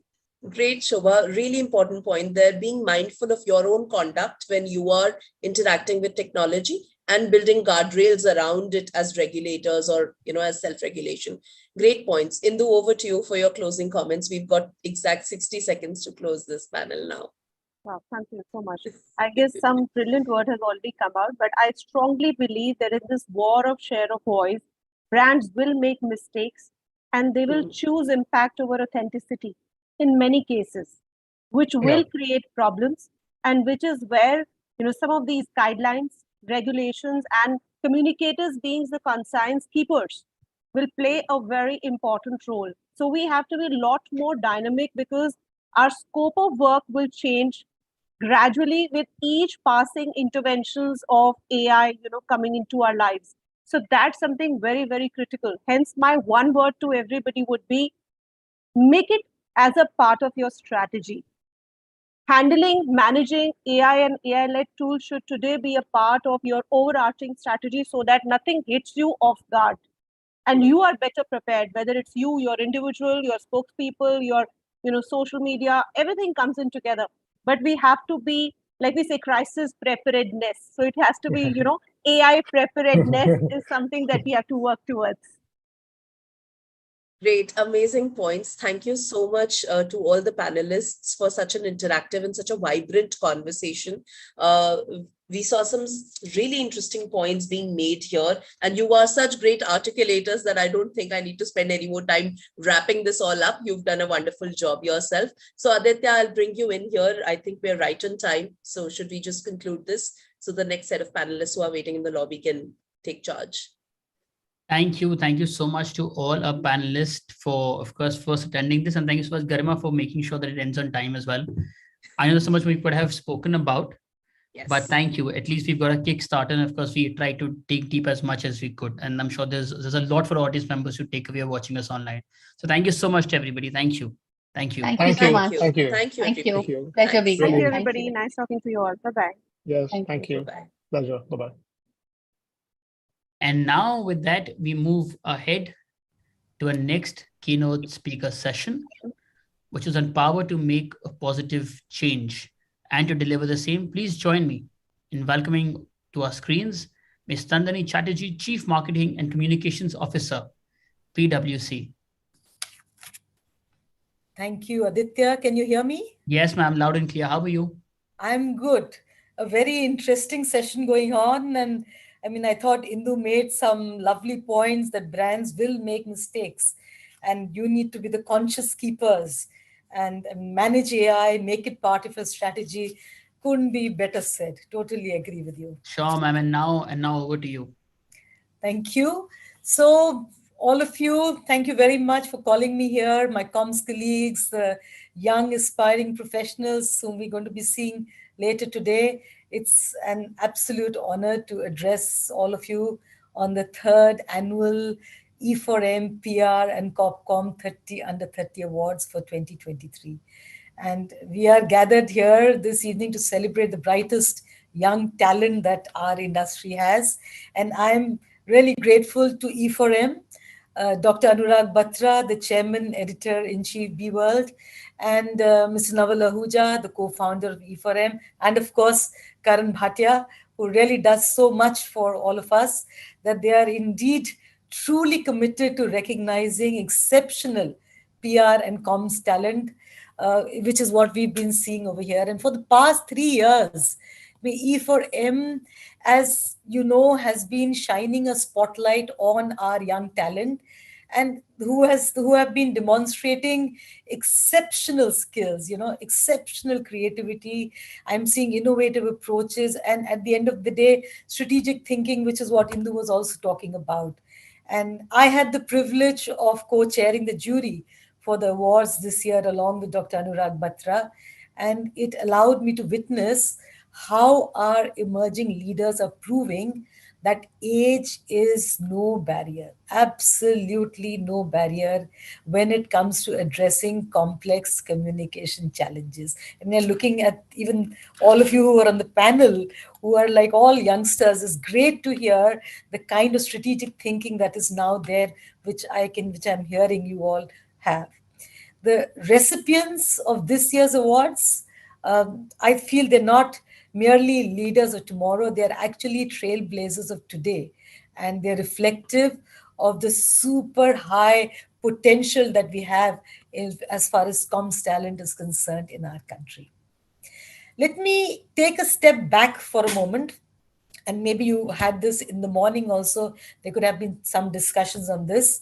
And I guess you will agree that our world today is facing some, if I may call them, interesting challenges, right from geopolitical conflicts, socio-economic issues, threats to our environment, tech-related risks like cybersecurity, data privacy. I mean, all of these have a potential to impact the reputation of our organizations. And in addition, there is a long list of complex regulatory and legal compliances that the business world today needs to abide by. And we are there for business, so it impacts us as well. And then what we were discussing a while ago comes social media, where anyone can get up and make or break the reputation in a matter of minutes.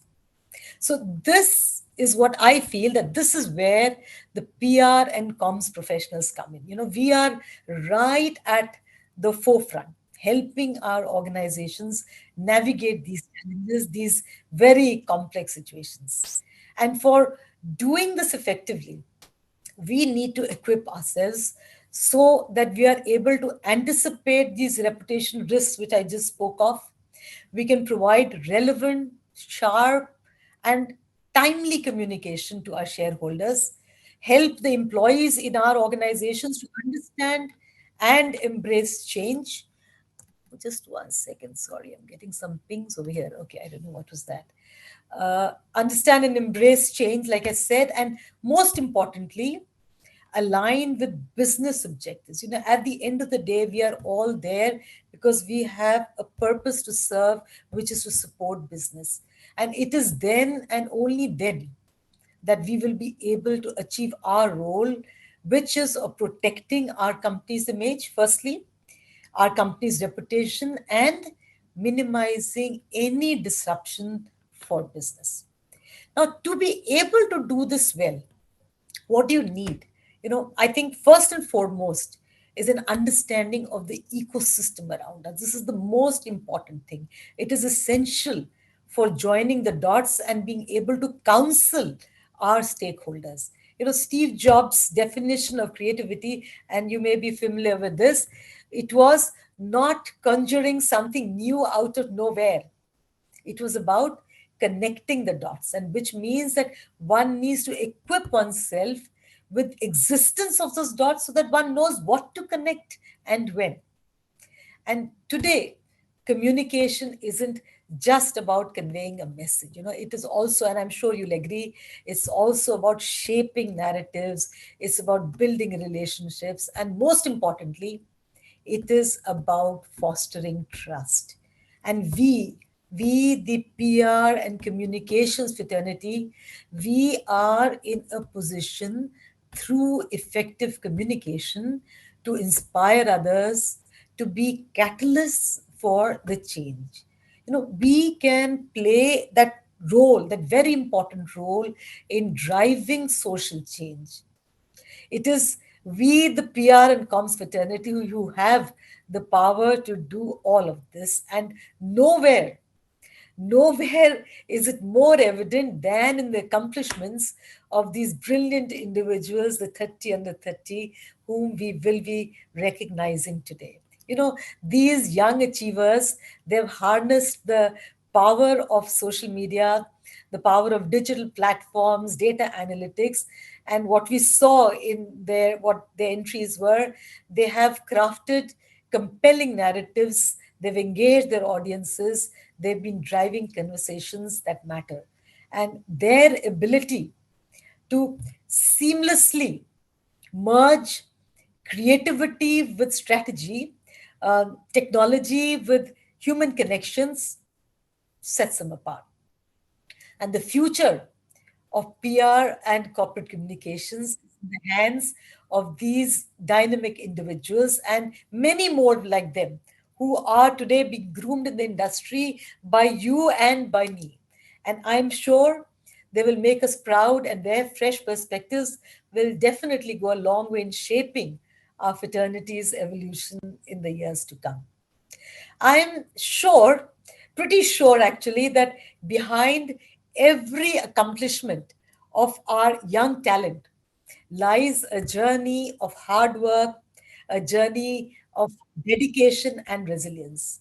And when we honor these exceptional young professionals, let us also acknowledge their mentors, their people managers, their colleagues, and even their families who would have nurtured their talent and encouraged their growth. And frankly, in my experience, success is usually very difficult without this unwavering support. So, to all the winners who are going to be announced, congrats on your well deserved recognition. And your journey has just begun, and I'm sure many more milestones await you. Do continue to embrace every opportunity to learn and grow. And I hope we will continue to see you pushing boundaries and inspiring others. And thanks to all who've joined in today to be a part of the celebration. I look forward to us continuing to champion the spirit of innovation and collaboration and doing whatever it takes to drive our industry forward. Thank you. Thank you, Nandini, for inspiring us as always. You concluded it 5 minutes early for the prescribed time, but yeah, and such an honor to have you as a jury chair. Today happens to be a special day to about 30 odd people, and they are anxiously waiting. They'll log in about 4 p.m. onwards. So I know you already have a busy schedule because you're attending another event. So if you can make it for some time, will be great. I will come back again in the middle after some time. Yeah. So look forward to see you. In the meanwhile, since we are a little early, we can just invite the panelists right now and see. But thank you, Nandini. Look forward to meet you soon in Delhi. Absolutely. Thanks a lot, Karan, for inviting me. Thank you. Thank you. Thank you so Aditya, much. you'll take it forward now. Thank you. Thank you so much, Bye. Bye. Bye. Thank you. And now we move ahead with the last panel for today. And the topic for the same is PR and communication management in APAC and India, examining the trends, the growths, and the gaps. Please join me in welcoming a panelist to the screens. Up first, Ms. Jyotsna Nanda DS Group. She is the AVP Corporate Communications. Ms. Gargi Dubey, PR and Communications Lead, APAC, Open Text. Mr. Ziauddin Adil, Founder and Managing Director, Master PR. Mr. Abhishek Guliani, CEO, Hill and Norton Strategies. And this session will be moderated by Ms. Mamta Dhingra, Founder Director, Lateral Sutra. Hello, everyone. Since we are a little early, let me just quickly tell the team to log in right now. And you can take it from there. Hi, Adil, long time. In fact, Mamta had said she's logging in. Yeah. Yeah, I know. It was supposed to start at 2:45 p.m. So I'll just quickly text.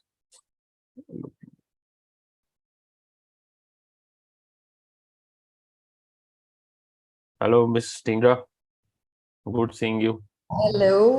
Hi. Good to see you all. I think Abhishek is the one. I Yes. presume he's going to join in Abhishek is sometime. not here. So you can start. I'll just text him. Now that we are early, let's utilize the time to our advantage. Yeah, he just called me. He wanted to clarify on the internal comm bit. So I think the flow is quite simple. Yeah. You guys have 5 minutes extra in case you want to utilize it now that we are starting early. So I'll leave it at your sole discretion now. Yeah, sure. See you guys. Thank you so much. Thank Over you. to you, Mamta. Yeah. Hi, everyone. So a quick introduction, I think, because it's essential since I am not so much in the PR realm right now. Currently, I'm also doing podcasting, but I've been a consultant and an independent PR professional, 22 decades of experience, etc. And happy to be here, happy to be connected with all of you. I think today's agenda is quite clear, but if there are any specific points that you want me to ask any of you, each of you, then you could just nudge me and let me know. Sure, we'll keep it very free flowing so that we can take on all of it. I think most of the other co-panelists have worked very closely or are currently also working in the APAC region. Right. So that makes it, more probably relevant for them. However, having worked in that region, I'll probably just say a few words, but should we wait for the others? Abhishek is joining, right? Yeah, absolutely he is. I think we are a little early, so that's okay. But I think we must take this opportunity to first thank Karan for taking this, initiative of getting people together and this third edition of the Exchange for Media PR and Corp Comm 30 under 30 Summit and the awards that are there. I'm sure the kids are extremely excited about these awards. It's a great way to actually recognize talent and also to motivate them. So thanks for that. And of course, also to Exchange for Media, Dr. Batra, etc. All the team that has put together this whole thing. I know the kind of hard work they did to get, to get the jury to put together their comments, etc. And the criteria was extremely good. We had some great entries that were there. Some of them were excellent. So we'll wait until 4 to begin. I think I will not take the sheen off on that account. But I think Nandini was bang on to say that there are great kids who are taking on and and I'm sure it's, in our phase, most of the professionals have been into PR by chance and not by choice. But a lot of kids today come in by choice, to get into communication. So obviously that whole bit about, getting trained in PR communication has become mandatory, or a lot of people are going in for that kind of training, which is a good thing for the industry, I guess. I think it's a great kicker that you just put in, Jyotsna, and just to take the mantle forward from there. Since my journey has been like by default, but it's great to make choices and make choices that are informed. It's a great time indeed to be in the communication sector, and the privileged ones are really making it to PR, because PR is no longer shelled and contained to very, very, watertight ways of ways of conducting PR, or the practice back then how we had it in the day. And it's exciting because there is so much digital, there's so much AI, there are just so many things around which the communication sector is pivoting. And that's where I would like to, keep bringing you guys back into the conversation, that in your area and sectors of expertise, how is it different? How are you applying and how is this game really changing so rapidly and differently? And Gargi, a quick, intro from you also, like, because you are in Australia, right? You are based out of so I'm based out of Melbourne, but I actually, communications was a choice for me. So I did mass comm, I did my PR and Corp Comm from Xavier's Bombay. And then I started my agency journey. I've been an agency person. I think from heart, I'm still one, even though I've moved to the comms side. So I've worked in India for quite a bit, like 4 or 5 years. Then I moved to Singapore. There I managed APAC and Southeast Asia mandates. So gained a lot of experience over there, and then eventually moved to Australia 2 years back. So finally made the jump from agency to comms.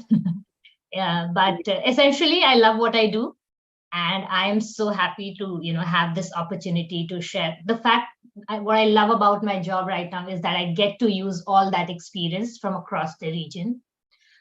So it's lovely. I mean, I am a bit intimidated seeing the panel and seeing all the whole speakers and hosts coming in for this. Me too. Apologies. I don't know. I am a complete newbie at this. So from the get-go, just I'm saying out loud, if I fumble or anything, it's just my nerves. So it's all mutual. Okay. So I think Abhishek is also there with us, and it's just the perfect time. Adil, Abhishek, great to have you guys here. Jyotsna, Gargi, what a delight. And PR and communication landscape is continuing to evolve, and we have been listening it like forever, that it's one of the most dynamic sectors. And with some unprecedented and unexpected turn of events that we have seen in last few years, there are disruptive changes that have occurred in the world of PR as well. More and more campaigns getting into digital PR realms, still new trends and industry patterns that are getting built up year on year. Industry trends are important to keep up for PR professionals today more than ever. So just in light of that, kickstarting today's panel on PR and communication management in APAC and India, examining the trends, growths, and gaps. And I'm so very privileged to have a great panel and be hosting it. Jyotsna Nanda, AVP Corporate Comm DS Group. Gargi Dubey, you could just wave in and say a hi maybe to everyone. PR and Comms Lead, APAC OpenText, Australia. Ziauddin Adil, Founder and Managing Director, Master at PR Bangladesh, and Abhishek Giuliani, CEO, Hill & Knowlton Strategies. Welcome, everyone. Thank you, Mamta. And myself, Mamta. Yeah, I'm the independent PR consultant and podcast. Thank you, Mamta. Am I audible, Mamta? Yes, you're good. Okay, all right. So just to start the discussion right from the word go, what are some of the practices, trends, and issues that you individually feel that are impacting PR and comms in Asia Pac specifically? And I would like to start the panel with Jyotsna. I'd like to invite you on this and just have your views be shared. Thanks, Mamta. But I would say that PR in Asia is relatively young compared to the US and does have certain distinctive characteristics which sets it apart from the other parts of the world, like in the earlier panel, Indu, etc., said that, there is a lot which is there in the B and C class cities, and urban and rural are not the same, etc., which is very typical to India. But in the Asia Pacific region, which is actually becoming very, very important for most brands to be present in or to focus on, or that's where business is. And India obviously stands out in that. But I would say that every market in Asia Pacific, though they are different, but the common challenges in finding the right people, both be it, on the corporate side or on the agency side, remains. The first obstacle is attracting them to the industry. Not many people have dreamt, as we were, talking. So it's not by choice, it's was more by chance.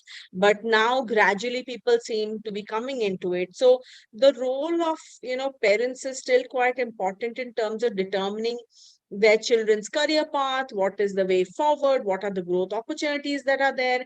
And sometimes that can steer them towards traditional career paths, but it's hard to find good people that are there. And that's a common thread across, all markets that are there, whether that's, at the beginner level, mid-level, senior level, across all of it, it is there. And from what my understanding is that most agencies are short-staffed in the Asia Pacific region. And while we might talk, understaffed basically. So I was recently talking to somebody who was head of one of the biggest companies in the world, and her team in Asia consists of only 5 people. Now, in the US, big companies have hundreds of people in communication. It's true that US is a major market, but when you consider the diversity of markets in Asia, it's hard to manage without any, appropriate headcount that is there. So appropriate funding obviously is an important thing. Most companies in Asia obviously spend only about 10% of the marketing budget on PR, and the remaining 90% on advertising. So advertising, media buying, or digital marketing. However, the situation seems to be improving, and we have observed some increase in communication budgets, but the industry has become, more valued. We are more at the, strategic levels, at the drawing table when there are strategic decisions being taken. But, that's one of the key issues that are there. And as was being discussed in the earlier panel, where Indu mentioned that, with AI or technology, the kind of crises that can happen is something that we need to be aware of.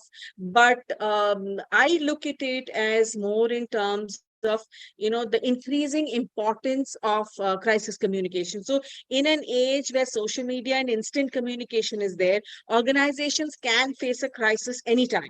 In the future, crisis management will become even more important, with organizations needing to be prepared to respond quickly, as well as effectively. You have to be authentic in your storytelling and to respond to any negative publicity or crisis situation. So PR professionals will need to develop strategies that focus on identifying the potential crisis situation, and then monitoring constantly monitoring social media channels on a real-time basis, developing these crisis communication plans so that it can be activated as soon as crisis hits.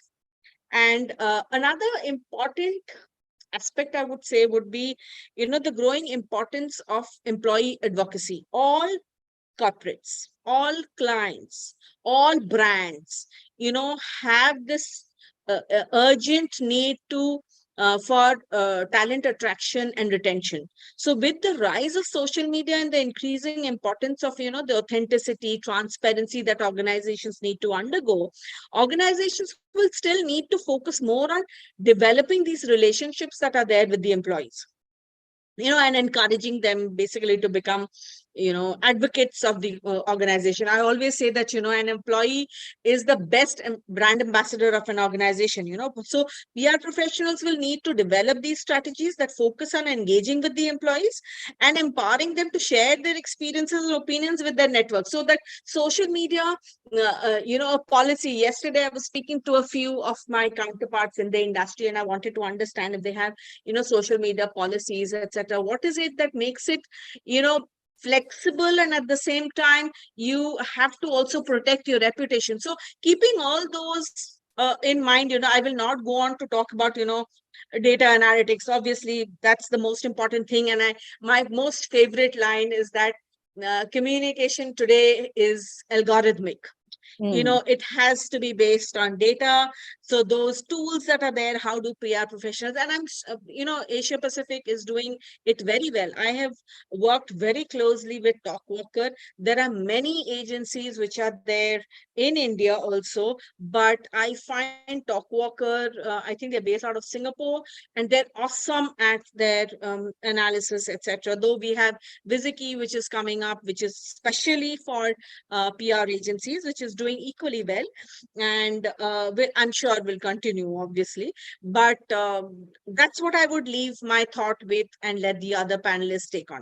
Yeah, I think you've just set the agenda right in place with all these pointers, Jyotsna. And I think I'm going to move the buck now to Abhishek and really listen into your views on what really, while it's very well pointed out that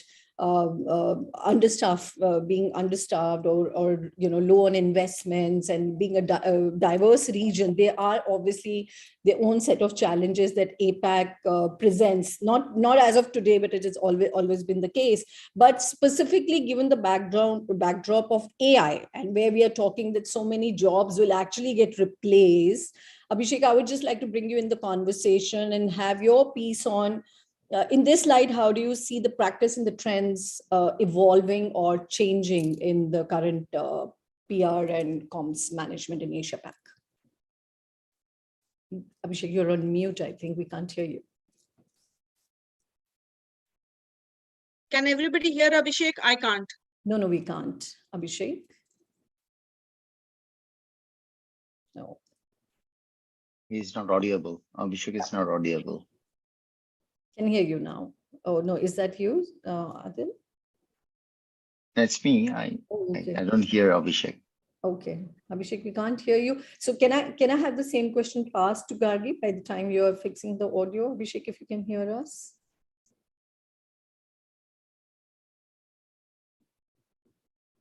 Sorry, can you hear me now?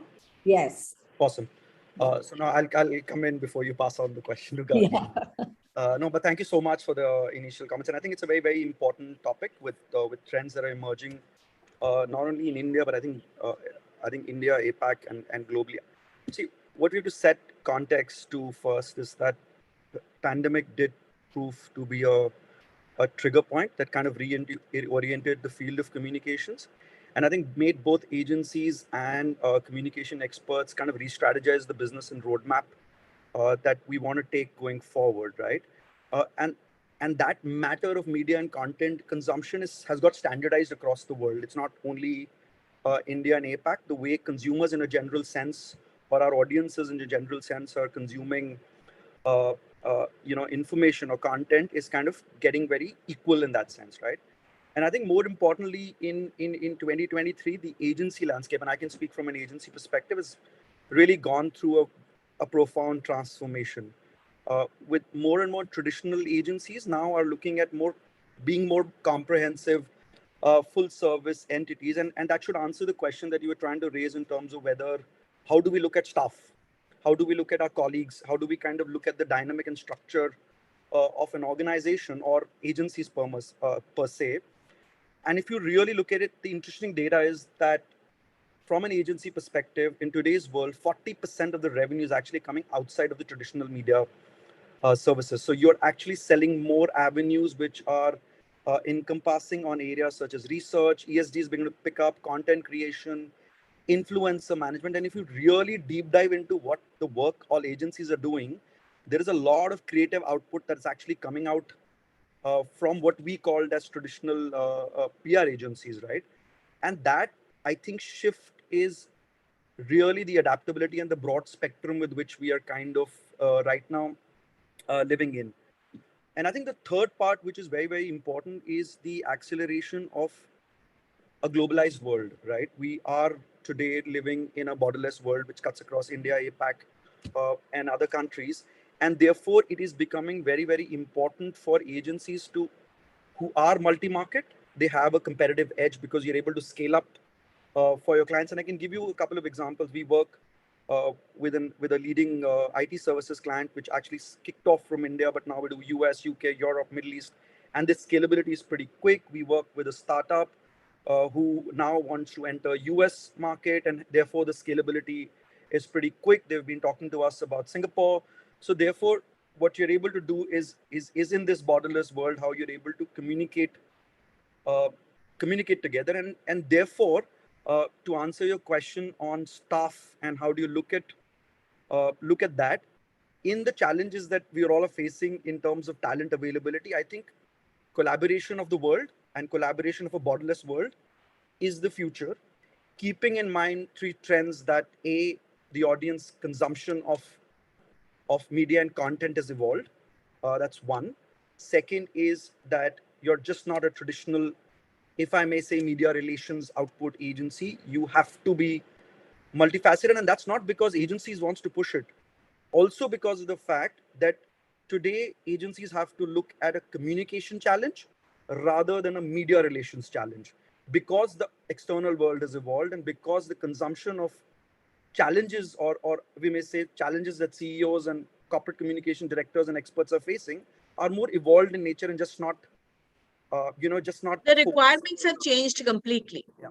So I think that too, and then the third is the fact that we're living in a world which is borderless today. I mean, it transcends countries. It has to be multi-market. So therefore, you have to look at your communication challenges, and really the Indian companies are also getting extremely competitive and ambitious, and therefore you'll have to bring in that scalability of services and geography in that sense. Now, how each of us as agencies or each of us as comms experts do it is something that requires a much larger or a much broader discussion. But I think that's the initial comments that I want to bring in right now. Interesting viewpoint, Abhishek, indeed. And I'm going to come back to a few of them, because what you said about the changing landscape of consumption of the content, in so many ways, if we were to really look at ourselves as a consumer, I think hardly any of us is actually going and consuming media, because in the traditional way of media, even before the news breaks on like an HT or a TOI, it's all over on an Instagram or another social media handle. So that's become such an informal and unstructured format of percolation of information that you have to, even if you don't want Before I kind of you pass on, I just want to, and I know, Mamta, you run a very successful podcast. I want to add on to that. There is no discussion that I'm doing with a CEO or a founder or a Copcom lead who's not thinking of a podcast right now. Absolutely. Now, Totally. my question is, are we as agencies ready to be able to offer that solution? When I was saying that we need to get more integrated, more communication aligned, I think it's important for us to get ready to what the market is evolving it, and therefore we need to make that shift. Absolutely. And here I would like to bring in Gargi, because you do, and of course, Adil, because both of you do bring in an aspect and represent a part of Asia Pac which behaves very differently. So first to you, Gargi, that now sitting in Australia, how do you look at the entire comms navigate this whole comms landscape, and how is it different? How is it really different? To be honest, at the gist of what we do, it still remains same. You'll be surprised what makes news more or less remains same across the globe. A very big challenge is the media landscape, as you mentioned, even the traditional media pool, if you say so, because in India, just the sheer number of publications and journalists and influencers that you have is, so many times much more than what we see in Southeast Asia markets or, in Australia as well. I think Indonesia might come a little bit closer to how India behaves in terms of public relations, but for the other markets, it's very difficult. I don't think anybody has a doubt that we live in a region which is, business is booming, and I'm very fortunate to have been part of most of the discussions where people realize the importance of PR that is today, and comms as a whole. We do get a seat at the table. What I would really want to point out here is, like Jyotsna said about, the budgets, comms budgets being tight. Being on the comms side, I feel one very big responsibility we have is to guide the agencies properly, to have them as partners. For example, if I can only do 2 interviews in a quarter, I will make sure those 2 count for my, salespeople who are going out and pushing out my brand and getting the customers. It should not be just the tick in the box that, okay, I got this random opportunity and your face is there on this publication. And I feel the comms teams really need to play a very important role over there. In terms of using technology, definitely, and I'm very happy, a lot of the legwork that I used to do as an executive now really doesn't rest upon them. How,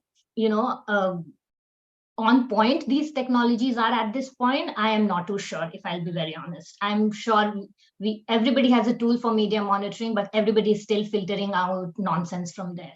It's based on keywords. It's not always perfect. I would love to see it go to a point where, I can get anything about my brand and it's all perfect, it's synchronized and the way we want it. The other thing is, I feel outside of India, things a little bit more structured in terms of how you approach PR, be it media relations, be it other aspects of comms. Like Abhishek said, if you are a global organization, if you have that scalability, it's easier because APAC is a new market. For example, for podcasts, in my agency life, one of our clients, we were exploring the idea we could actually learn from my colleagues in Europe on how they've done it, or in US how they have done it. So this exchange of knowledge is really helpful. But there are certain talent related challenges, which honestly it's much bigger in other markets when it comes to, because in India we still have a lot of talent pool, a large talent pool. A very big problem in our profession is expectations when the newbies come in. Emily in Paris, Sex and the City, it's kind of ruined what we really do. I literally had an intern come up to me and say that, it's not as glamorous as I thought in Singapore. So I really feel that, there needs to be a bit of expectation setting when these people come in. When I was doing the comp work, when I was doing the dossiers, I know it helped me because back in India, I knew which were the top 5 publications in every region. And that was what the dossier taught me. So it did add value. And I had people who kind of highlighted to me that why you are doing this. And, I think we really need to make sure that, of course, they need to develop strategies, but they really need all the legwork, all the experience to get to a stage where they'll be in a position to develop strategy. I studied comms. We are honestly taught how to do strategies in college, but I really don't think we are in a position to deliver it effectively if we've not been through those experiences that we have. Absolutely. The other thing, said, yeah, very well. Yeah, please go ahead. No, so I think the comms landscape is definitely changing, but I will also want to highlight that a very important part is understanding relevance. Just because everybody is doing it does not mean you have to do it. For a B2B tech enterprise organization, a lot of things doesn't make sense that is out there. And something which nobody is doing might make sense for us. So I think it's very important to, as an agency, to guide your clients. I have people who feel that, we should be on this social media and that social media, we should do influencer management. And I really have to sit back and tell them that what is the ROI you are going to get? You're not reaching out to the people you want to. You find an alternative that is more relevant. Definitely, let's go ahead and do it. But that relevance, that, cutting the noise, that's very important. So yeah, like I said, what makes news is similar. I think in one major difference that I see is that a little bit of more maturity in the sense of the kind of content that reporters or journalists or editors expect is kind of slightly different. When I moved out of India, and honestly, I was in a bubble and I thought I have a pretty good writing skill. And when I came out of India, I realized, no, not really, because I'm competing with people whose first language is English. And that's not mine. My first language is Hindi at home. So I definitely feel that, writing content while we have different departments sitting out in our agencies, it should be encouraged a little bit more.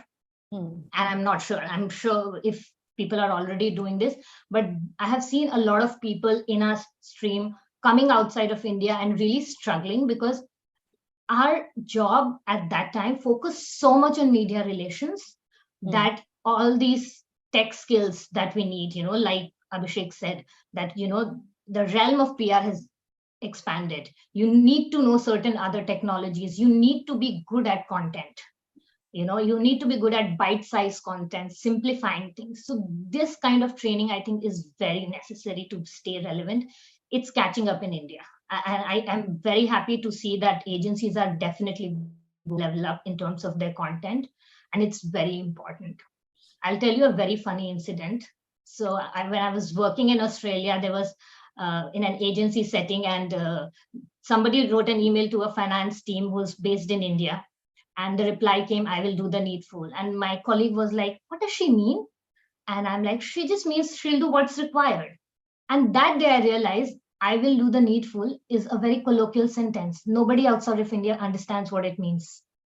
So, I mean, it's just that, when you're being a regional or global comms person, you will have to understand these nuances. You will have to understand what's colloquial, what your audience, wider audience would understand, what they won't.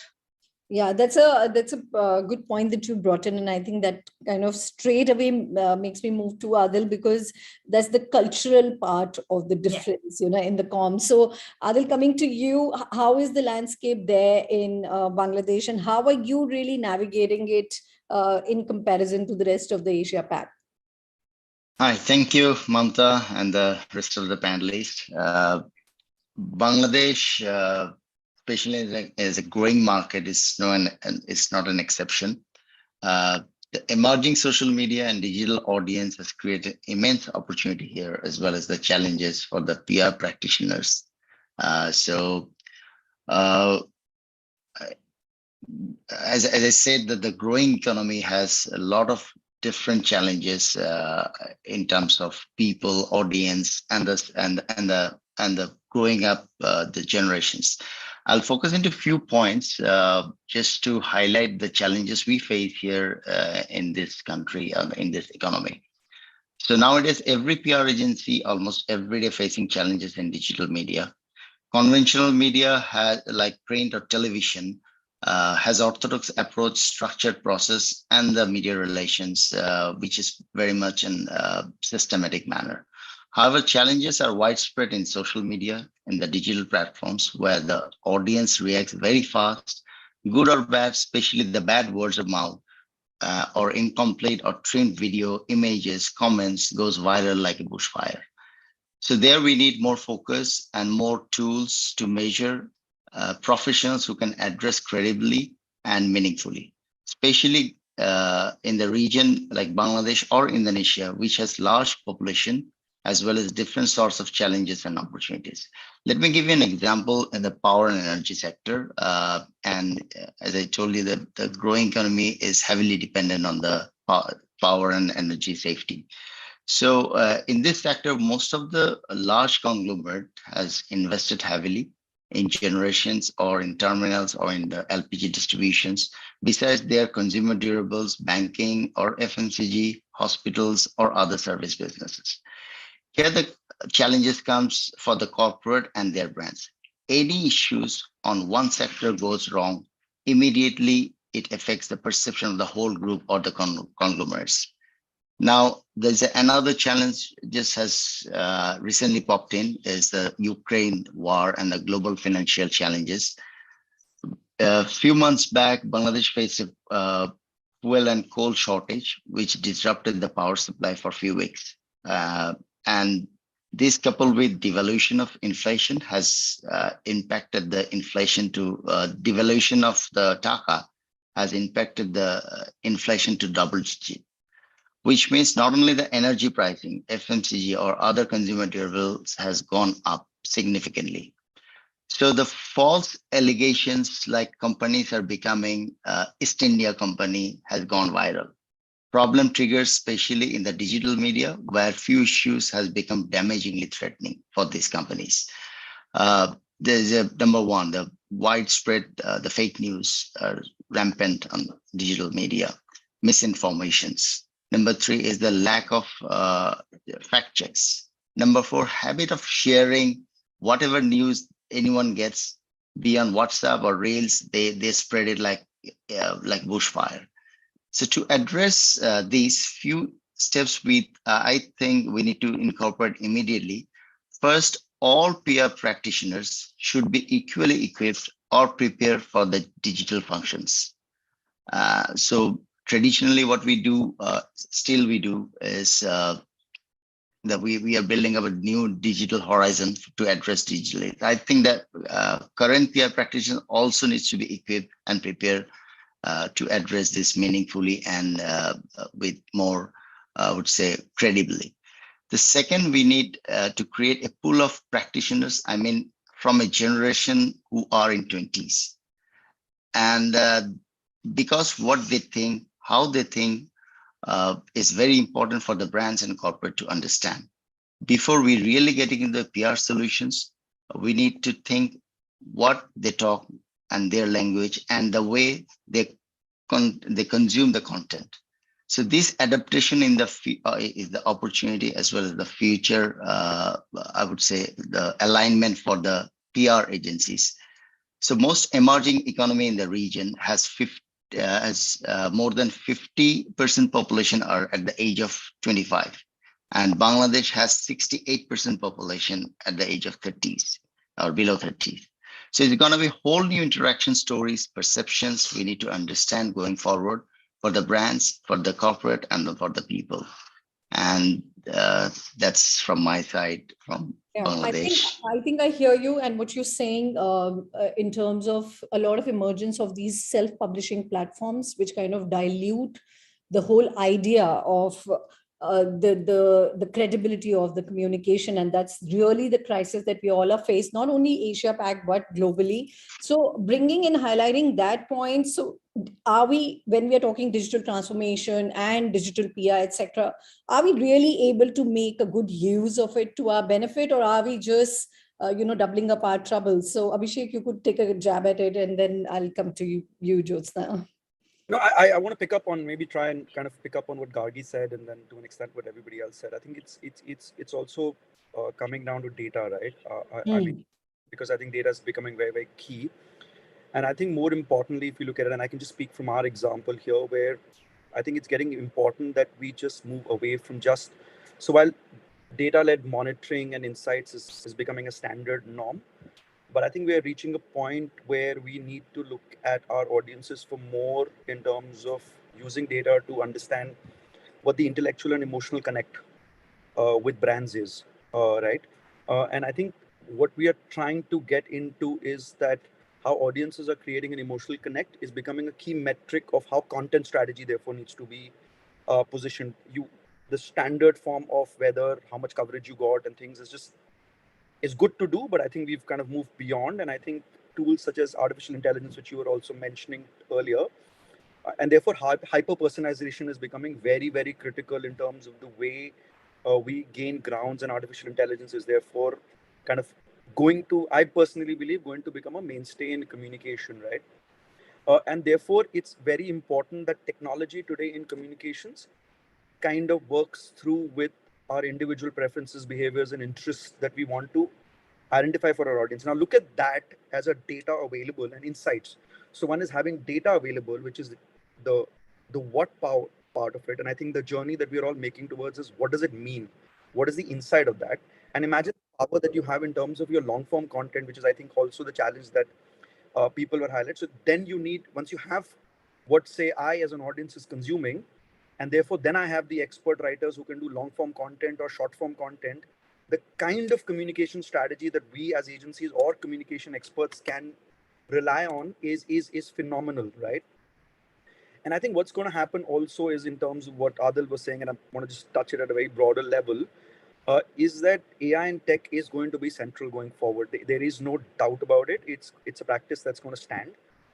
And tech adoption will help communication teams with very quick analysis, because you have that vast amount of data to identify potential risks. Now imagine a situation where you were reacting to risks, to having the idea of what potential risks could be from a reputation perspective that are going to come your way, and then be prepared for it.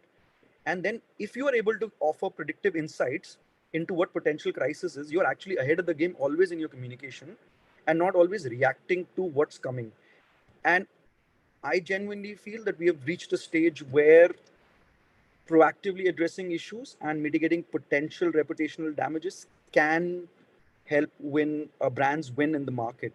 Now, also that data is now available for what Adil was mentioning today. At least in India, I think there is enough tools that are available for fact checking and things like that. So I think the whole idea is that how do we kind of standardize that across the world or Asia Pacific, and our learning is really how we learn from each other to make it standardized. And I mean it from a communication perspective. How I learn from Adil and Adil learns from me is going to be the future of us kind of collaborating together as comms experts. Absolutely. Just like your words on this. I think tick, tick, check, check, whatever Abhishek has said, definitely makes sense, but I agree with the fact, and I have been primarily an agency person through and through, and comms or corporate is a pretty new area for me. I would say just 4 months into corporate, but making the content relevant to who it's being talked to, and also catering it or mapping it to the brand nuances and crossing the barrier of just one particular language is not be all and end all of it. How do you connect to the entire audience? What is it that they are talking? What is it that they are doing? All of that needs to be made relevant to making it futuristic. And while all of us are talking about the future is data, etc., sharper or laser sharp insights into consumer behavior, meaningful messaging, hyper personalized customer service, etc. We are talking about. I just have one little question. We are talking of an AI enabled future. Is the educational curriculum even integrating all of that? Machine learning, AI, etc. How is it that we are, adapting to all of that? And then comes the bigger question. In the earlier session, also people were talking about AI, etc., and using it responsibly. So if I'm feeding in a data which is not specific to me, so I will not put in specific data about my organization because it'll go to the wider world. But that data which I put into the AI, document that is there to churn out or to do my research is something that the tool takes on as a normal. Now that becomes more generalistic and leaves behind the nuances of the brain, the brand that is there. So that's how critical it is, and it's important for us. And like Abhishek rightly said, it's important for all of us to collaborate. So if I as a brand understand that my I have a certain TG that is there who's going to listen to a particular kind of messaging or narrative, and probably podcasting is the right way to go about it because that has a very niche focused audience that is there, then I'll go in for it, and that's a more targeted approach. And or if I want to go in for something which is in only Singapore, how do I go about and target only that market, and what's the kind of, so the language that I'm going to use or the kind of narrative I'm going to use in India is going to be very different from what it is going to be in Singapore. So coming back to you again, Mamta, is culturally we need to understand how it works. Why did McDonald's come up with Aloo Tikki burger? They had to resonate with the Indian audience. I've worked with a very leading automobile client, and they were leaders, and aspirationally they were very high, and everybody wanted to buy the brand, but always felt it was not for me because it was more expensive, right? And we realized that while in the metros it was selling very well, in the smaller towns it was not selling very well. And the reason was because they always thought it was more expensive. All we did, it's a simple little tweak in the strategic planning that we did for PR, and we said we will take the brand to those centers. Let's identify those centers where they are not having enough sales and do certain interventions, PR interventions that are there. And let me tell you, in 1 year's time, those markets improved. Now that is the data, that we are analyzing and coming back.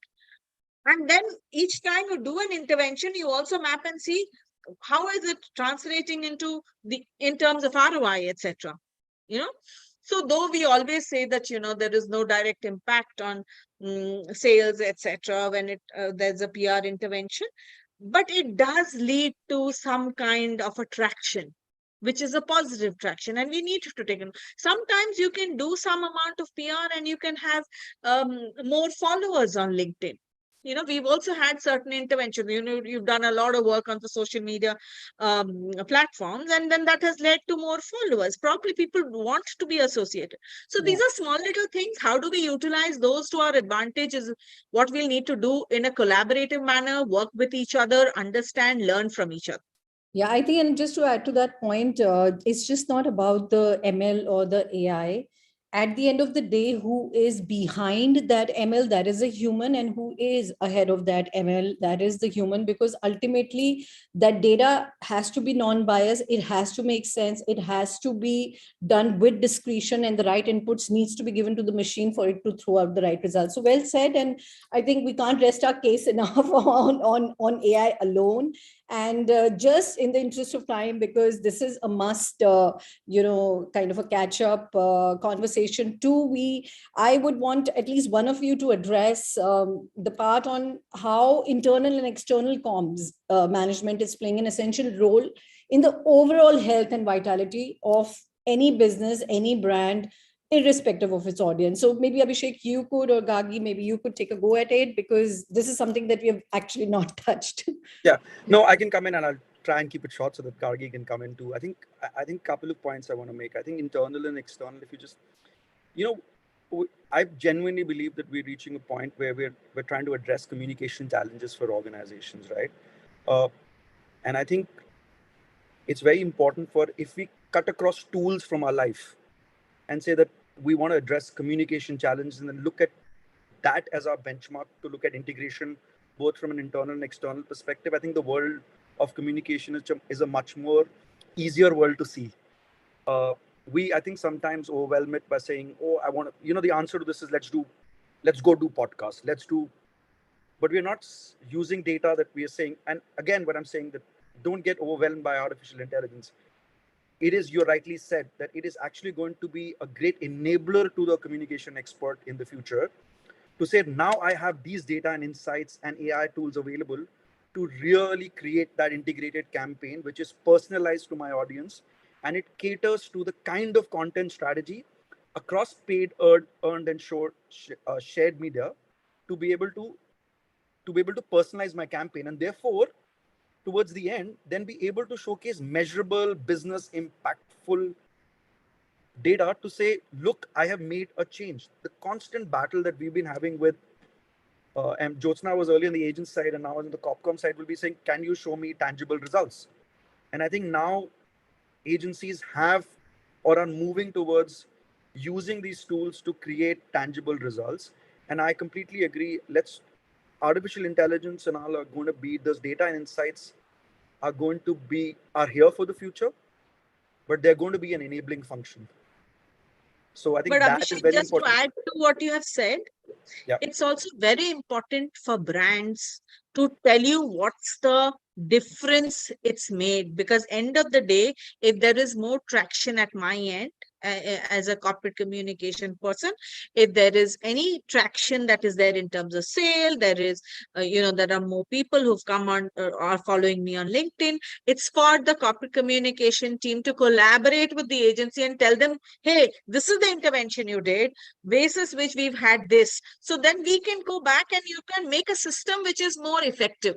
No, just I'll come back to Mamta, and maybe on a side channel, I'd love to show you some of the data we're able to do in terms of not only how conversations are fading and moving away over a period of time, but also actually go down to sentiment, not just positive, negative, neutral, but also come down to emotions of joy, where we are able to kind of trigger out this announcement. Was it with your audience received with joy, or what kind of emotion? So I think that excess of data with the right kind of behavioral analytics is a great thing that's happening in the communication industry. It's just that I genuinely believe that it's a great enabling tool for communication experts like us to see how we can bring it more into our campaigns and be really involved in what organizations and senior communication directors like you are trying to achieve for your companies and brands. Yeah, that'll be great.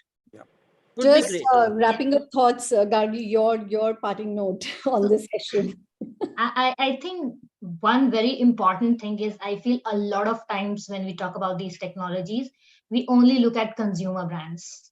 There are a lot of B2B brands that do not basically excite customers because they don't even know the role that guys, and it's a very big challenge for us to kind of understand and tell the story in that way. I mean, it is simple if you think of it. It's about talking about the impact. Forget about your product, talking about the impact you create and your value proposition. But when it comes to technology, I completely agree, it's an enabler. Will I be happy to rely on an AI when I'm in a crisis situation? Some parts yes, some parts no. I would be very happy for it to have a search box where I can see who all are talking about this. I'll be very happy to see what's the precedence, if somebody has been in this situation, what they've done. But definitely, I would be more comfortable having a human front the whole strategy and do it for me. Yeah, Adil, your last thoughts on the discussion. Okay. As Abhishek was telling about the data and the AI, the importance of it, I think another area which Josna said, who is doing the analysis, that's important. How the interactions are transformed from the data, how they are interpreted to solutions in the PR, and that's very important. The people capacity development. So I think this is the area where the data will be bombardment of data coming days from various media, from various sources, from various machines. The people analyzer who are doing that will do the analysis of it in a meaningful way is the key to address this in a successful way. I think that's more important. Yeah, let's not forget that whatever said and done, even sitting right in this age, in the middle and right under the nose of AI, we've had fiascos like what has happened with the Bonvita, with Food Pharma, and Nestle and things like that. So this is a discussion to be continued forever and ever, and a debate that can go on. And I'm so glad that unanimously, or each one of you did put in and roll in a point on podcast, and I'll be really happy, Karan, if you're listening, E4M, if you're listening, to put together maybe a different discussion. We were all pitching for a podcast with you. Absolutely. And I would call it a wrap. We are listening. We are listening. We keep our eyes and ears open. So on just the parting note, I'd like to say the only thing worse than being talked about is not being talked about at all. So let's keep the conversation going, PR, AI, ML, and we'll keep coming back with more and more interesting debates. Thanks, Karan. Thanks, E4M. Thank you, everyone. Thank you for being such a great panel. I'm sure the audience would have loved. We already have, I think, 178 registration, but you will not see them there. They are on the other platform. Okay. But nonetheless, I'll share the snapshot with you. You guys can have a look at it. But really great to have you all, and some of you are also on the jury. So great. We look forward to see you again. We have in another 20 to 25 odd minutes, we'll start announcing the winners of our 30 under 30 initiative. This is our third year. And most of you have been panel except Gargi. Adil has already won the best PR agency for the from Bangladesh. In fact, we were doing something on Southeast Asia, so he was the first one who won it. The rest of you have been part, so thank you. We look forward to keep engaging. Same link for the awards. Yes. Look forward to connecting with all of you. Thank you. You can switch off your camera and you can come back. Lovely catching up. Thank you. Same here. Thank you, everyone. Thank you very much. Thank you, Karan. Thanks, everyone. Over to you, Aditya. Right now we'll just reconvene at 4 o'clock, and and then I'll see you at 4. Sure. Okay?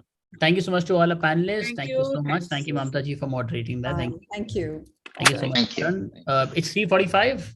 We'll give you a breather till 4, because at 4 you do not want to miss anything that's coming your way. That's the award ceremony, and that is when we'll celebrate and recognize your hard work, your nominations, and we'll also motivate you for the future. So 4 o'clock it is. It's 3:46. Till then, may I please request my team to play the partners AV, and 4 o'clock we shall begin with the award ceremony. Thank you.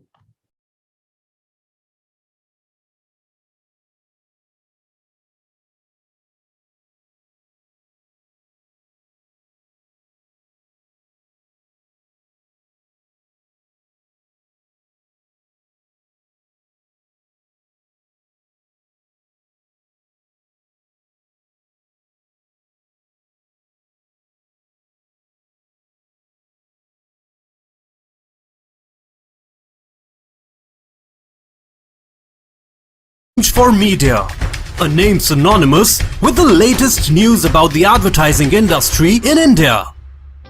The exchange4media group, set up in 2000, has the most credible media platforms covering the entire advertising, media and marketing domain with its highly acclaimed digital, print and on-ground assets. The group's flagship news portal, exchange4media.com, reaches over 6 lakh subscribers who are the first to receive breaking news in the industry. The buzzing website not only covers the news but goes beyond the obvious to bring in a fresh point of view. Impact, the weekly news magazine from the group, is the most widely read business magazine in the advertising trade, with in-depth analysis and news-based features providing perspective to key happenings in the industry.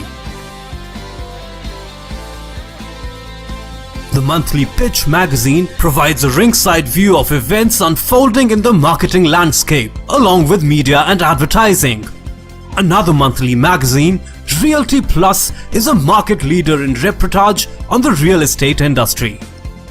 Today, exchange4media is not only a leading publisher in the domain, but owns the IP of more than 50 events spread across Mumbai, Delhi and Bangalore, making it a powerhouse of information and knowledge sharing.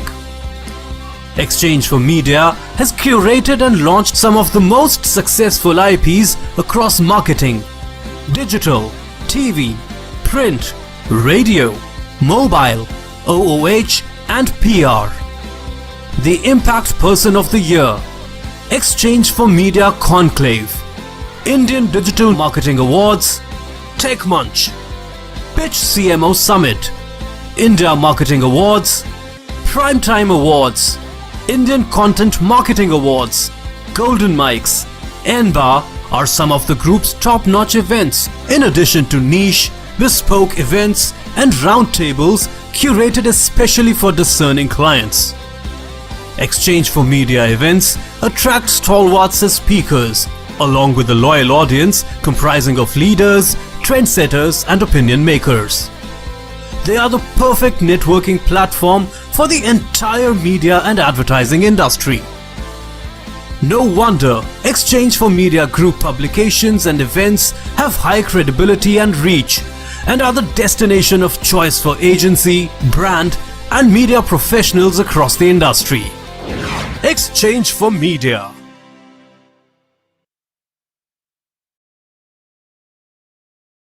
In the world of business, when you think BW Business World, spanning across platforms from print to the fast-growing digital space, from custom events to insightful industry books, BW Business World continues to capture a critical market space. Enjoying over 1.2 million engaged reader base, we have replicated this success in digital, with a 6-fold growth in the past 1 year.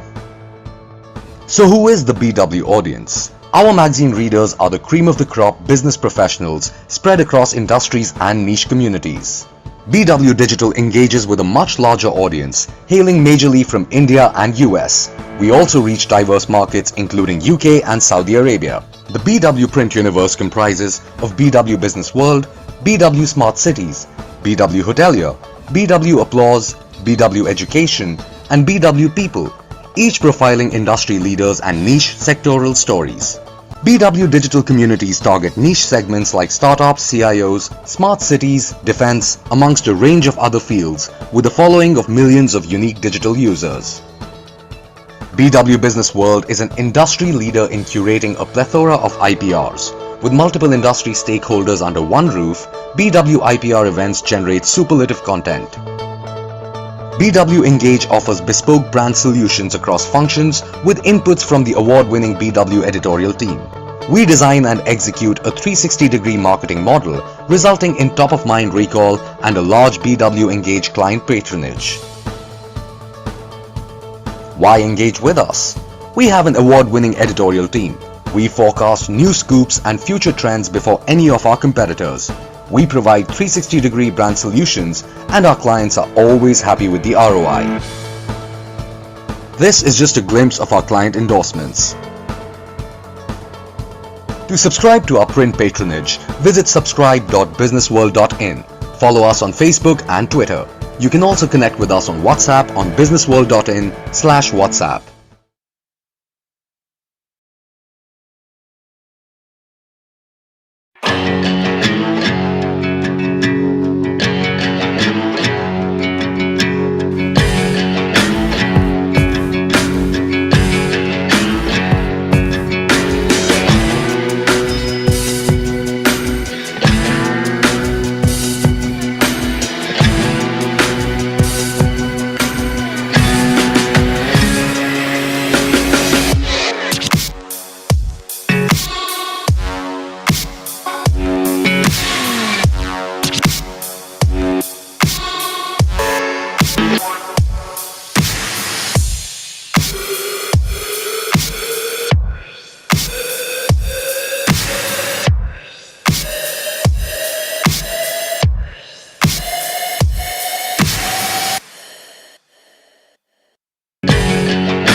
The PR and Corp Comm 30 Under 30 Awards 2023 are the most profound and respected initiative for the next generation leaders in the communication industry.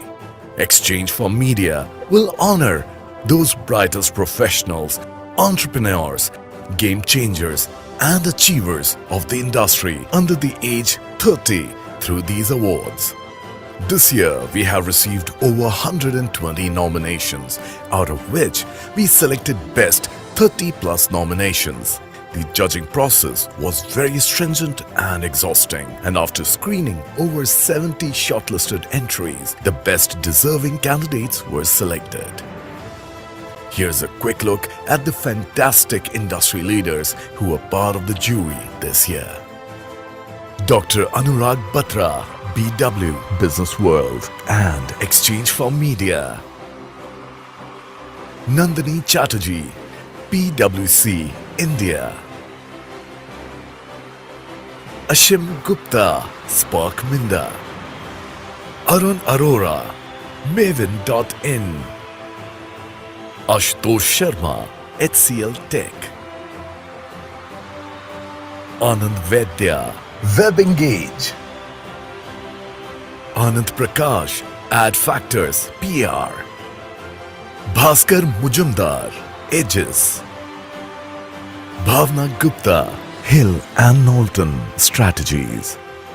Ekta Bhaskar, BLS International. Jagruti Kirloskar Saxena, Anarok. Jyotsna Dash Nanda, DS Group. Neha Bajaj, Scroll Mantra. Pradeep Wadhwa, Critical Edge. Priya Belani, ATDB. Rajat Chandihook, Concept PR. Smita Khanna, Newton. Tanmana Rath, The Good Edge. Tarunjit Ratan, Nucleus PR. Hello, everybody. It was an absolute privilege to co-chair the esteemed jury for the E4M PR and Corp Comm 30 Under 30 Awards. We witnessed exceptional young talent, their creativity, their innovative approaches, and strategic thinking. And the diversity of ideas that we got to see, their ability to address complex communication challenges, I think this was simply reflective of the high potential talent that today is there in the PR and comms fraternity.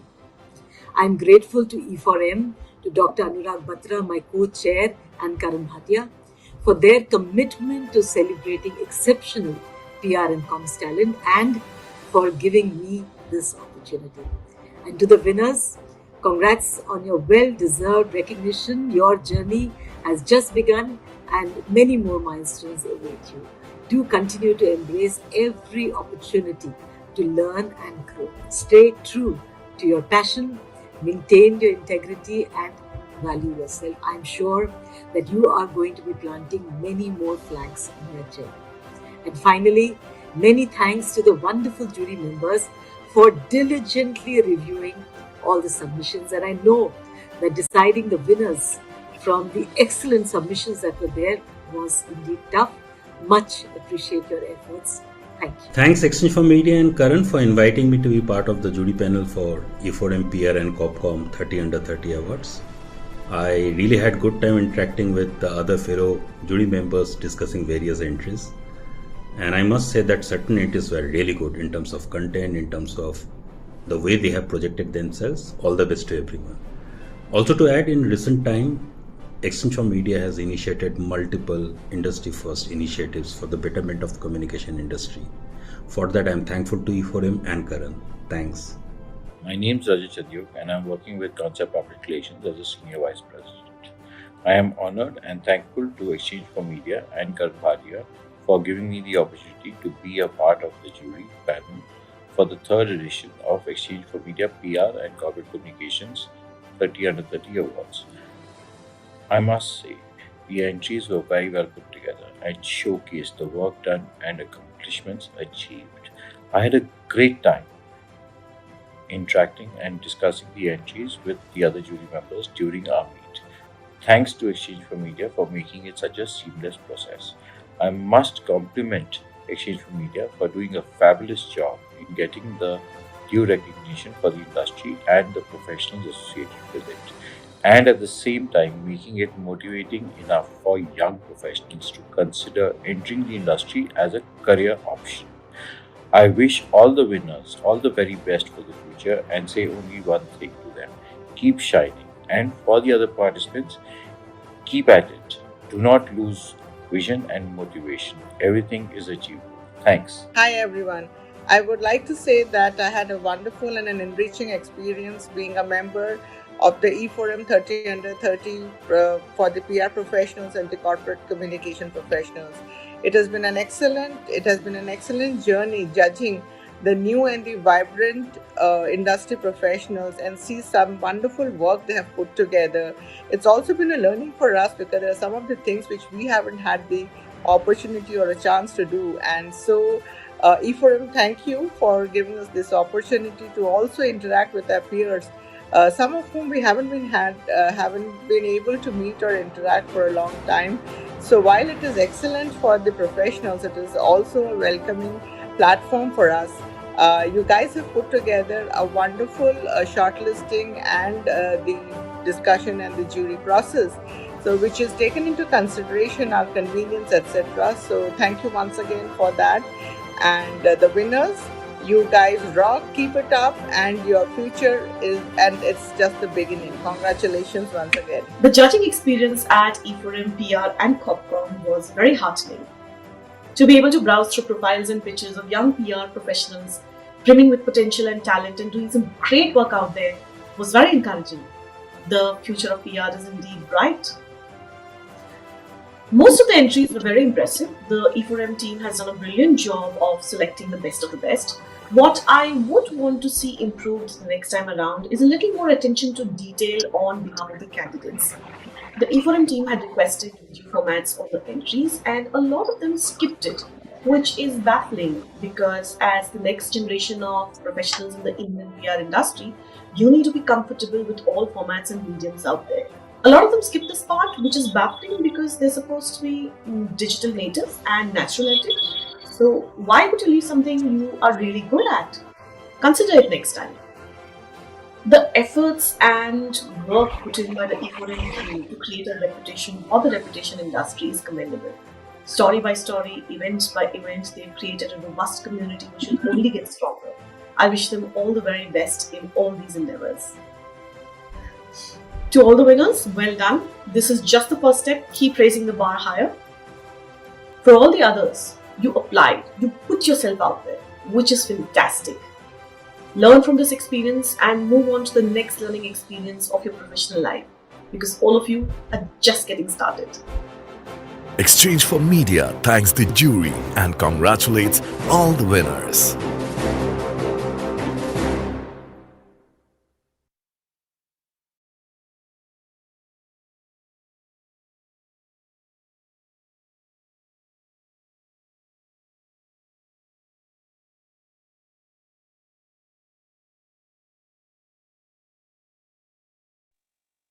Hey, Nandini, congratulations for taking time out always, I don't know how you manage to do it, multitasking at its, best, I guess. No, thank you. It's nice to be there, yeah.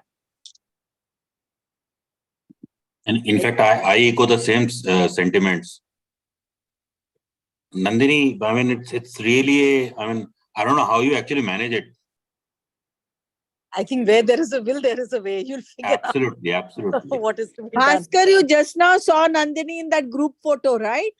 I literally enlarged it to see she's actually in Chennai and doing this too here. Yeah. That was Karan, is it? Yeah, we are just running 5 minutes late, just working on some things. I thought it was Bhaskar who said that. No, I never said anything. It's all Bhaskar only. I am managing my own internal situation right now. Give me 5 minutes. Aditya, you can start now. You can come start introducing in the meanwhile. Hi and welcome everybody. It's such a hearty feeling to see my screen where it says all the windows as winners. And may I please request firstly to all the winners that please rename yourselves and we request you to put your original name there. Absolutely you're a winner. No complaints there, no questions there, no doubts there. But please rename yourself so that our audience members can also see that. A humble request to all of you.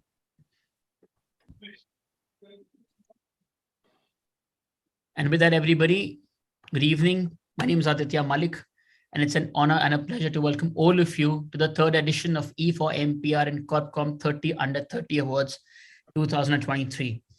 The third edition of these awards are the most profound and respected initiative for the next generation leaders in the communication industry. exchange4media today will honor those brightest professionals, entrepreneurs, game changers, and achievers of the industry under the age of 30. This year, we have received over 120 nominations, out of which we selected best 30 plus nominations. The judging process was very stringent and exhausting, and after the screening, over 70 shortlisted entries, the best deserving candidates were selected. Moving on to our welcome first, before these awards and before we take you through the partners, thank you as well. Please join me in welcoming to your screens Mr. Karan Bhatia, Head Business Strategy Consultant at exchange4media, to formally welcome all of you. Hello, everyone. Thank you for coming here. Thank you to our honorable esteemed Juni and their member for making time on a Saturday, and thanks to all the winners. This is our third edition, and each year we're trying to bring new perspective. The challenges are a lot, and we try to keep innovating ourselves with respect to our position within the PR industry as a catalyst or as a publication. At the same time, we always want to bring out the best leaders, future leaders, I should say, who are doing commendable work in the field of public relation, to come forward, take and be the torchbearer for the near future.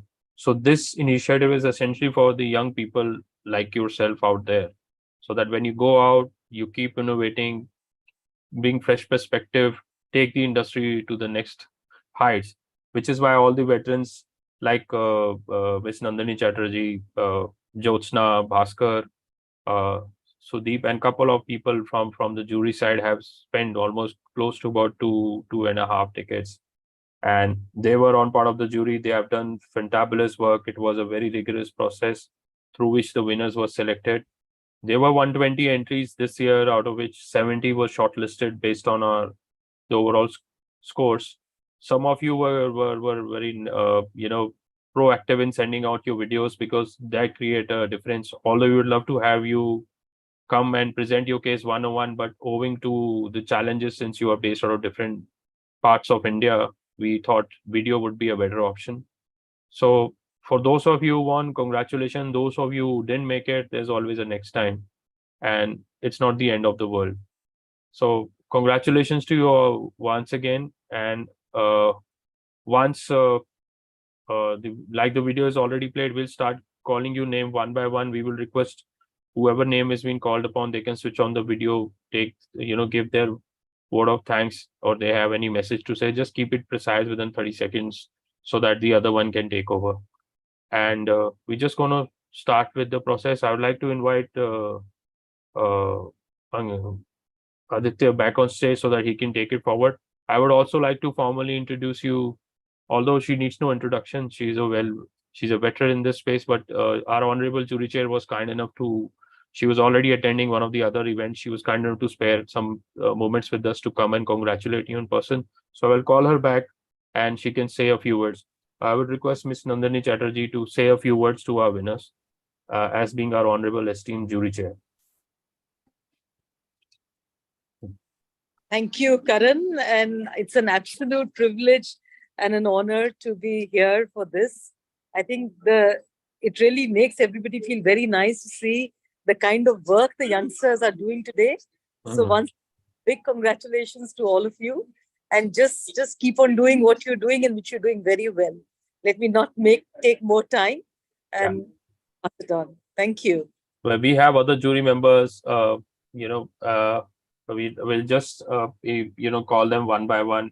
Aditya will introduce them to you, and we'll just quickly start running the process so that all the excitement doesn't die down. All of you go home with healthy, happy feelings. So Aditya, over to you. You can take it forward now. Okay, so should we begin with the award ceremony then? Absolutely, without any delay. Okay, now let's bring the excitement on. Yeah, I will once very quickly thank our partners, and then we shall get to the awards. Yes. Today's evening, today's morning, today's summit and awards is being presented by AdFactors PR, knowledge-driven communications, are powered by partners are Hill and Knowlton, Kaizen, Value 360 Group, PR Professional Group, and Fusion PR. Our gold partners are 80DB, SpecFin Partners, and Candor Communications. And with that, ladies and gentlemen, the moment has come to announce those names of the winners of the third edition of one second. I will also request our honorable jury member to switch on their camera so that people can see you. Thank you. For the third edition of E4M PR and Corp Comm 30 Under 30 Awards 2023, a few hygiene announcements. We would request all the winners to please keep their camera and their mics, of course, camera on off and mics on mute. It is once your name is called out, you see it also on the screen. I will invite you to say a few words. Please feel free to come and keep it very crisp. Keep your excitement very crisp, I would say. And then back to being on mute. Only for this bit. That's it. Nothing else. And my request to the jury is, please, any comments, any specialized comments, or any suggestion you have for them, please feel free. The dais is yours now. Aditya, let's start. Okay, so the first winner to join the list of the third edition of E4M PR and Corp Comm 30 Under 30 Awards this year is Saga. You can play the AVs. Yes, I was waiting for excitement to happen.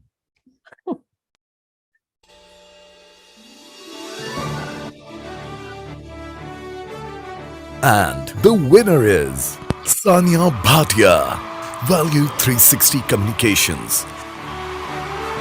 Sanya Bhatia, Senior Manager. Sanya Bhatia, Senior Manager, Value 360 Communications.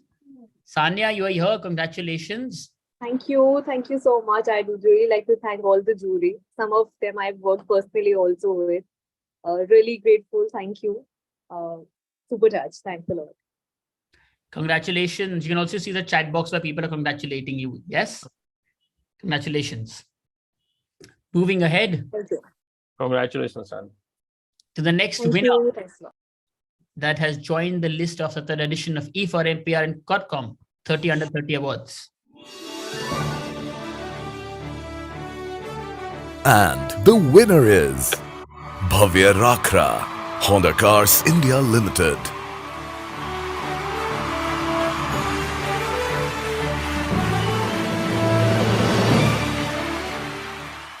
Bhavya Rakra, Assistant Manager, Honda Cars India Limited. Congratulations. Hi, thank you. Thank you so much.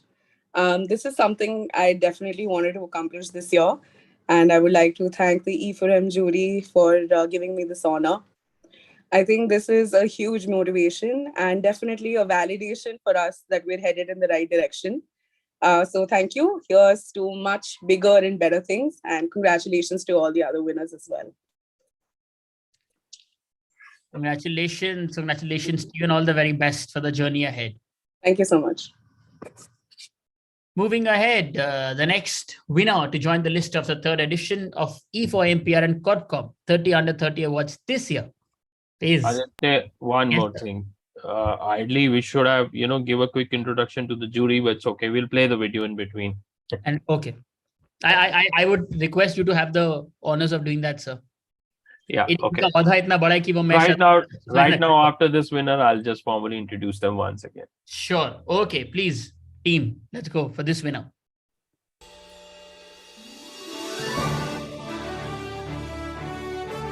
And the winner is Tanya Singh Doker.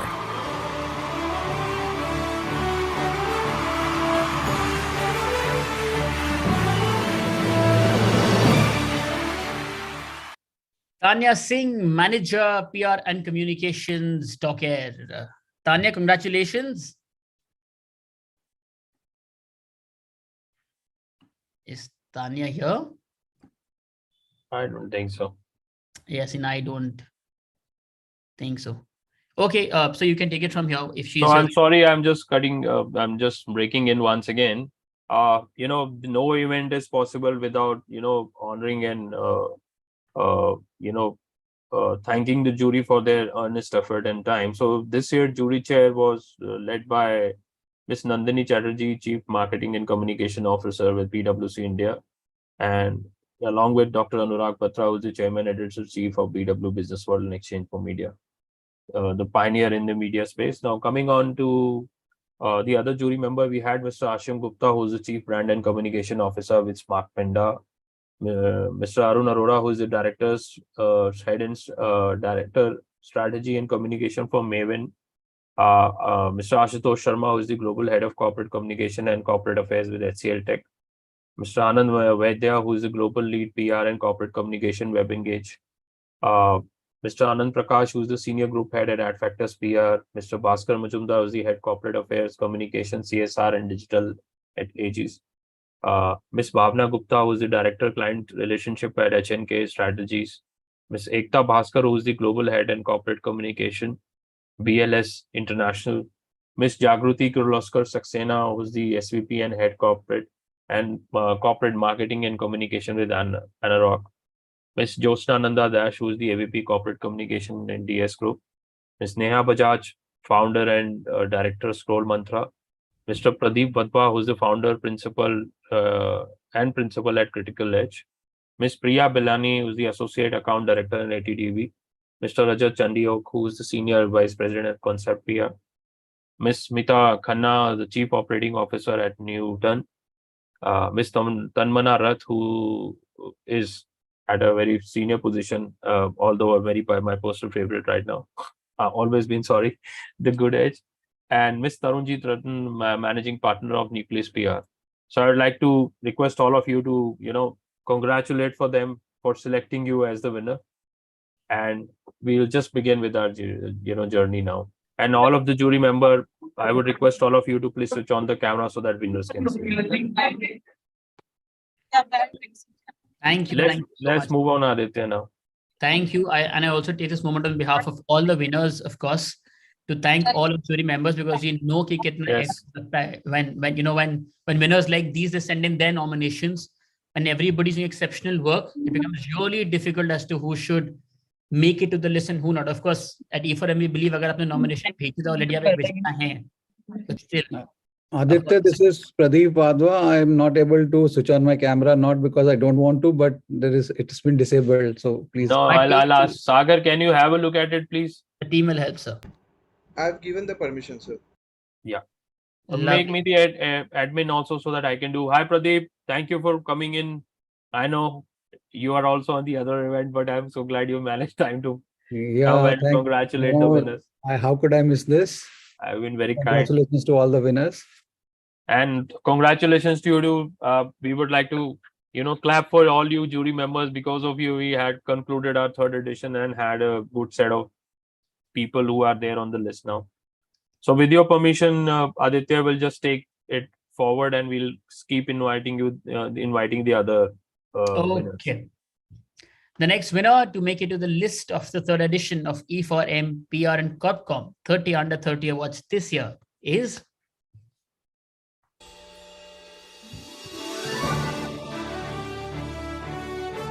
And the winner is Aishwarya Matta, Rudafin PR India Private Limited.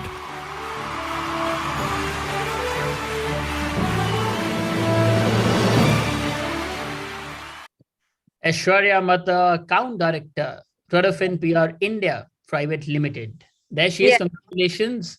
Thank you so much. Thank you so much to the jury.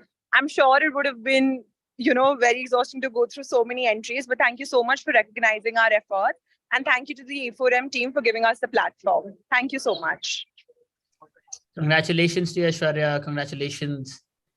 And now moving ahead, the next winner to make it to the list of the third edition of E4M, PR and Corp Comm 30 Under 30 Awards 2023.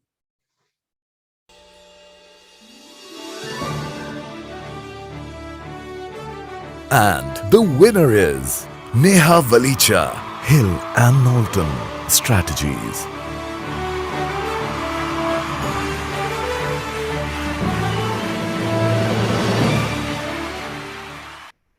Neha Valicha, Account Director, Hill and Norton Strategies. Congratulations, Neha.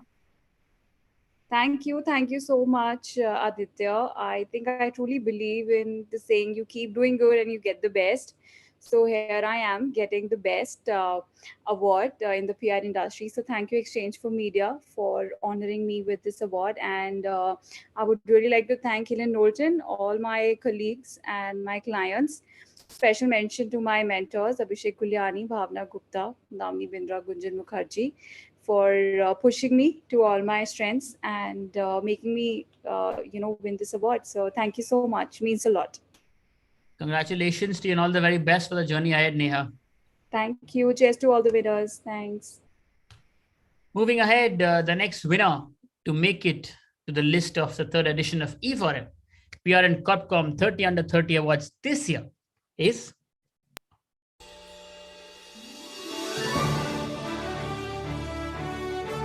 And the winner is Diksha Verma, Hewlett Packard Enterprise.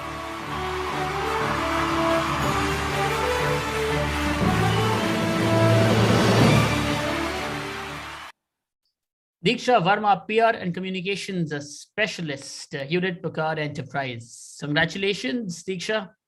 Thank you, everybody. Thank you, Exchange for Media, for hosting these esteemed awards. I would like to extend my deepest gratitude. I'm sorry, I'm so nervous, but I am really happy to be here. It's a privilege to share this platform with the best of the industry. Thank you to all my ex-clients, mentors, colleagues who have trusted me and taught me everything that I know. It's just amazing to be here. Thank you. You know, Diksha, at this moment, even the greatest gratitude will work. No problem. You earned all of it. Congratulations to you and all the very best. Thank you. It's like one of those things that I always wanted, and you get it. And once you get it, you want to know if it was as huge as you thought it would be. And here it absolutely is. So that's all. Thank you. Congratulations and all the very best. Moving ahead, the next winner to make it to the list of the third edition of E4M, PR and Corp Comm 30 Under 30 Awards this year.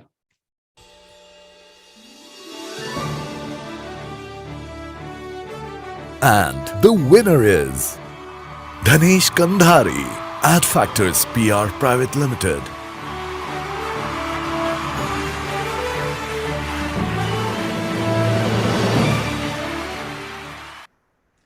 Dhanesh Kandhari, Senior Account Manager at Factors PR Private Limited. There he is. Congratulations. Thank you so much. I think I'm the first guy who came up into the list now. As you started naming people, I'm actually truly humbled and grateful to achieve this title. You know, there are a lot of people who have contributed to my growth and professional journey in the last 9 years. My employers, Ad Factors, Perfect Relations, Peregrine, then my clients, media fraternity, especially. And right now I'm 30, and I'm glad that I could make it at the right time. I'm also happy that the jury found my entry worthy for this award. And lastly, I would like to thank Exchange for Media, the team, the Karan, Faisal, Shipra, and few others who guided us as to how to go about with this. And I hope that that we all of us could contribute to the industry further, excel, and come back again for your 40 under 40 list. Love that.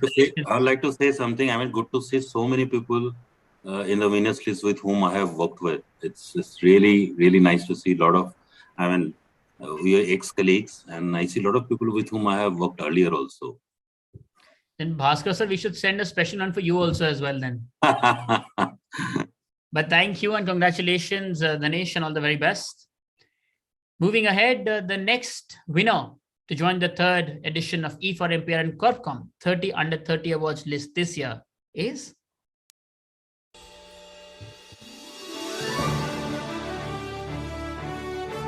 And the winner is Tanvi Minocha, Archetype Agency Private Limited.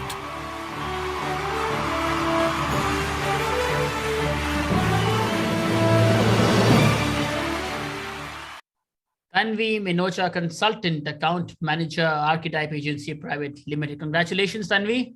Thank you so much, Aditya. Thank you. I'm actually quite nervous right now and excited. I don't know which is more, but I just want to. Just take a deep breath. That's it. That's not been helping, not at all. But I just want to thank the jury and E4M, and I've had a lot of mentors. I see one of my old people here. I mean, I see too many old people here who I've worked with. I'm very happy to see them here. I'm extremely excited that I share the same platform as them. So yeah, thank you. Thank you so much. Congratulations, Tanvi, and all the very best for the journey ahead. Moving ahead, the next winner to make it to the list of the third edition of E4M, PR and Corp Comm 30 Under 30 Awards this year.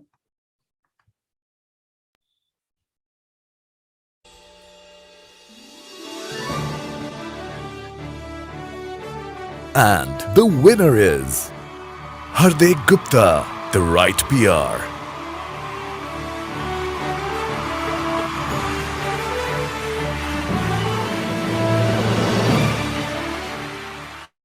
Hardik Gupta, founder and director, The Right PR. Congratulations, Hardik, for being right always.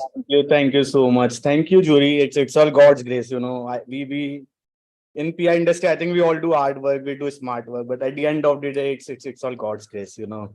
So thank you, Karan. Thank you, Faisal. Thank you, Bhaskar ji, everyone. Thank you so much. It's all God's grace, and I think काफी सारे लोग list में होंगे जिन्होंने सबके साथ काम किया, and I think मैं उनमें से कुछ होंगे जिन्होंने इनमें से किसी के साथ काम नहीं किया है, but I learn a lot by all these professionals in the industry, but God is so very kind with us. Thank you, Karan. Thank you, team. Congratulations, Hardik. Yes, God is kind always. To your hard work also, and to your hard work also. You know, they always say that right place, right time. So right time you can have, but right place you'll have to build and walk yourself. So congratulations on doing that. Absolutely, very well said. Now we move ahead to the next winner that has joined the list of the third edition of E4M, PR and Corp Comm 30 Under 30 Awards this year.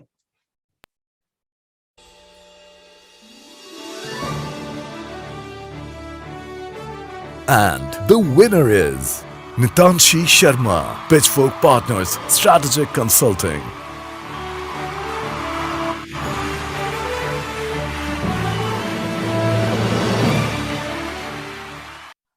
Nitanshi Sharma, lead consultant, Pitchfork Partners Strategic Consulting. Congratulations, Nitanshi. Thank you so much. I've put on my camera, but I'm not sure.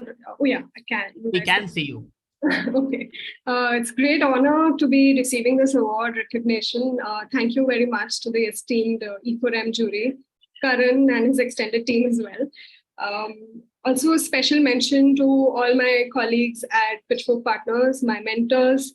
Jaideep Shergill has backed me ever since I started. Many thanks to my ex-clients, current clients. And yeah, it's an honor to be here. Thank you. Congratulations, Nitanshi, all the very best. You're forgetting Sunil. Sunil Gautam to be, yes, of course. These two are pioneers. Am I right, Bhaskar? Our old friend Jaideep. Congratulations. I think he is. You are on mute, Bhaskar. Oh, I'm saying, yeah, of course, Mr. Gautam, Jaideep, Ashraf, I mean, they're all old timers, and it's glad that, Nitanshi, you worked with them, you were still working with them. They're like the learning pillars of the industry. Thank you. Congratulations, Nitanshi. Let's move on. Thank you. Moving ahead, the next winner to join the list of the third edition E4M, PR and Corp Comm 30 Under 30 Awards list this year is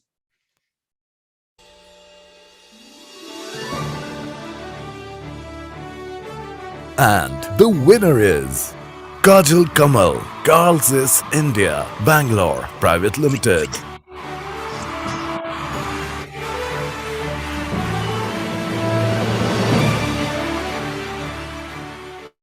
Kajal Kamal, Corporate Communications Lead, India and SARC, Carls India, Bangalore Private Limited. Congratulations, Kajal. Thank you. Thank you, E4M team. I see some of the mentors who I have worked with in past. Thank you to the jury members and all my mentors who are not even here, but I just owe it to them. Thank you so much.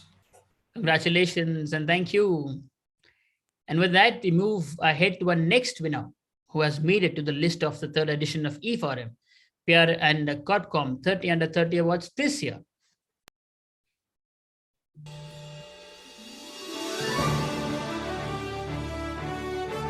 And the winner is Mansi Rawat, Archetype, India.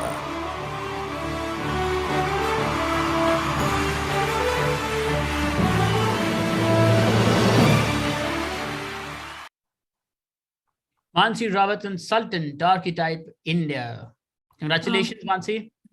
Thank you. Thank you so much. I think I agree with everybody. It's too nervous to come up here and speak. It's almost like you're getting some eye for a film fair, but thank you so much. I haven't prepared a speech here, but I still remember it was a Wednesday and I was having a really bad day and I got this email and it made my day.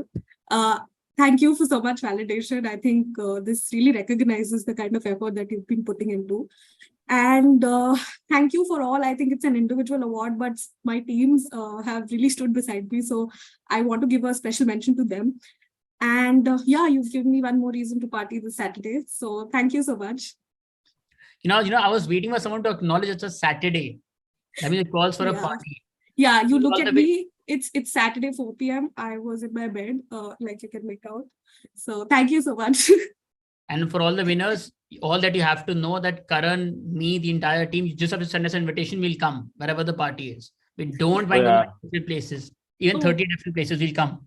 I think we were hoping that you would send us that. Okay, let's move ahead now with the next award, everybody. I know, I will reach out to you individually. Congratulations and all the very best. And with that, it's now time to move ahead with the next winner, who has made it to the third edition of E4M, PR and Corp Comm 30 Under 30 Awards list this year.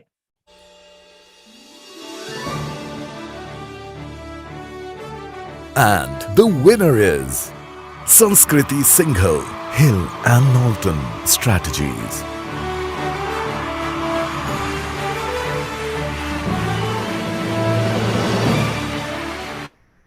Sanskriti Singhal, Senior Account Manager, Hill in Knowlton Strategies. Congratulations, Sanskriti.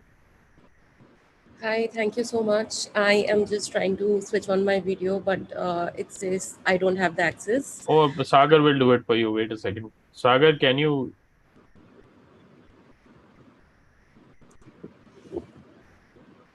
Sagar? I have given the access, sir. Can you try it, Sanskriti, now? Sanskriti? It says enable camera access in your browser. Oh, so that's why you have to accept it at your end. At your end. Permission to your browser. And I'm not unable to accept it. Sorry, apologies. But No. I would like to extend my gratitude to the entire jury of E4M. Also, Hill and Knowlton Strategies, Abhishek Jaya, and my other mentors. Also, I would like to say that I'm really grateful that there is a platform like E4M that recognizes not just the hard work, but also empowers each one of us as a communication professional. So to all the winners, all the very best, and congratulations to each one of us. Thank you. Congratulations and all the best. With that, we move ahead to our next winner, who has made it to the third edition of E4M, PR and Corp Comm 30 Under 30 Awards list this year.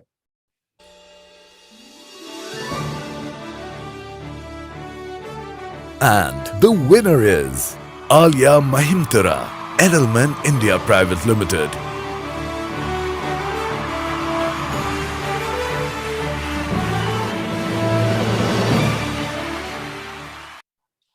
Alia Mahimtara, Account Manager, Edelman India Private Limited. Congratulations, Alia. Is she here? No, I don't think so. Okay. Now, before we move ahead, a very important announcement for all the winners. because this is one of the most prestigious award ceremony for our industry, and we're celebrating that. Please don't forget to share your happiness with us as well on your social media platforms. If you're tweeting, Instagram, Facebook, wherever it is, while you do so, please use the hashtag E4MPR30 under 30, where 4 and 30 is numeric. So that's hashtag E4MPR30 under 30. The second hashtag is hashtag E4MPR Summit, and also hashtag E4MPR Awards. Please don't forget that. Yes, and with that, the next winner to join the list of the third edition of E4M PR and Corp Comm 30 under 30 awards list this year is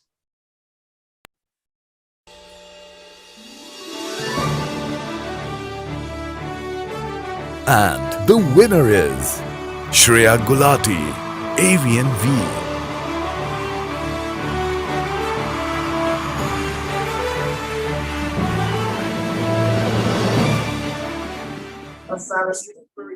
Shreya Gulati, executive.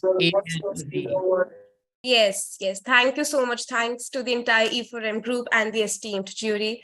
It is definitely a significant milestone in my career, and it motivates me even more to continue striving for excellence. Also, a special thanks to my mentor, Ashish Kumar, for his constant guidance and support. Thank you so much, and cheers to all the winners. Thank you. Cheers to you. Congratulations to you, Shreya. All the very best. Thank Moving you. ahead, the next winner to make it to the list of the third edition of E4M PR and Corp Comm 30 under 30 awards list this year.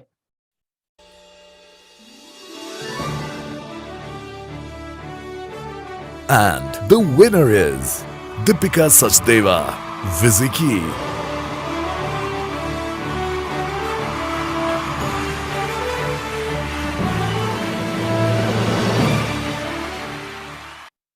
Deepika Sachdeva, Senior Manager, PR Viziki. Congratulations, Deepika. Hi, thank you so much. I would really like to thank the jury members and exchange4media team for organizing this and giving us the recognition. I would also like to thank my, mentors, my colleagues, and obviously my family for making me where I am today. Thank you so much. Thank you and congratulations and all the very Thank best. you. Moving ahead, the next winner of the third edition of E4M PR and Corp Comm 30 under 30 awards is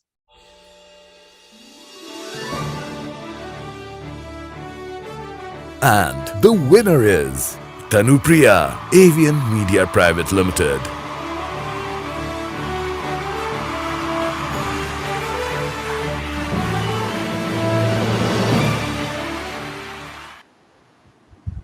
Tanupriya, Account Executive, Avian Media Private Limited. Congratulations, Tanupriya. Thank you so much. I would like to thank the whole E4M team and the esteemed jury. It's been an incredible journey till now, and I would like to thank my team at AVNB. Special mention to my mentors Anmol Kakkad and my friends at AVNB, Shreya Gulati, Ayush, Ambreen, everyone else who made this possible and helped me to get through this. It's been incredible to get this recognition. Thank you so much. Congratulations and all the best. Moving ahead, the next winner to make it to the list of the third edition of E4M PR and Corp Comm 30 under 30 awards this year is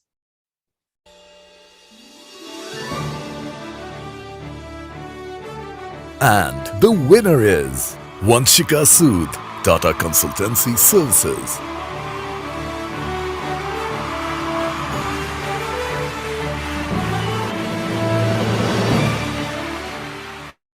Vanshika Sood, Specialist Marketing TCS. Congratulations, Vanshika.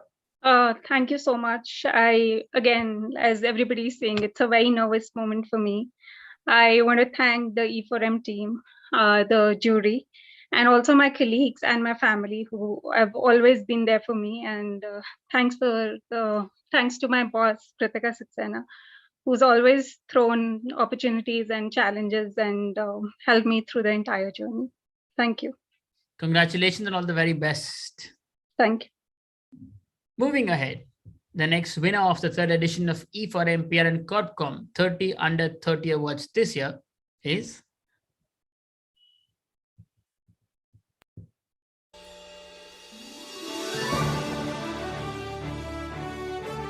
And the winner is Pooja Popli, Value 360 Group.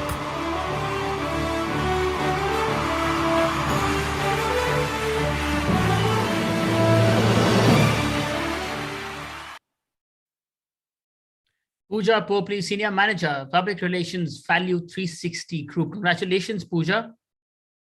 I am sorry, I'm also a part of practice right now. I was just a part of the ceremony simultaneously. Thank you so much.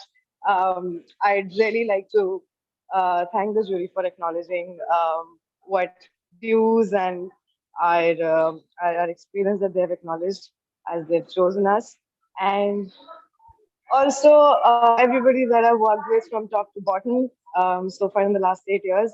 Cheers to all the winners. Thank you. Congratulations and all the very best, Pooja. Congratulations. Moving ahead, the next winner to make it to the list of the third edition of E4M, PR and Corp Comm 30 Under 30 Awards list this year is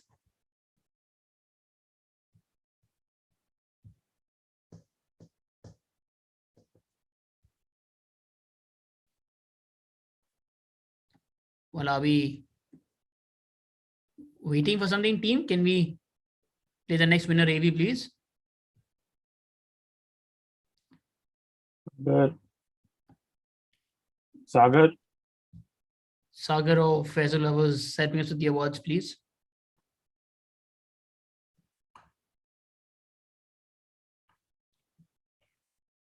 Oh, I love the surprise coming. Let me, maybe I hope it doesn't. Sure. No, I just want to note as to how many winners are here. For all the winners that are here, can you just please very quickly in the chat box, just let go of your excitement. I think I'll start with it. I'll just type something. Karan, even you can, for all the winners, let's just leave them a message.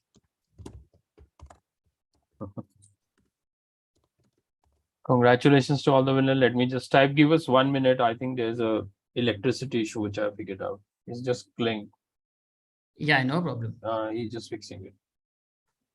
Till then, why don't all the winners just congratulate each other on the chat? Let's make use of this mode of communication also while my team's just getting back with the AV. Okay, I see people messaging. That's a good thing. Congratulations. Yes, I think this is also a stepping stone motivation for people current to apply for 40 under 40 also, I believe. Yes, we apply mostly in everything. Just to keep the momentum going. You hold the fort. Let me just talk to him. Huh? Sure. No problem. Yes, winners are here. Congratulating all of them. Do we have any of our jury members? Bhaskar sir, are you here, sir? Yeah, I'm here only. Also, any words of wisdom for all the winners that have received and will be receiving their awards? I think, congratulations to all, first of all, and they're winners because they have done good work. And more than doing good work, I think they have presented their work in a very, in a good way, so that, it looked very impressive. So it's good work as well as doing your own PR is something combined is required. Yes, sir. I think because Bhaskar, so you're a veteran in the industry. What do you think has been the best way of doing PR? For the client or for yourself? I mean, there are two different things. I think I would say yourself, sir, because usme se main bhi kuch nikal lunga phir. Yeah, I think first of all you have to understand what are strengths are and what are your weaknesses are, and then you have to work on your weaknesses first. And good part is that whatever the good strengths you have, anyways, is going to get highlighted. So, and it's more. I'm at the end of the day, PR is all about relationships. So I think meeting people, knowing people, sharing knowledge. These are all part of to become a good PR guy. Jyotsna, you want to add something more? Jyotsna, I think Tanmana. So the era when we people started, Bhaskar started a little early. I started in the year 2000. During that time, the PR was pretty much different. What PR is now, the accessibility, the morning time, reporting time, working on PR, share of voice, going after newspaper coverage, media rounds, things of that sort are not there. And Bhaskar used to be my client. Jyotsna, me, and interacted long way. Me and Bhaskar go a long way. Used to head ESPN. Tanmana used to work with me. So a lot of these people have been part. And the best part about this PR industry, it's very cohesively. It's very intertwined. That's true. That's true. That's how. So one person grows, the whole industry goes. The perspective now, the younger generation, the kind of thing they are exposed to. Unfortunately, those platforms are not there in those times. And it was purely built on relationship basis. The chai time used to be the time where people used to interact, Absolutely. and going off to Andhra Bhavan or those Press Club of India and things like that. The juice shops at ITO. Yeah, that's the INS dosa shop. and the biscuits in front of Pioneer. Wow. And I love how from PR, I see it's 5 p.m. I love how we went to chai straightforward. And that those time the awards were only recognition which you used to get from your seniors or from your people right at the top. There were no platforms, let me tell you. So the generation which they are in today is the best generation of this time. The kind of exposure they get. But I think we've had a mix of good times and we've learned a lot. We've worked hard, learned on the go. And that kind of learning nobody can give. I think people to people connect, no matter people talk about ChatGPT, AI. No, I agree. I think first-hand learning is always the best. And on that note, because we're talking of the best, let's move ahead and celebrate the best once again. But thank you so much. Thank you. I think Sagar is just going to start. He's now ready. Let's move on now. I think we got a green signal from him. Yes.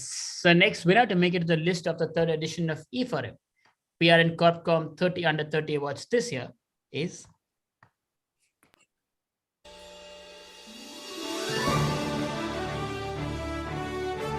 And the winner is Abhijit Magotra, the Practice Strategic Communications.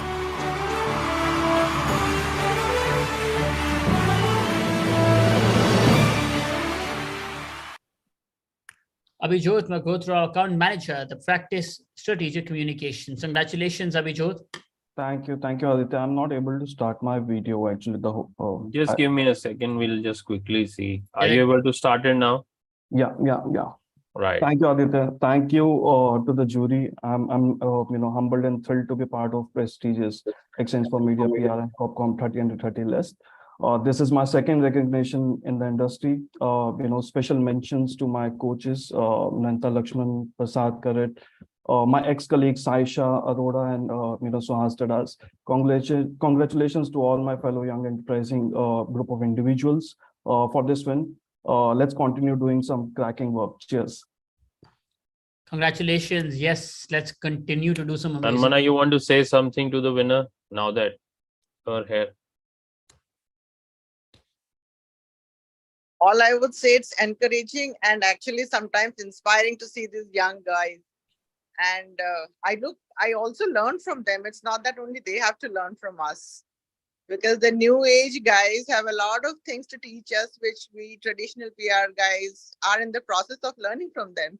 So all the best. Let's keep sharing and learning from each other. Yeah, reverse mentoring always helps. Yeah, I'll just add on. I'll just add on to what. Sorry. I'd like to do another thing. I really envy all the winners. During our time, there was no 30 under 30, no 40 under 30. And now for me to get a awards, Karan has to start 55 plus or no, 60 under 60. ज़्यादा बोल दिया, 55 plus बोल दिया, बहुत ज़्यादा बोल दिया. पहली बार अगर नहीं जीता तो at least I should have at least 2-3 years in hand.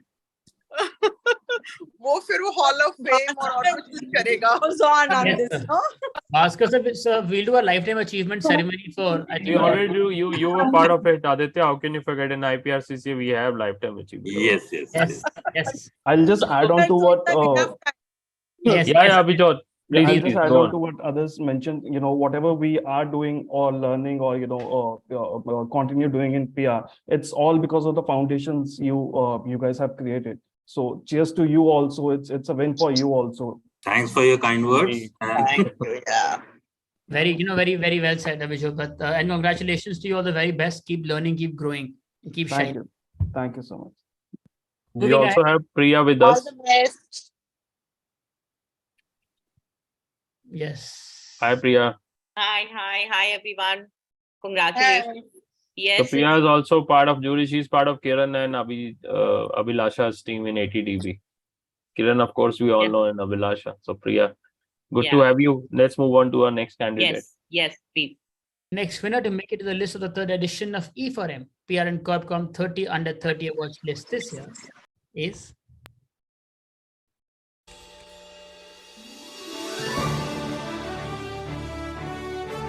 And the winner is Divya Rajani, Genesis BCW Private Limited.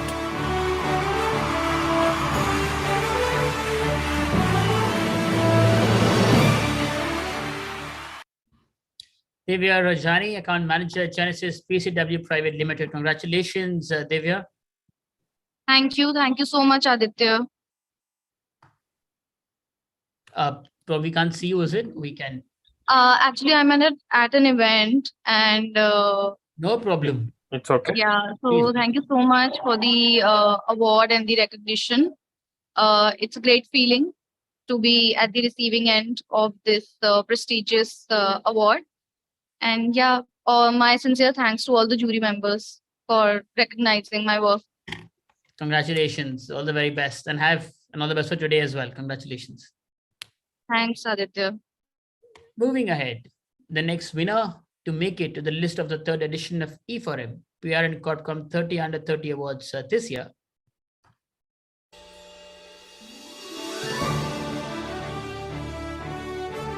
And the winner is Payal Koticha, PR Pandit.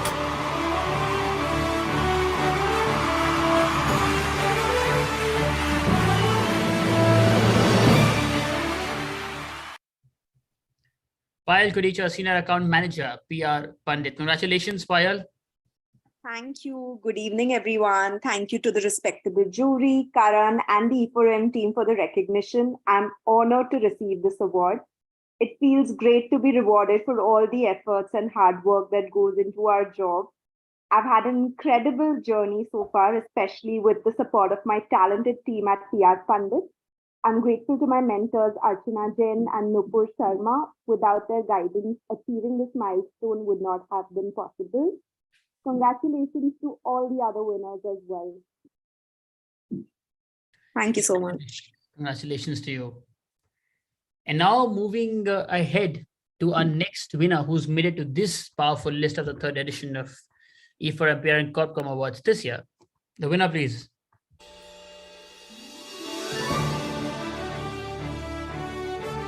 And the winner is Pranav Kunkalyankar, Disney star.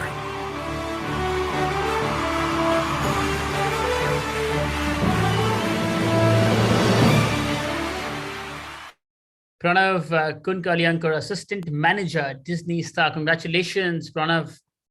Thank you, Aditya. Thanks a lot.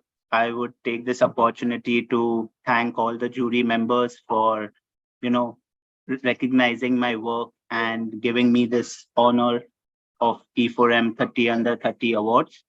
It just motivates me to do more for this industry and, be a part of much larger things which PR can contribute to going forward.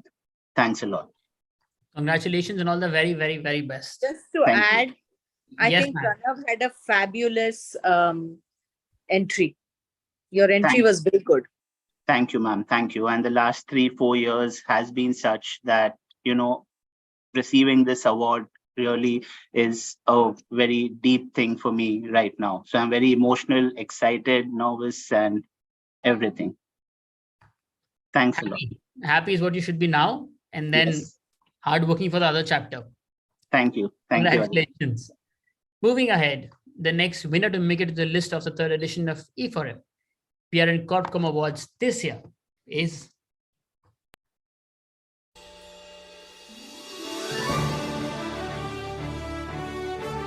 And the winner is Shraddha Sinha, Slice.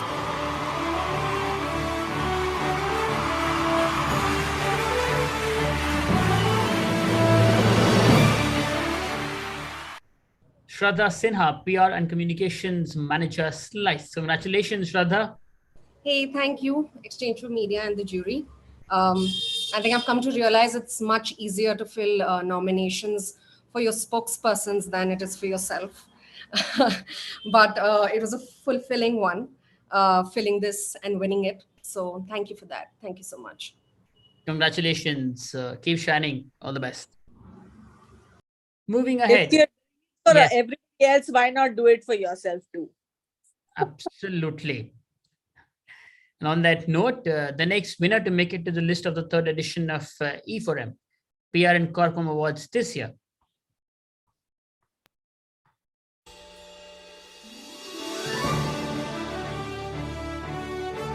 And the winner is Purusharth Gautam, Kaizen, PR Private Limited.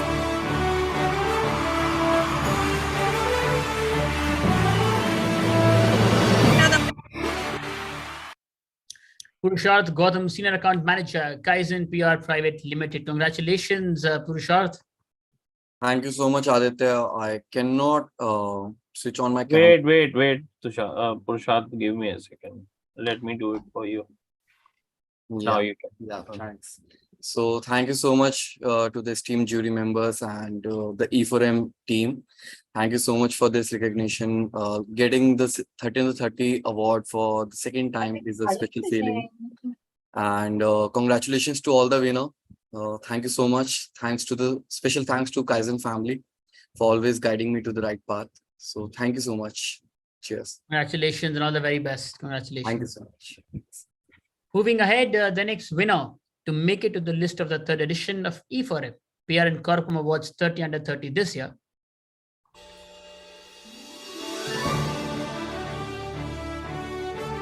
And the winner is Avijit Sahai, Hill and Knowlton Strategies.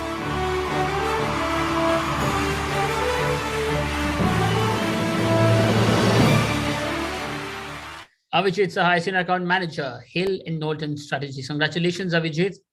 Thank you so much, Aditya. I don't know what I should say apart from what everyone else has already said, but it was lovely to hear some of the people, and even during the break, people talk about how important it is to recognize the good work being done. And thank you so much to E4M and the jury for bearing that flag for the industry. I think a lot of my colleagues were mentioning that it's really humbling to be recognized in such a dynamic sort of. You also have your colleague Bhavna here with you. Yes, of course. I was coming to the good folks at HK, and of course all the mentors back at HK, Bhavna, Abhishek, Megha, and throughout my career of little time, whatever I've been in this space. So thank you so much and congratulations to all the winners. This is really exciting to be a part of. Thanks. But Bhavna, I like your nameplate. I never knew from jury you became the winner. Classic Bhavna, always a winner. Yeah. Moving ahead, the next winner to make it to the list of the third edition of E4M, PR and Corp Comm 30 under 30 awards list this year.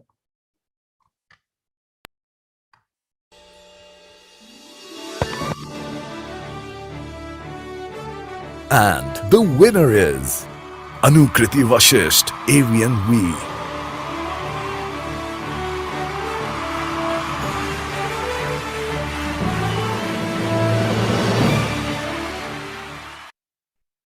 Anukriti Vashisht, Account Manager, Avian V. Congratulations, Anukriti. Thank you so much. There was a loud cheer in my background and now the dog's barking, but oh my God, I waited. Thank you so much, E4M. This is a really great platform for all of us. How long you waited for it? Of course. 30 years, sir. I think we started at 4.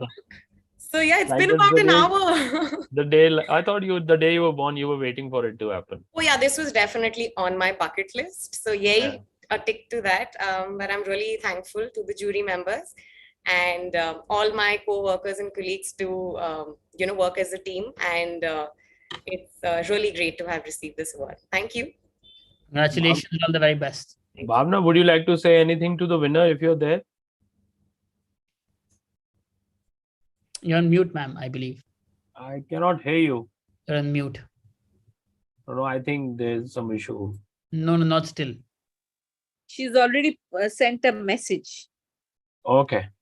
Acha, the team shall help her with that. Right. Moving ahead till then, the next winner to join the list of the third edition of E4M PR and Corp Comm Awards this year, 30 under 30. Please.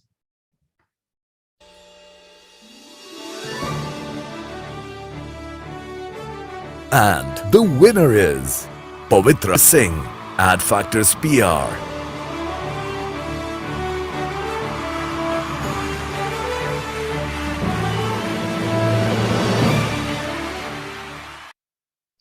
Pavitra Singh, Account Manager, Ad Factors PR. Congratulations, Pavitra.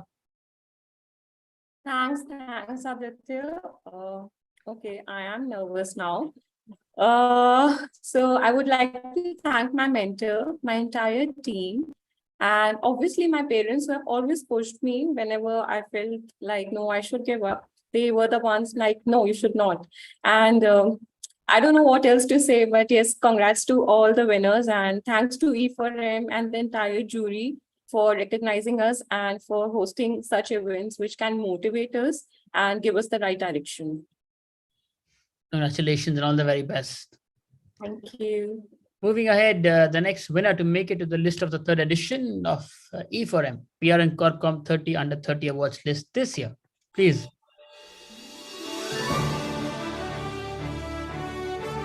And the winner is Mayuri Sharma, Pepper Interactive Communications.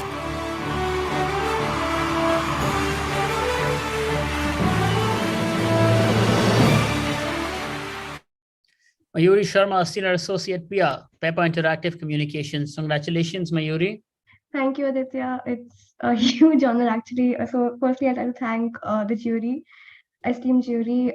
There's industry stalwarts, and it's very humbling to be in their presence with a mere 2-year presence, 2-year experience in PR. Thank you also to the E4M team for this prestigious platform and honor. And lastly, thank you to my team at Pepper Interactive. Without the guidance, I wouldn't be here.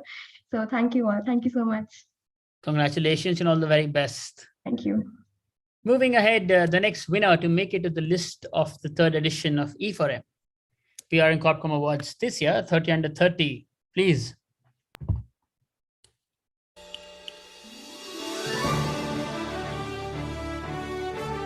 And the winner is Priyanka Mani, Kaizen.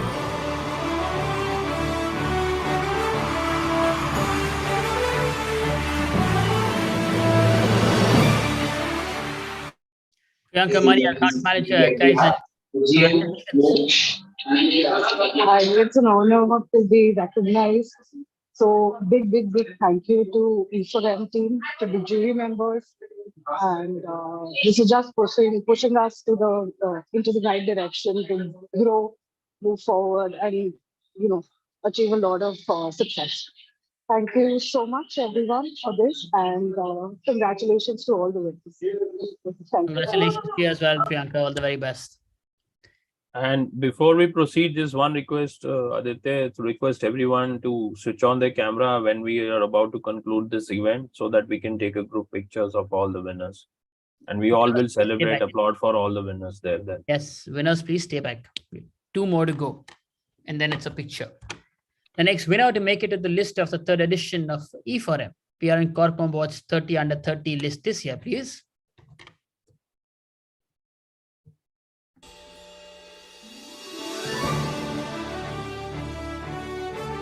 And the winner is Nidhi Kaushik, Allison Plus Partners.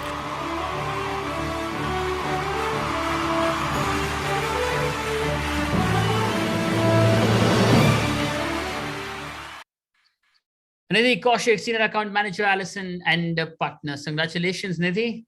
Thank you so much, Aditya. And thank you, E4M, for giving us this platform. And thank you for the jury also for honoring me with this award. It feels great and motivates me to work even harder. And also, in addition to that, I am grateful to everyone who has always been a part of my journey, from my family and friends, and most importantly, my Allison team, especially my mentors, Astha Khurana and Neha Merchant, and all my clients. Thank you so much. Thank you so much. Congratulations, Nidhi. And now to the last one. Nidhi, you forgot Pranav. Yeah, of course, Pranav. Congratulations, Nidhi. Thank you. Moving ahead to the next and the last winner to join the list of this year's. That's the third edition E4M PR and Corp Comm Awards 30 under 30. Please.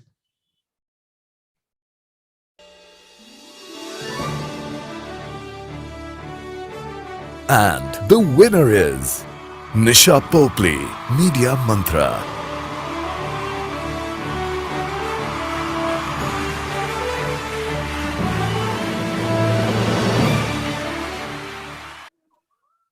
Nisha Popley, Assistant Account Manager, Public Relations, Media Mantra. Congratulations, Nisha.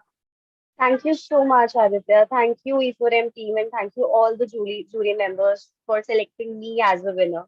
And special thanks to Pooja Pathak, who is my mentor, Udit Pathak, Pooja Popley, and Devanshu Tandon, and Pushmeet Agarwal. Thank you so much. Congratulations to everyone. Congratulations, Nisha. Congratulations to you. And with that, we come to an end of the awards for this year, but very, very, very important thing to do. Before I invite for the closing remarks, Mr. Karan Bhatia, Business Strategy Consultant and Head at exchange4media for that. May I please request all the winners to switch on their video so we can take a picture. It's a great achievement. All of you should celebrate, clap for yourself. You guys have won it. And 3 cheers to all the winners. Hip hip hooray. Oh, you can also unmute then. It's okay. You can unmute. You can say whatever you want, unless... Yeah. Listen, Saturday is not yet begun. Just be careful. Yeah. You can unmute now. Sagar, can we have a picture for everybody? Yes, sure, sir. Please switch on your camera, everyone. Oh, you know what? Let's just clap the virtual style. Yeah, everybody, hands.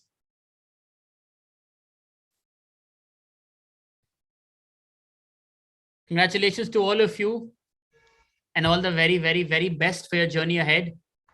We hope to see you in 40 under 40. And we believe we also have a 60 under 60 starting with the Bhaskar ji very soon. हम सोच रहे हैं Hall of Fame करें या lifetime करें अभी क्या करें? We already have a lifetime one. But congratulations. Bhaskar ji keeps coming and requesting, and then I have to design, and then for him the whole team.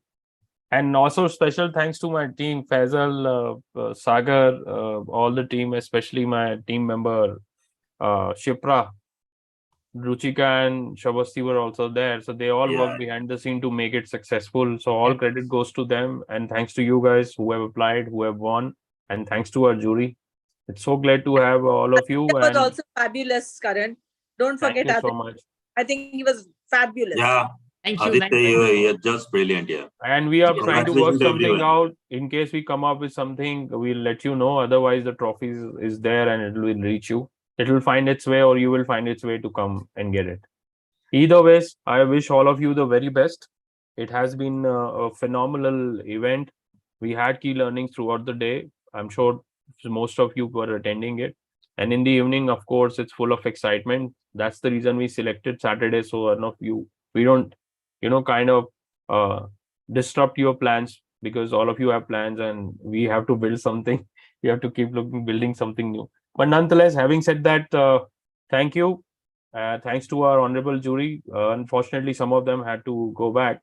But I'm glad Bhaskar, Tanmana, Jyotsna, Priya, Bhavna, and other jury members were Pradeep and all were there.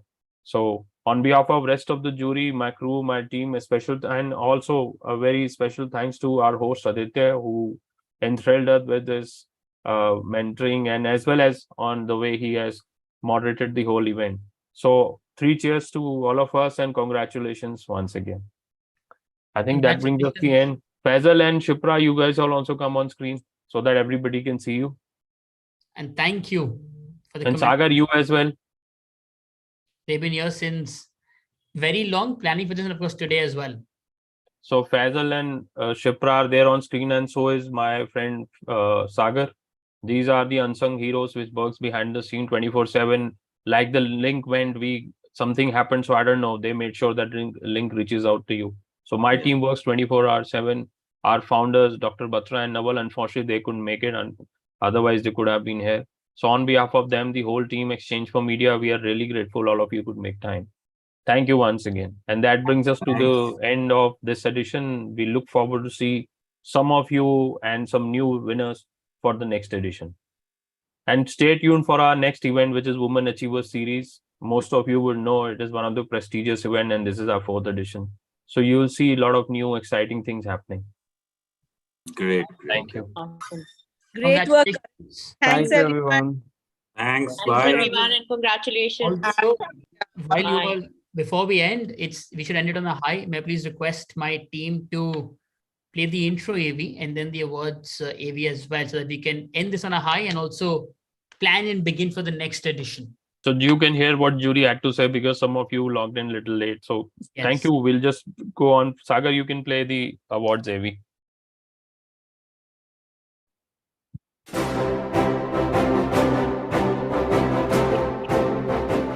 The PR and Corp Comm 30 Under 30 Awards 2023 are the most profound and respected initiative for the next generation leaders in the communication industry.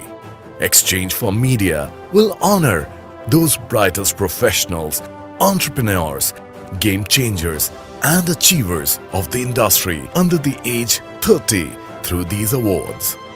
This year, we have received over 120 nominations, out of which we selected best 30+ nominations. The judging process was very stringent and exhausting, and after screening over 70 shortlisted entries, the best deserving candidates were selected. Here's a quick look at the fantastic industry leaders who were part of the jury this year. Dr. Anurag Batra, BW Business World and exchange4media. Nandini Chatterjee, PwC India. Ashim Gupta, Spark Minda. Arun Arora, Maven.in. Ashutosh Sharma, HCL Tech. Anand Vedya, WebEngage. Anand Prakash, Ad Factors, PR. Bhaskar Mujumdar, Aegis. Bhavna Gupta, Hill and Knowlton Strategies. Ekta Bhaskar, BLS International. Jagruti Kirloskar Saxena, Anarok. Jyotsna Dash Nanda, DS Group. Neha Bajaj, Scroll Mantra. Pradeep Wadhwa, Critical Edge. Priya Belani, ATDB. Rajat Chandihok, Concept PR. Smita Khanna, Newton. Tanmana Rath, The Good Edge. Tarunjit Ratan, Nucleus PR. Hello everybody. It was an absolute privilege to co-chair the esteemed jury for the E4M PR and Corp Comm 30 Under 30 Awards. We witnessed exceptional young talent, their creativity, their innovative approaches and strategic thinking. And the diversity of ideas that we got to see, their ability to address complex communication challenges, I think this was simply reflective of the high potential talent that today is there in the PR and comms fraternity. I'm grateful to E4M, to Dr. Anurag Batra, my co-chair, and Karan Bhatia, for their commitment to celebrating exceptional PR and comms talent and for giving me this opportunity. And to the winners, congrats on your well-deserved recognition. Your journey has just begun and many more milestones await you. Do continue to embrace every opportunity to learn and grow. Stay true to your passion, maintain your integrity and value yourself. I'm sure that you are going to be planting many more flags in your journey. And finally, many thanks to the wonderful jury members for diligently reviewing all the submissions. And I know that deciding the winners from the excellent submissions that were there was indeed tough. Much appreciate your efforts. Thank you. Thanks exchange4media and Karan for inviting me to be part of the jury panel for E4M PR and Corp Comm 30 Under 30 Awards. I really had good time interacting with the other fellow jury members discussing various entries. And I must say that certain entries were really good in terms of content, in terms of the way they have projected themselves. All the best to everyone.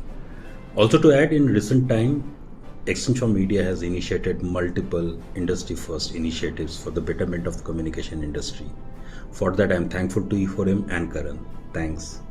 My name is Rajat Chadyuk and I am working with Concept Public Relations as a Senior Vice President.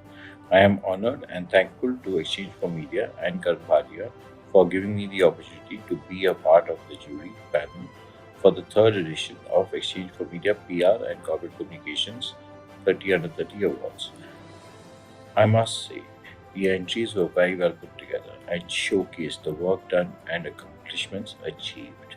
I had a great time interacting and discussing the entries with the other jury members during our meet. Thanks to exchange4media for making it such a seamless process. I must compliment exchange4media for doing a fabulous job in getting the due recognition for the industry and the professionals associated with it, and at the same time making it motivating enough for young professionals to consider entering the industry as a career option. I wish all the winners all the very best for the future and say only one thing to them: keep shining. And for the other participants, keep at it. Do not lose vision and motivation. Everything is achievable. Thanks. Hi everyone. I would like to say that I had a wonderful and an enriching experience being a member of the E4M 30 Under 30 for the PR professionals and the corporate communication professionals.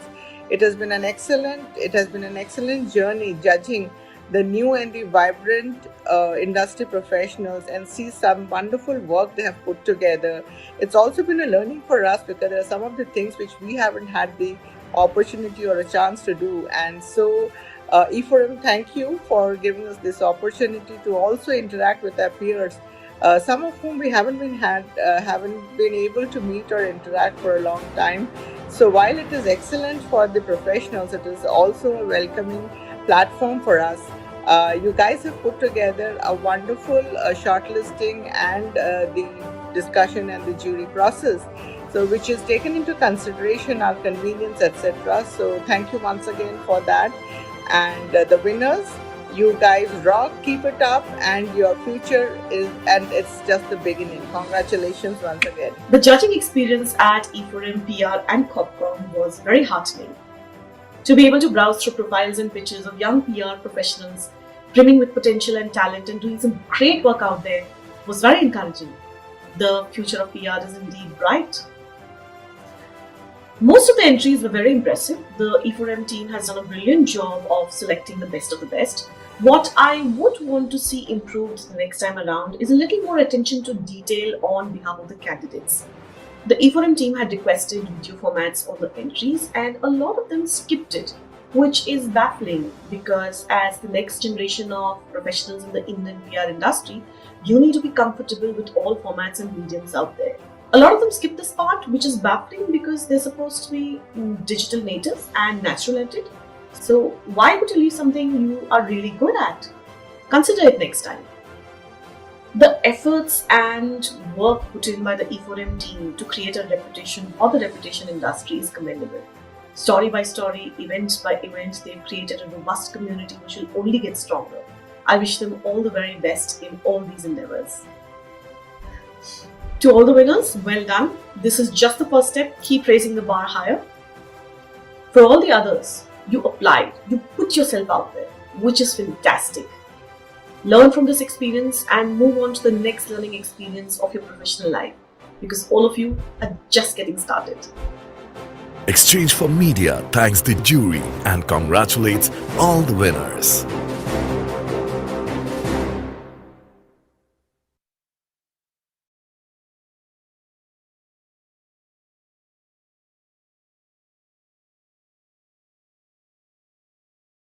exchange4media, a name synonymous with the latest news about the advertising industry in India.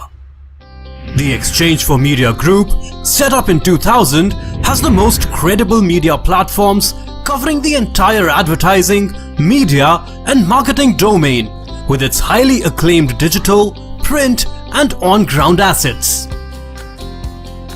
The group's flagship news portal, exchange4media.com, reaches over 6 lakh subscribers who are the first to receive breaking news in the industry. The buzzing website not only covers the news but goes beyond the obvious to bring in a fresh point of view. Impact, the weekly news magazine from the group, is the most widely read business magazine in the advertising trade, with in-depth analysis and news-based features providing perspective to key happenings in the industry. The monthly Pitch magazine provides a ringside view of events unfolding in the marketing landscape, along with media and advertising. Another monthly magazine, Realty Plus, is a market leader in reportage on the real estate industry. Today, exchange4media is not only a leading publisher in the domain, but owns the IP of more than 50 events spread across Mumbai, Delhi and Bangalore, making it a powerhouse of information and knowledge sharing. exchange4media has curated and launched some of the most successful IPs across marketing, digital, TV, print, radio, mobile, OOH and PR. The Impact Person of the Year, exchange4media Conclave, Indian Digital Marketing Awards, Tech Munch, Pitch CMO Summit, India Marketing Awards, Primetime Awards, Indian Content Marketing Awards, Golden Mics, NBAR are some of the group's top-notch events, in addition to niche, bespoke events and roundtables curated especially for discerning clients. exchange4media events attract stalwarts as speakers, along with a loyal audience comprising of leaders, trendsetters and opinion makers. They are the perfect networking platform for the entire media and advertising industry. No wonder exchange4media group publications and events have high credibility and reach, and are the destination of choice for agency, brand and media professionals across the industry. exchange4media.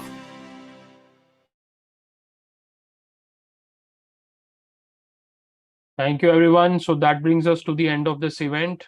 We look forward to see you all. So I hope you all had a good time. Thank you once again. Thank you. Thanks. Bye-bye. Bye. Thank you. Bye.